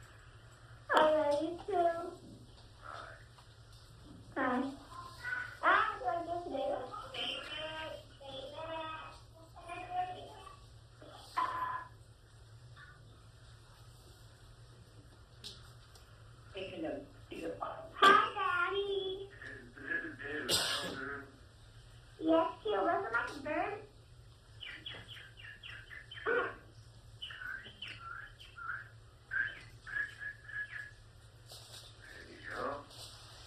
Yeah? So, what are you gonna be when you grow up? I'm gonna be a chef, and I'm gonna make a mommy a cookout. Oh, you're gonna do a cookout? Yeah? Like the one that you do? Yeah. Alright, that's cool, man. Bye. Alright. No. ¿Qué pasó, babe? Porque estás... No, it's just good kids. So I guess you may talk about it how to being a doctor? I'm not. I've never been the type to talk anybody out of anything. What I've always told them is you do what you want to do. And as you get older, you'll be inclined to do certain things. And I don't talk anybody out of it. It's like Nana wants to be a doctor. She really does. But that's all her, you know what I mean? But she's funny because she's like, okay, Mom, so I'm going to be a runner, I'm going to be a doctor, and I'm going to be a baker. So she's all well versed. But I mean, it's different. I don't talk them out of it. Whoever wants to do it, I'll pass them on.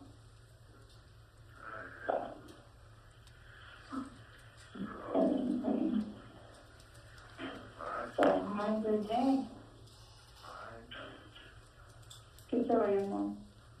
Opening the door and closing it so they can get the trash out. Oh, okay. I think she's still there. You work out again?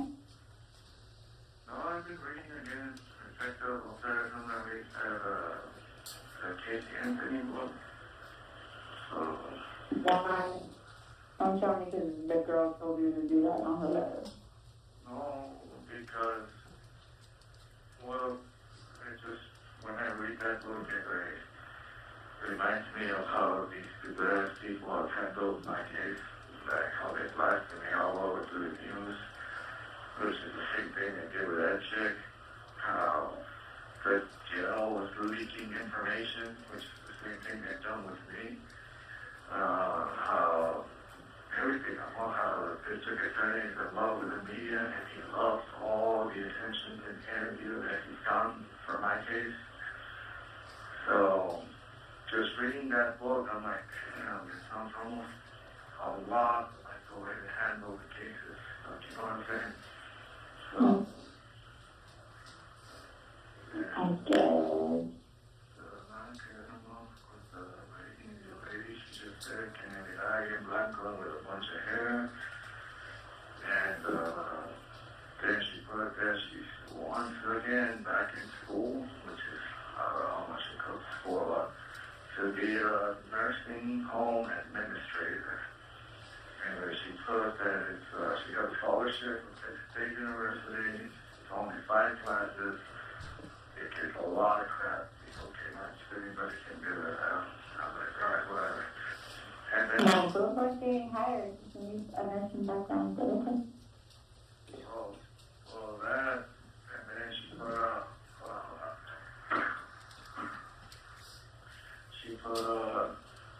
I still have the same phone number and PO box. I'm still waiting for you to write me someday to help with Mr. Pettis. Did an awesome job. He did damn good. I guess you watched the YouTube thing on him. My lesson. Mr. Pettis did an awesome job. He did damn good. You know? That's pretty much it. I'll still send you books and stuff like that. And other than that, same old stuff. I got a letter from Indy yesterday.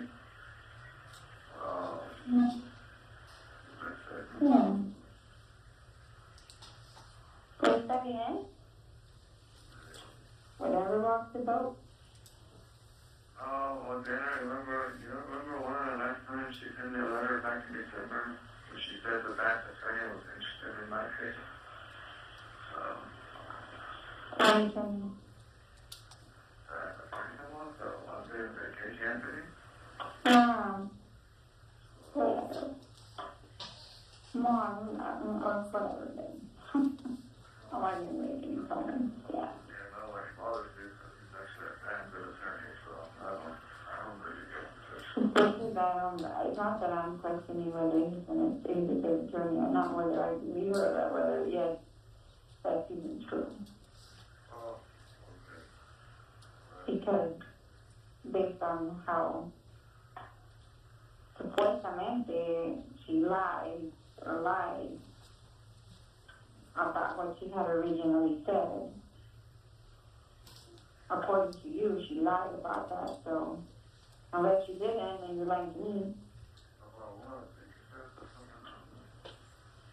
About the very initial thing that she had written to your attorney. Oh. Huh?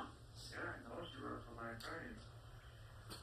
Ya, o de que tú te querías suicidar y ella dejaba de hablar que no sé qué, que no sé.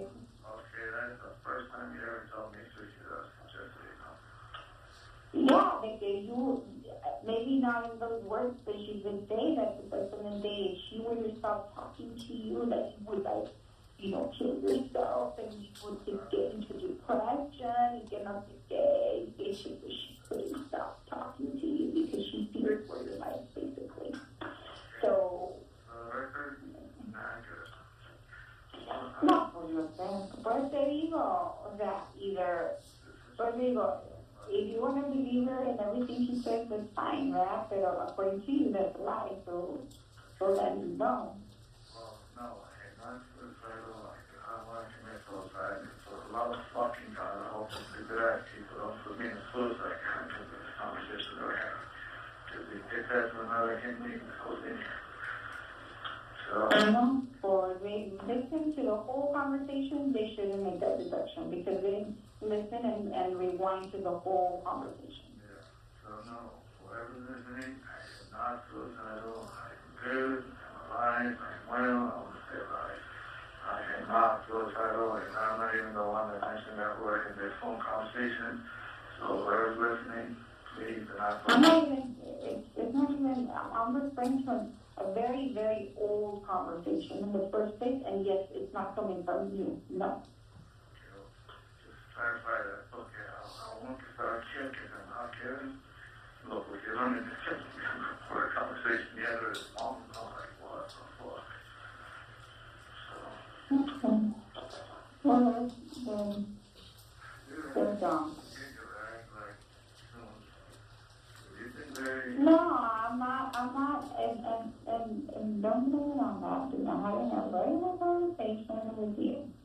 This is, well, I'm just basing it on that I think you put too much credibility on this lady and what she said when I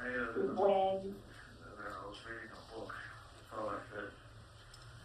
no, you said que supuestamente ella dijo que el lawyer de ese book o esa mujer de la del libro que directamente estaba interesada en tu caso. Okay, well, That's what I'm referring to. I never ever attempted to contact her attorney, so I don't know why you're getting all with an attitude, so.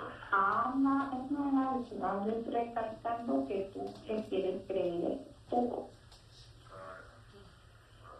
That's all. Alright, well, I have not written her, I have not called her, and that's it, so.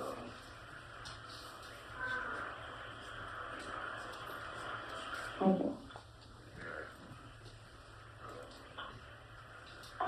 So, switching conversation. Anyway, I was supposed to send you the minute I haven't, so I need to do that this weekend.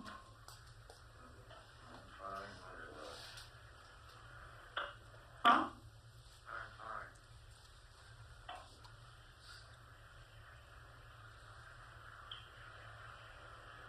Okay. Okay.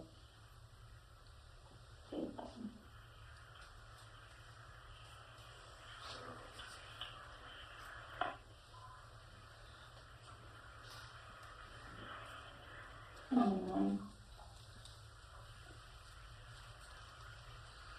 You also have to understand, in a way, my position, which I don't think you do.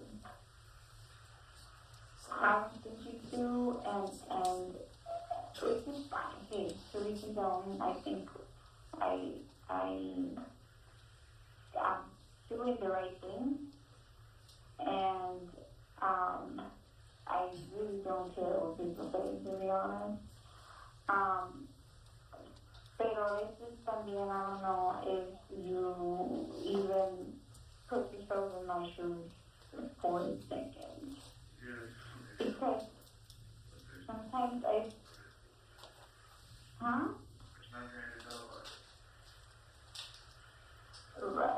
And so, yeah, but it makes me sometimes wonder if, like, wow, would David do those things if the tables were around or switched? But I guess. Look, this whole thing started because I told you I was reading this book, and I told you that there's a lot of similarities. No, or maybe because it just the opportunity arose because of that, maybe, but it's stuff that's always been there. It's what? It's my thought, that thought, or what I'm sharing with you. I mean, it's always been there. Like, I've always thought of it. Well, I mean, I was reading a fucking book, and I was telling you, I had a lot of anger towards the Wake County Sheriff's Office, because when I read this book, they've done a lot of similar crimes with the way they leak information, to include you, just so you know. Because some fucking reporter put that, Daniela, David's in jail. Yeah, some fuckface from Wake County Jail, for some reason, felt it was important to release to the media that my wife, Daniela, David's in jail. Why wouldn't she? You're my wife. And then other stuff that I've been reading, I'm like, what the fuck? No wonder these dudes have been lying on their oath. Because they lied to the media. I'm like, no wonder. It's like, that's where I was coming up with it. So, yeah. And then how they told me to always, like, be careful. But, like, what I say is, like, if when that attorney would go visit that girl at the jail will turn on the intercom. So they would try to get her when the attorney was telling the girl, you know what I'm saying? Yeah.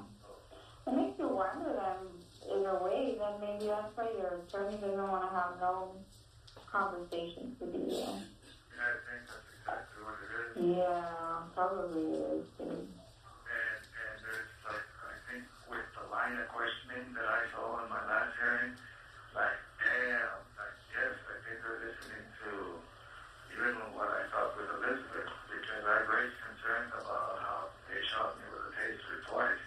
And you should have heard the last hearing. Well, the taser used, yes. Was the deploy? Yes.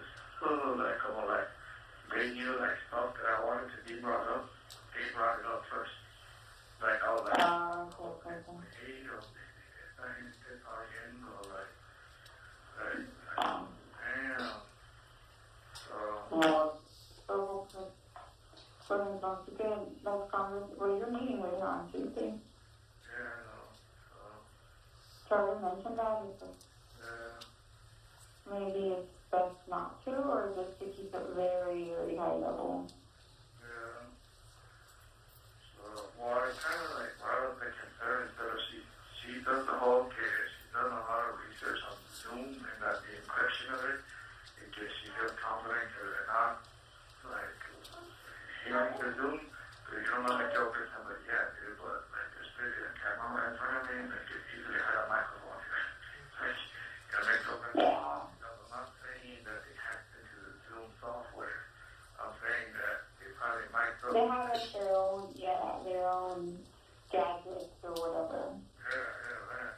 So, but anyway, well, that's what I was referring to. I'm on T3 Fahrenheit, so people that are listening, que hay una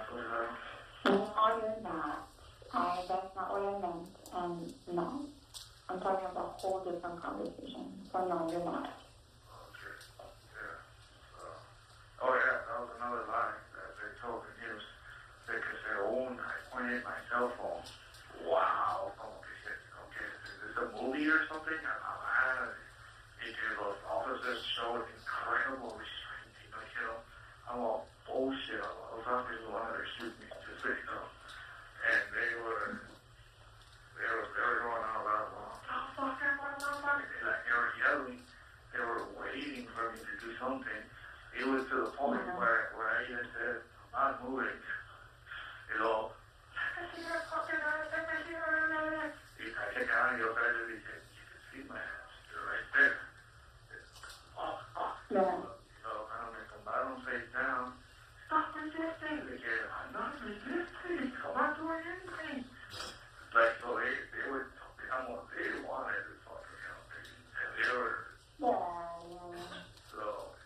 Well, I mean, it makes you wonder than the video. I'm sure. Now we're wearing the year 2020 and it's happened 2018. I'm sure there is. So, they call Salma.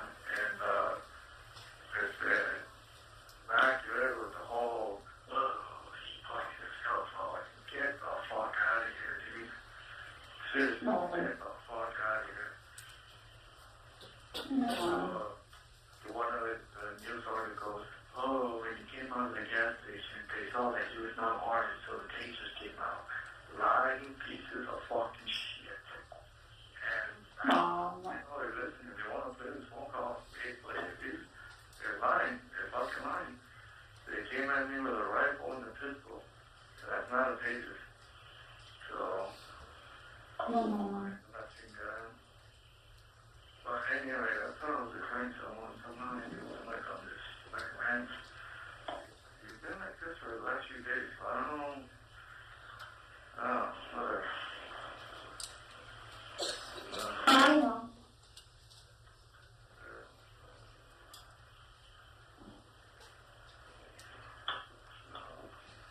That's the possibility.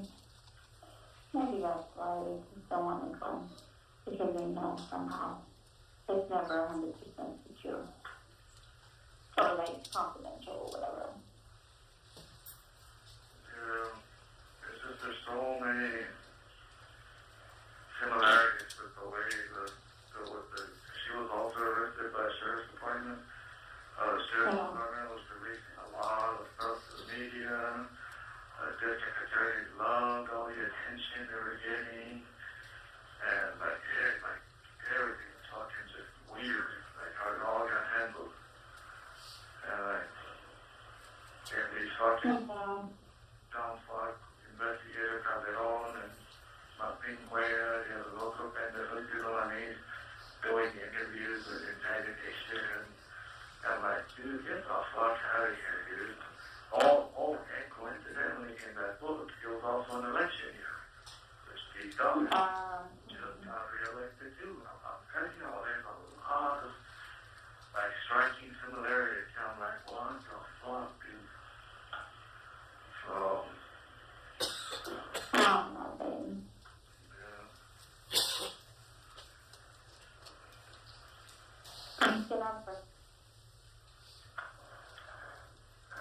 Don't hear too much on the phone.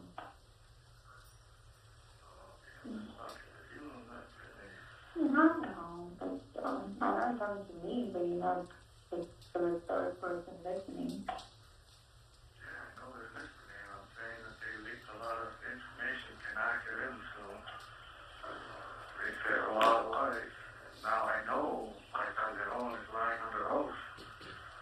So, yeah. You're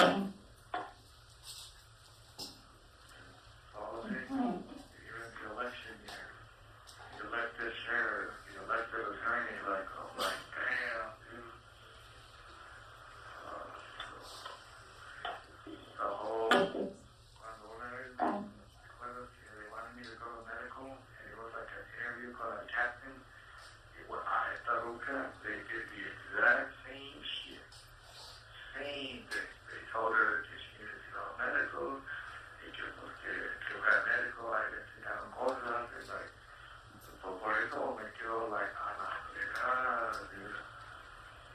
Were they using the same methods across? They use the same methods across the board? How the judge was completely biased, and that's how I felt after October 3rd. Yeah. This last hearing, I felt a little different because he had a change of attitude. I don't know, because I mean, But it's backed up by law, no? There's no way you can, like, you can't, like, you know, go around it. You know what I mean? That's how I feel. that, and at the same time, courtroom was intact with a bunch of people, and he's already on like 10 news cameras at least, so it was so fast in the courtroom, you know what I'm saying? So, this time the district attorney was less theatrical, so, That's true. yeah. They can't put up the show. Oh, and another reason that I'm activity, people are totally listening. Porque una de las cosas que le dije a Elizabeth, le dije, para ver, my title was supervisory border patrol agent. Le dije, I can't believe with this one, my case, the dumb fuck district attorney doesn't even know my title. In the courtroom in front of the judge, he kept saying that I was border patrol agent intel. Number one, he demoted me, and number two, it's a whole different career field. He's all they say. And then the fat fuck, Calderon, he said that I was a intel supervisor. I said, I was not an intel supervisor. They said my title was supervisory border patrol agent. Okay, I told her, and this time, humbly, for the first time in 22 fucking months, el decido no dijo nada de que I was border patrol agent intel. He said he was an agent working at the Border Intelligence Center. So I'm like, this fucking piece of shit heard what I said. Because finally he had this open person. You know what I'm saying?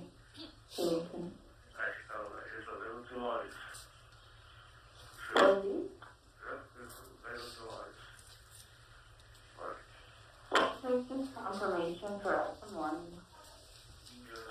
to continue, you know, teaching about regular stuff, not about, you know, details about your stuff.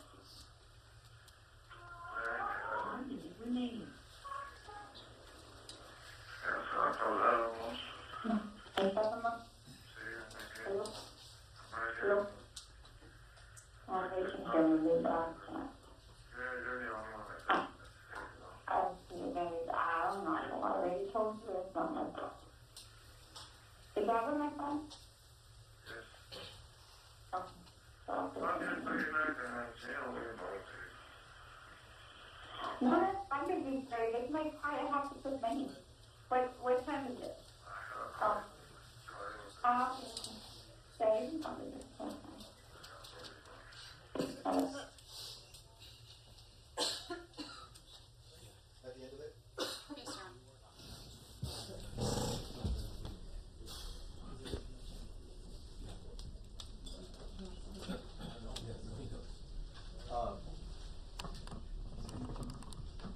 Yes, sir. Yes, sir. And that's all of State's Exhibit 238 Yes, that took place on July 10th of 2020. July 10th of 2020. Okay. And you verified the phone number was to his wife, Daniela, Yes, and you can identify both voices. yes. Thank you. That's all. And Ms. Ortiz, tell me again. I mean, I made a lot of notes here. I was listening to it. I know a lot of the conversation was in 239 was with the children. I would say of the 30 minutes, most of the talking, or I guess the person speaking the most was the wife and kids. I did see, I guess, the area that you may have mentioned about that he was concerned about the statement that he wanted his attorney to suppress, that there was no evidence except he gave a lot of detail in that statement. That comes maybe the last 15 minutes of the first exhibit, but everything before that I don't see any relevance Well, the main relevance that we want to focus on and is, of course, his statement surrounding the confession. And so right before that, he says, if we're all on the same page, and then he goes into that he's concerned about this, the confession, and that he's going to try and see if they can get it suppressed. Right. Everything before that, again, I listened to it very carefully, and it was really family, the children speaking. I really don't see any relevance in that part. So if you want to redact all that, I'll consider allowing the portion where he says we're on the same page. We will agree to do that, Your Honor. Yes, sir. The last, whatever the number, I didn't take or keep track of the time on that, but I know it was the last, maybe even the last 10 minutes of the audio. 239, correct. And of course, just to, even though you've already stated, but we object still to the predicate number one, and then we would object on relevance. Specifically on the predicate, tell me what part of the predicate? This witness can still not identify the voice of Daniela. First she said it was the wife and the mother, and now we know it's both the wife. So well, I don't know where the confusion was with that. I think the state also said that, and I know there was reference to a prior conversation, from what I remember hearing on 238, was your client saying they're basing this on an old conversation I had with my mom. So again, I don't know if that's where the confusion was initially, but they can ask the witness again whether or not, I thought it was clarified that both 238 and 239 were a conversation with Daniela Ortiz, who is your client's wife, and they verified it by saying the phone number matched. I won't repeat the number now, but the saying that, you know, the witness testified with one of the exhibits was with the mother. That's why I asked her, do you know his mother's voice? I just didn't know what the confusion was, but it's been cleared up, Your Honor.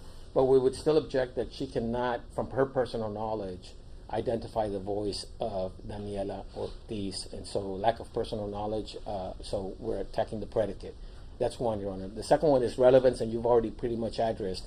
But I do want to clear something up that even on the motion to suppress discussion, that he's saying that his lawyer, he's concerned about the statement, and his lawyer's going to do that. In November of 2018, we were not his lawyers, Your Honor. And there's a lot of discussion also about that the lawyer needs more money for experts, and he's going to make more money if he gets charged with capital murder. We were not his lawyers. I got appointed in December of 2018, and I believe Mr. Fuchs got appointed in January of 2019. So all these discussions about lawyers is not us. It's his prior lawyer that the court had appointed, and so. I didn't make any reference as to who the lawyers were in my comments right now. Well, I want to make sure that certainly my recollection, yes, you were appointed by the court once it was a capital case once it became a capital case, because you were on the capital list. Yes, but we agree with the court that everything on 239 is not relevant, and we would even argue that him telling his attorney at the time that he's concerned about the statement and to file a motion to suppress. That's in November the 6th of 2018, which is approximately a month and a half after September the 15th of 2018. So if they're offering it to show at guilt innocence, Your Honor, with this cause of action, which is his guilt or innocence, his state of mind, even that statement on November the 6th of 2018 is not relevant. Because our whole, whatever we've talked about his state of mind, has to do with him taking pills and drinking. Now, unless they're going to introduce evidence that at the Webb County Jail he's taking pills and drinking, then maybe it's relevant. But absent that, what does it matter what his state of mind was on? Well, unless I'm missing this, what I'm understanding the relevance being here is that here we are, like you just said, months later, he's still remembering what he said at the time of the time in question. So there's no in the issue about blackouts and all these issues that were brought up. Well, but the blackouts earlier during the argument were addressed with pills and drinking. That's where the blackouts discussion comes from: pills and drinking. Yes, but again, going back to so the whole issue about voluntariness that was brought up, whether or not he was aware of what he was saying at the time, and here we are 2 months later during this phone call, and he's saying, "I remember giving details, I'm concerned about that. That's what I'm understanding the relevance argument to be. Not about his state of mind 2 months later, but the fact that he's going back and saying, I remember what I said back in September. And I'm concerned about that because I gave a lot of detail. That's what I'm hearing as far as relevance. Well, The I would argue that it's not relevant, Your Honor, because at the time that he's giving the statements, he is thinking and taking pills. But regardless, I would argue that it's not relevant. If it is relevant, its probative value is outweighed by its unfair prejudice. It's a confusion of the issues because now he's in custody, and it's introduced only to inflame the minds of the jurors, Your Honor. And so I'll come back to 239, but at 238 again, Mr. Alanis, you mentioned at the beginning that he was comparing this case to Casey Anthony case based on a book he was reading.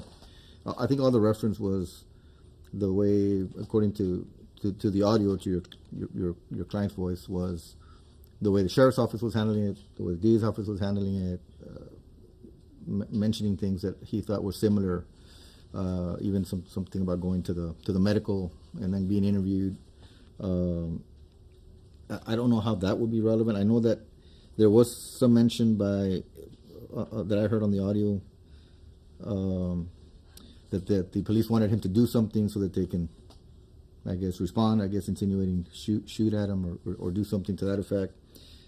He was questioning. He said he was going back to that scene, saying, "I said I'm not resisting. I'm not resisting." Something about him reading an article that said that they saw him walking out of the store unarmed, and that that's why they used the tasers. But yet he was making reference. Yet they were actually pointing at me with guns and rifles and all that. So I don't know what the relevant or which part you're saying is relevant in this CD, Mr. Alanis. Let me hear from you again, because it's not all. There's a lot that I don't think is relevant, but.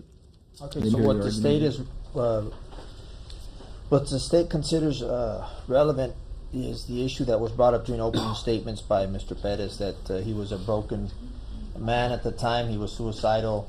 At 14:45 of this phone call, he says, "I'm not suicidal. I've never been suicidal, for the record. Who's ever listening, I'm not suicidal.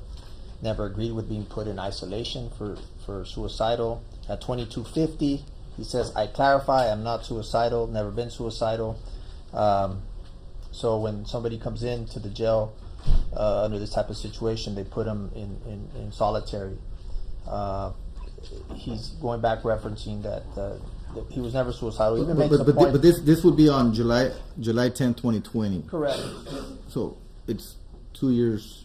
It's 2 years removed. Our argument is that he makes reference to going back to the offense, saying that when it was a lie, that because our interpretation was that by pulling out the phone, if he in fact wanted to commit suicide by cop, him pulling out the phone, he would have gotten shot. So he never did that. He makes reference to, again, at the time of his arrest, situations that occurred during that time that he could have in fact committed suicide, opportunities that he could have jumped off the fourth floor of the parking garage or engaged the police officers and gotten shot. Our take on this phone call is that he's making the statement that he was not suicidal, that he's never been suicidal even throughout the night or the morning of September the 15th of 2018. Well, Your Honor, he didn't say that. I think 2 years later, he even talks, "Oh, these are the guys, they said something about suicide and they placed him in isolation. I don't want to go to isolation." So he's saying to whoever's listening, in the context of being incarcerated, I'm not suicidal. I've never been suicidal. Yeah, and that's what I also heard something about there's a third, I don't know if I remember hearing the name, but it was about a third female saying something that she was speaking to the defendant because she feared for his life, I guess. Yes, Your Honor. Thinking that he was suicidal. And then after that is when he said that he's not, because everything was in the context of almost like he's saying, I don't want to go into isolation. I'm not suicidal. It's in the context of incarceration. And so therefore, we don't think it's admissible. There's also a lot of Spanish interjected in here, Mr. Alanis, throughout. Obviously we don't have a translation, I imagine. Well, I have written here Spanish. On both of them, there's a lot of Spanish, Your Honor. And so, I mean, just because some of us are bilingual and we understand it, but we can't, we would have to translate everything. And so, but our objection again is it's the entirety of 238. It's not relevant. If it is relevant, its probative value is outweighed by its unfair prejudice, the confusion of the issues, or it's designed to inflame the minds of the jury. Of course, respectfully, we disagree with counsel. We believe that is relevant, and it goes to the issues before the jury, and we can redact those portions that are not relevant. The conversations with the children. We can also focus in 239 on his statements regarding the voluntariness of the confession, that he was concerned about the statements he made, and that starts at 2030. That we're all on the same page.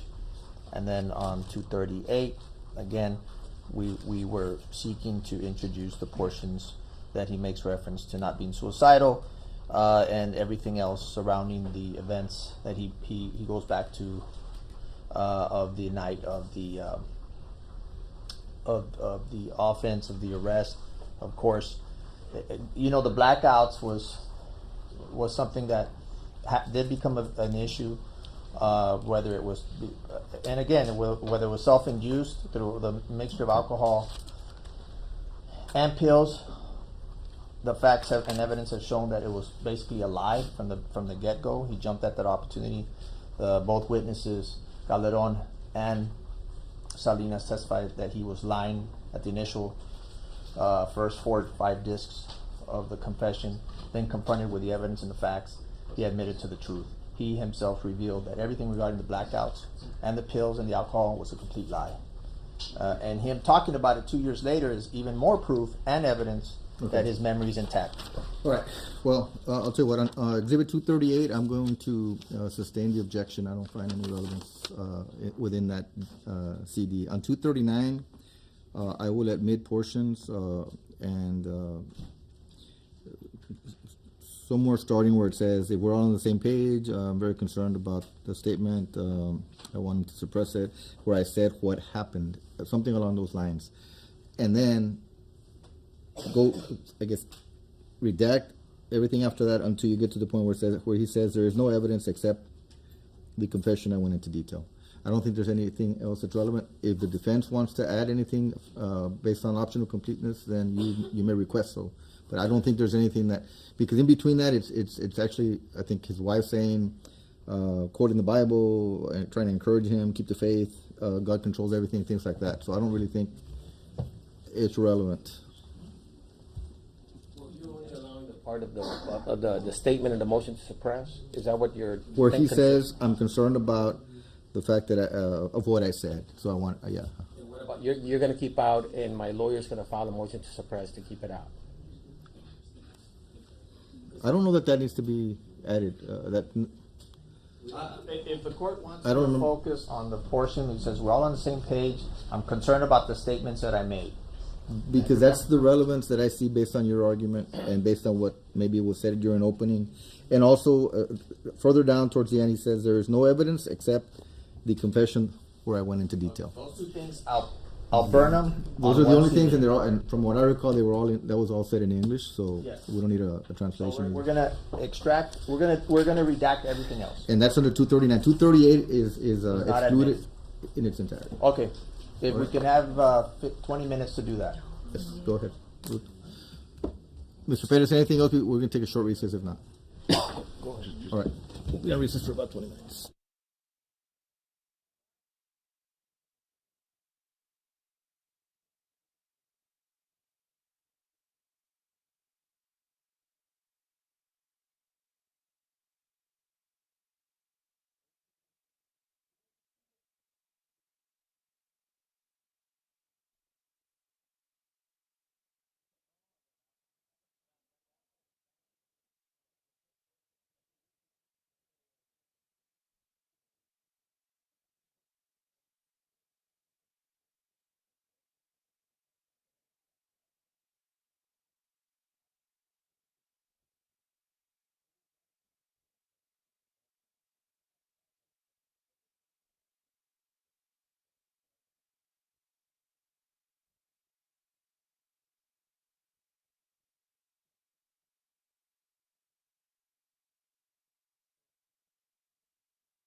All right.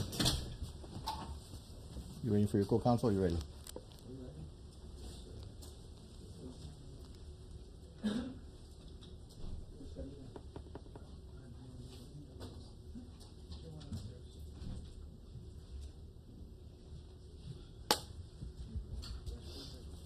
Hmm? Who is?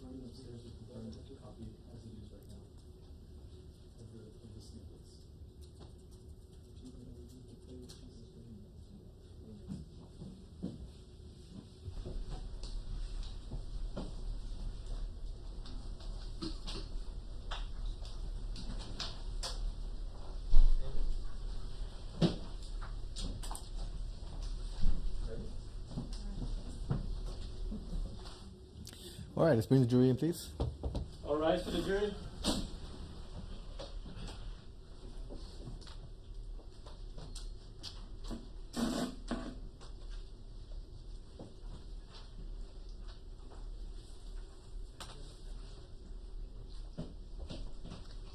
It'll be very short, so you're able to. There should be no Spanish. Two lines. All right. You're able to. If not, No, they're gonna offer it anyway. yeah, they're gonna offer it anyway, right? Okay, he wants me to write.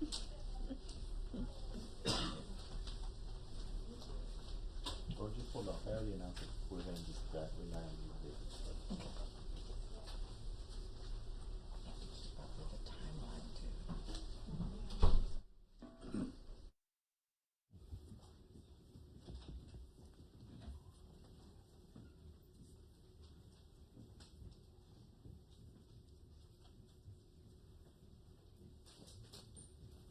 You may be seated. All right. The state may proceed. Before the break, we were discussing States Exhibit 238 and 239, correct? Yes. We're going to focus on States Exhibit 239. Right. And what was the date of that recording? It was November 7th, 2018. So that was just a couple, close to the date of the offense in September of 2018, correct? Yes, sir. And and you listened to 239, correct? Yes, sir. And Juan David Ortiz makes a statement where he is concerned about the confession that he made. Yes. Got our permission to play that portion? The admitted excerpt, yes. That excerpt, we will play that excerpt at this time. Statement, okay. I'm very concerned over the statement that was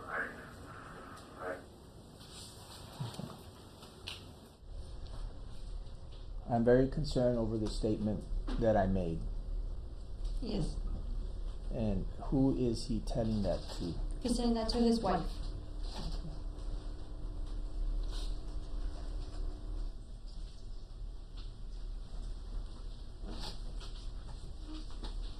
If you recall, does he make reference to the confession one more time? Yes. And that would be towards the end of the phone call? Yes, sir. Permission to publish that second excerpt? Yes. In evidence or whatever to charge you with capital. You know what I mean? That?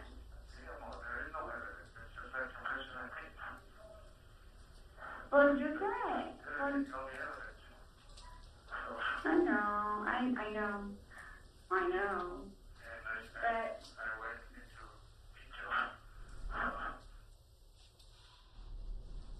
So he says, I know there is no evidence, just a confession. Yes, sir. That I made. Mm-hmm. Yes. This was picked up while he was at Webb County Jail on November 7th, 2018. 2018. Okay. Ask the witness, man. No questions, Your Honor. Sit down here, please.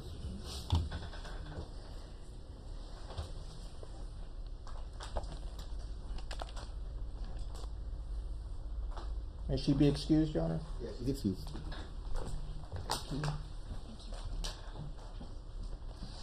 May we approach, Your Honor?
All right, does the state have any other witnesses?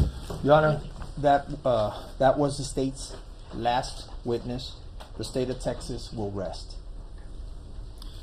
Okay, we're going to go ahead and excuse the jury just for a few minutes this time. Take up one more matter, and we'll bring you in less than 10 minutes. I'll remind you not to discuss facts of the case. All right, the jury.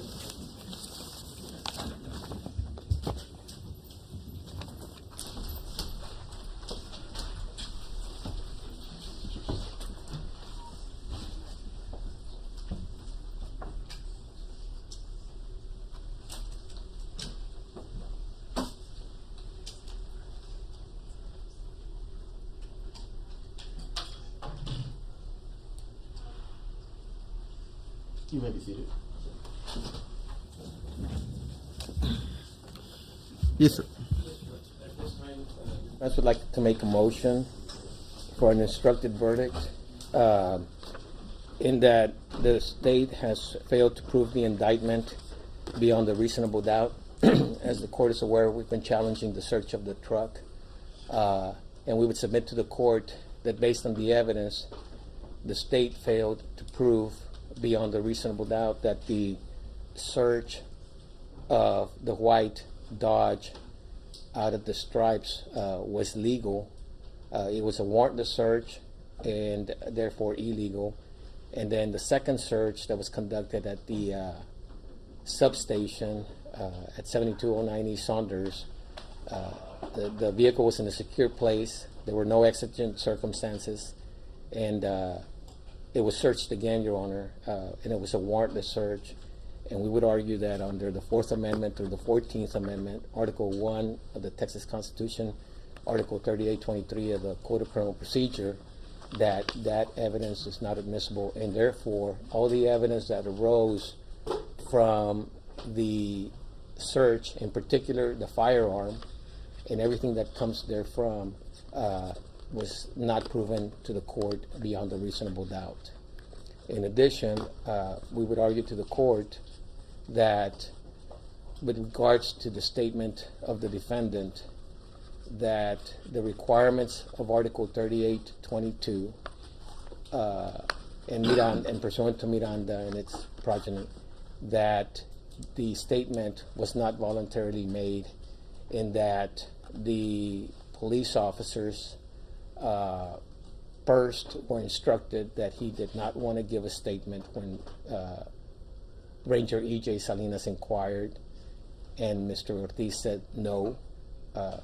In addition, there was another instance where he says, "You want to continue?" And Mr. Ortiz replied, "Fuck no." In addition, prior to any incriminating statements, both Mr. Captain Calderon and also Ranger E.J. Salinas made promises of a quid pro quo nature to induce and to coerce Mr. Ortiz to incriminate himself, not to mention the temporal issue, which is the amount of time that they held him with merely providing him water and some chips. And so we would argue that any and all statements made by the defendant were not proven voluntarily made beyond a reasonable doubt to the court, and therefore any evidence that arose from the statements and the statement itself of Mr. Ortiz was not admissible. And for those reasons, we submit to the court that the state has failed to prove the indictment beyond a reasonable doubt. Thank you. I respond, Your Honor. You may. I will address first the evidence in this case. There is a mountain, an overwhelming amount of evidence to prove Mr. Juan David Ortiz's guilt beyond a reasonable doubt, and that any jury, any reasonable jury here in Bexar County or in Webb County or any county in the state of Texas has enough evidence to meet that burden. Regarding the search and the confession, these issues have been extensively examined and visited by the court in its two prior rulings. The evidence that was developed during this trial over the course of the last week and 2 days only strengthened the evidence on the legality and constitutionality of both the search of the vehicle and the confession. The facts and evidence that were elicited during the trial established that Mr. Juan David Ortiz did not have a reasonable expectation of privacy in his truck. The evidence has proven that he abandoned his vehicle during the commission of an offense and that no warrant was needed and falls under the exceptions of requiring a warrant. The subsequent search that was conducted at the substation is therefore legal, and the gun and everything else that was found in the vehicle is legal. With respect to the confession given by Mr. Juan David Ortiz, there's been extensive and overwhelming amount of evidence that has been brought out through the witnesses, through the video, that prove that Mr. Ortiz's confession was made knowingly and made voluntarily, without coercion, without promise, without guarantee, without inducement, and that he was read his rights in the totality of the circumstances. We also know that he himself is a law enforcement officer, veteran officer, well versed in the constitutional rights of those that are accused, and there was never any request to stop the interview or a request to invoke his right to an attorney. Everything that Mr. Juan David Ortiz said in his confession was obtained legally by both Ranger E.J. Salinas and Captain Fred Calderon. Thank you.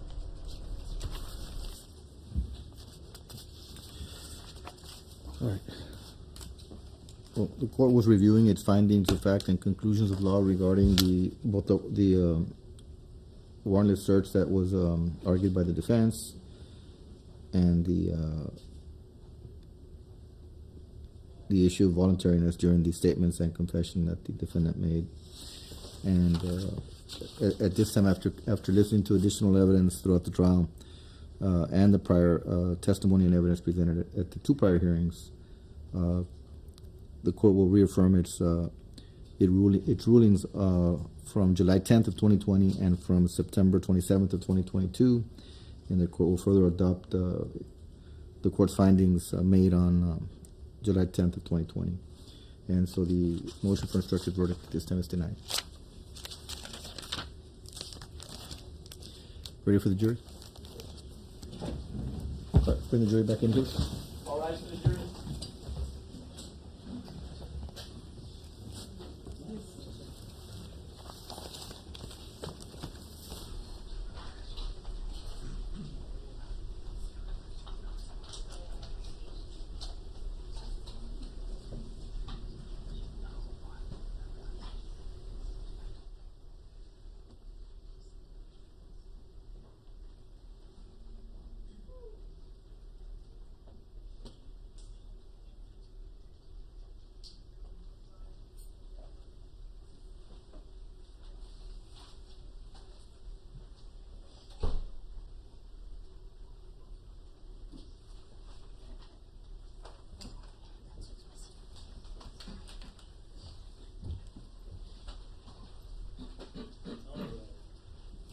You may be seated. All right. So the state has rested its case. Mr. Pettis, what says the defense? Yes, Your Honor. The defense rests, Your Honor. Okay. Stay closed. Stay closed, Your Honor. Defense closes. Defense closed. Okay. You may be seated. Ladies and gentlemen of the jury, all of the evidence has been presented in this case. I still need to read the jury instructions to you. We're going to have a conference on that with the attorneys.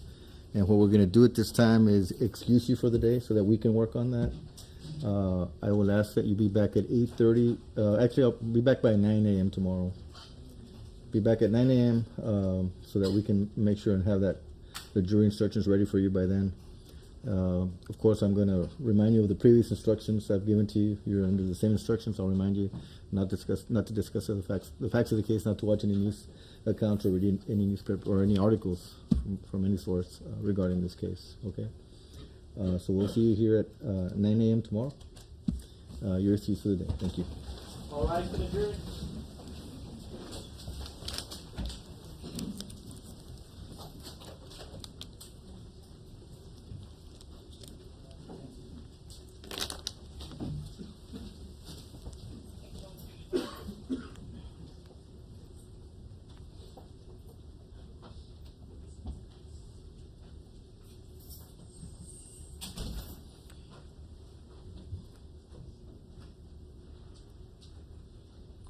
All right, so we'll have a conference on the charge in a few minutes, and we'll be in recess until 9 a.m.